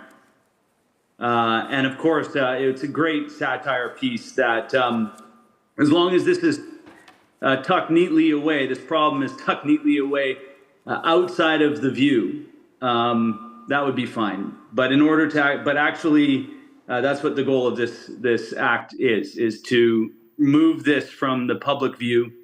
And as we've just learned, there's no real ability for the government to deliver the healthcare services that these folks need. There's an incredible amount of an outpouring of love and of sadness for the passing of Matthew Perry, who doesn't want to be known for the popular TV show that he was on and that made him famous. And in honor of that, I'm not even going to mention it here, because what he wanted to be known for was the work that he did to positively impact by providing the services to people who are suffering an affliction, addiction. That's what he wanted to be remembered for when he died. And there's a very poignant clip from an article. So he didn't want to be the guy that's towing the problem outside the environment. And that's what this government is doing with this bill, and that's what this government is doing with this situation. And so I think that this, whether the government's going to support this or not, this amendment serves a very useful purpose in illustrating exactly what this government is doing in this bill, trying to remove this problem from their political field, and trying to remove this from the visual field of British Columbians, this problem, so that it doesn't have to be seen anymore, removing it outside the environment, rather than doing what Matthew Perry was wanting in his life's work at the end of his life, was to actually help people.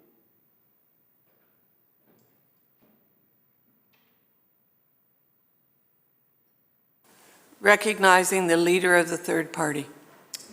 Thank you, Madam Chair. Just to make one more case for this amendment, has the minister considered the implication of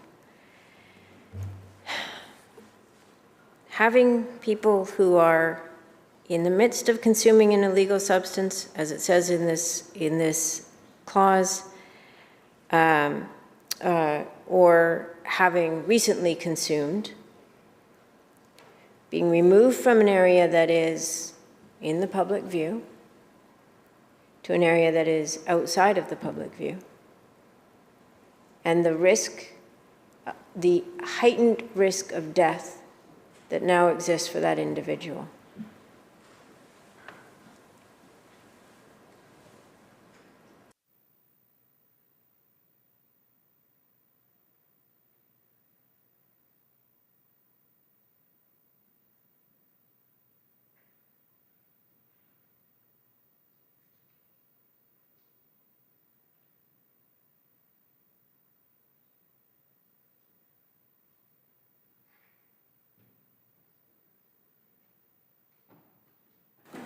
Minister. Thank you, Honourable Chair. It's not about moving it out of public view. It's about moving it from inappropriate places where the public gather, where families gather with kids.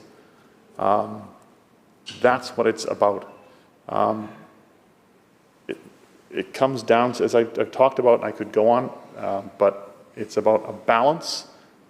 That's what the legislation is about. It's about ensuring that we continue to build the services that are required, which we are doing. It's all of those things. But it's not about we're bringing this in to put people out of view. Member.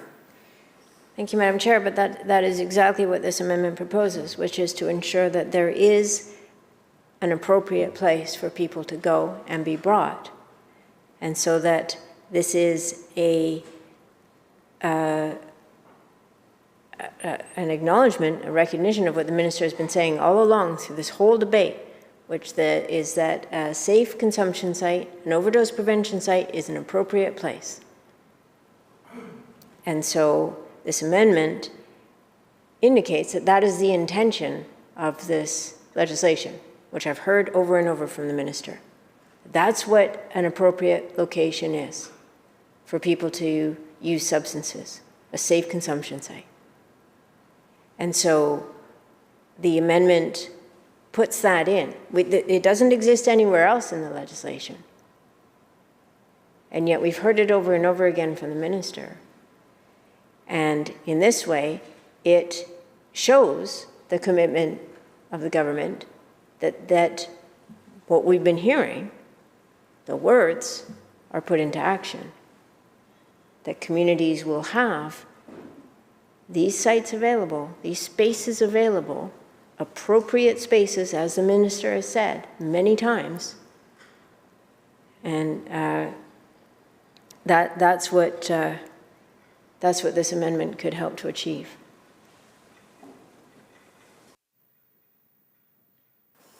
Recognizing the third-party House Leader. Yeah, thank you, Madam Chair. Through you to the minister, he didn't answer the question that my colleague asked around the liability that might exist if an officer moves somebody from a location and that person then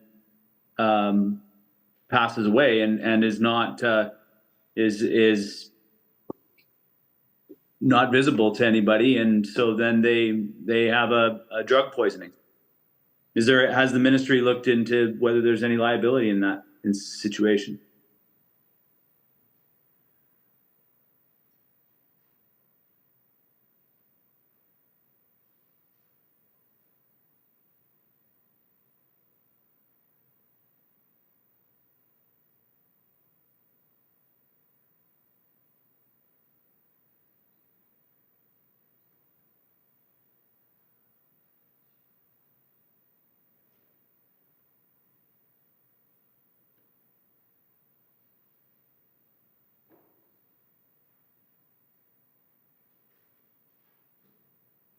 Minister. Thank you, Honourable Chair. We do not believe there will be any liability. In fact, that's not a concern that has been raised in any of the consultations that we've had either with police or health experts.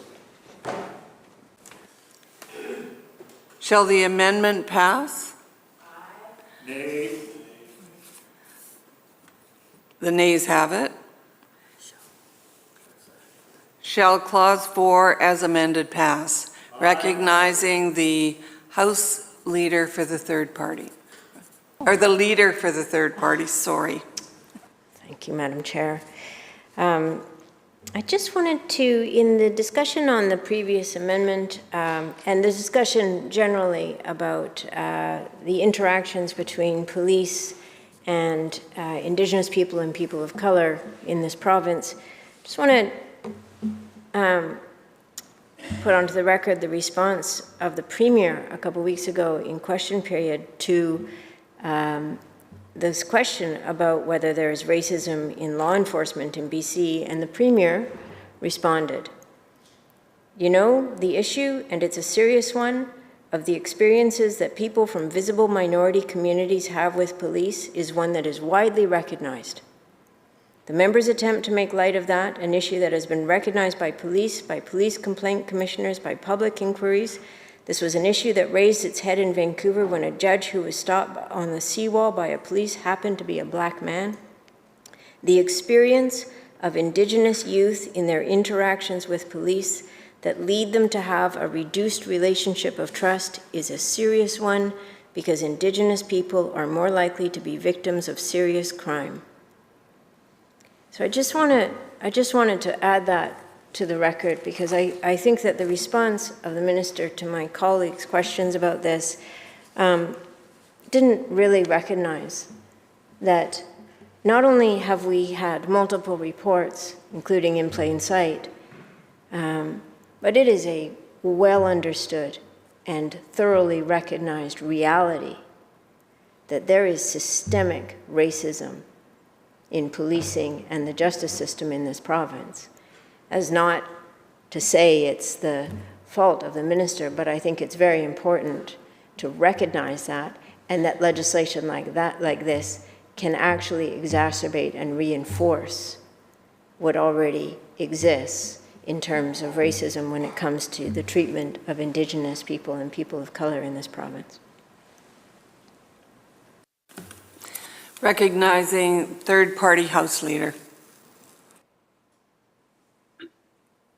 I have had so many meetings with, maybe a half dozen meetings with the Minister of Public Safety, the Solicitor General, and his senior staff about the disproportionate attention that Indigenous people get from policing in this province. There have been the scale and scope of the problem that exists is almost inexplicable. Chelsea Poorman and Casey McKenzie Seaweed are two cases in point and they have been the source of many meetings that I've requested and discussions that I've requested with the ministry about how policing in this province fails Indigenous people. How before investigations are complete, indeed in some cases before investigations had even began, policing agencies in this province are claiming that there's no foul play involved. Even before they know what's happened in those cases, public statements diminish the individual that was the victim of an unfortunate end of their life. I can only put it that way because these cases are still outstanding and still being investigated today. I raised the issue around Chelsea Poorman, especially, that how can anybody have any confidence in a police service once they've said that they're confident that they have no idea what's happened, but they're confident that there's no foul play involved. But yet that police service continued to investigate that. And even with the reality that there's this incredible pressure on that police service to not be seen as jumping to conclusions earlier. And so the conflict of interest in that situation is almost is unbearable. And again, this past summer, a soccer tournament that my daughter was playing soccer in. Just a few hundred meters, a young girl's body was found. And even though the RCMP have apologized for jumping to making a determination about what happened before they had any clue,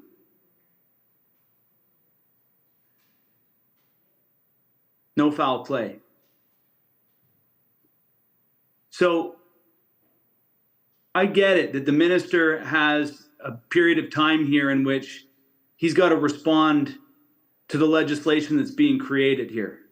He's got to respond to the tough questions that are being answered or that are being asked. He's got to provide answers for them.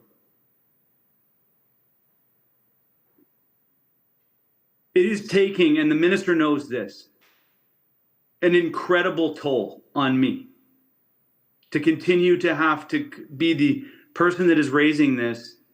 It's taking an incredible toll on our families who are demanding better. And that's the reason why it is so difficult to just allow for the answers that have been given, that the tools are being handed over, the discretion is being handed over to police agencies that have demonstrated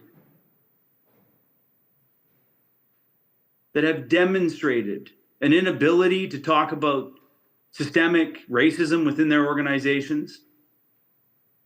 They've demonstrated an inclination to jump to conclusions in their investigations. So the minister can be frustrated with me for raising these issues in this debate and can hang the discussion on this on a few words here or there. The fact is that Indigenous people in this province aren't given the benefit of the doubt. Impoverished people in this province are not given the benefit of the doubt. Impoverished Indigenous people, homeless people that so disproportionately outweigh every other demographic within the homeless population, displaced from their home communities, displaced from their territories, are the last people in our society that are given the benefit of the doubt.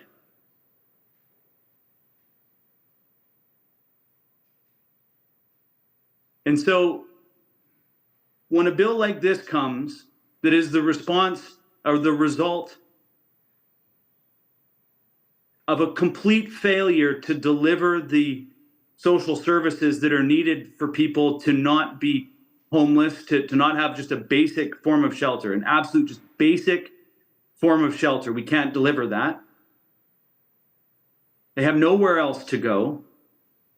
And we create a law that basically pushes them to somewhere else, anywhere else, that's appropriate. And then to have suggestions that we're just supposed to take the word for it because it's based on fact, but yet the fact of the matter is that my relatives, the Indigenous people in this province,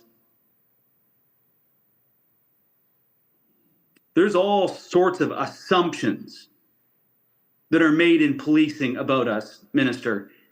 And so I feel like this is just a Band-Aid covering the symptom of the problem that this government has failed to respond to in every way other than through rhetoric.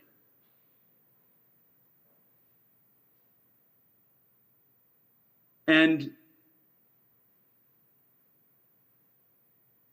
this is not going to make the situation better. This gives more tools. And if I'm just going to use the demographic of Indigenous people, this just gives police more tools to harass us off to the next location that's undescribable, to the next location that is appropriate and undefinable. That is the experience of Indigenous people for the entire history of this province. And that might be the reason why groups like the Union of BC Indian Chiefs don't support this legislation. And I've asked this government to do what they know that they should be doing rather than creating laws that push the majority of these people, push Indigenous people further into the margins, make vulnerable people more vulnerable to death.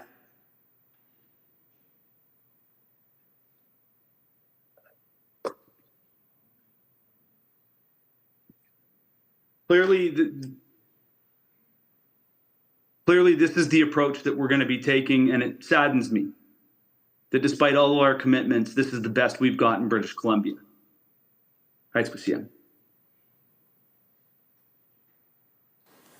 Shall Clause 4 as amended pass? Aye. Nay. Those in favor say aye. Aye. Those opposed say nay. Nay. Motion is carried. Shall the title pass? Aye. Those opposed say nay. Motion's carried. Minister? Thank you. Honourable Chair, I move the committee rise report the bill complete with amendment. You've heard the motion. All those in favor of the motion say aye. Aye. Opposed say nay. Motion's carried. This committee stands adjourned.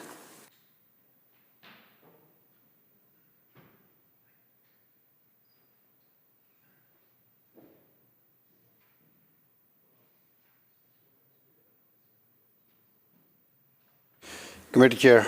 The Committee on Bill 34 reports the bill complete with amendment. When shall the bill be considered as reported, Government House Leader? Next sitting, Honourable Speaker. So ordered. Committee Chair. Mr. Speaker, Section A reports progress on Bill 38 and asks leave to sit again. When shall the committee sit again, Government House Leader? Next sitting, Honourable Speaker. So ordered. Government House Leader. Thank you, Honourable Speaker. I move the House to now adjourn. Member, you heard the question. All those in favor say aye. Aye. Those who oppose. Motion carried. This House stands adjourned until Monday, 10 a.m. And that would be November 6th.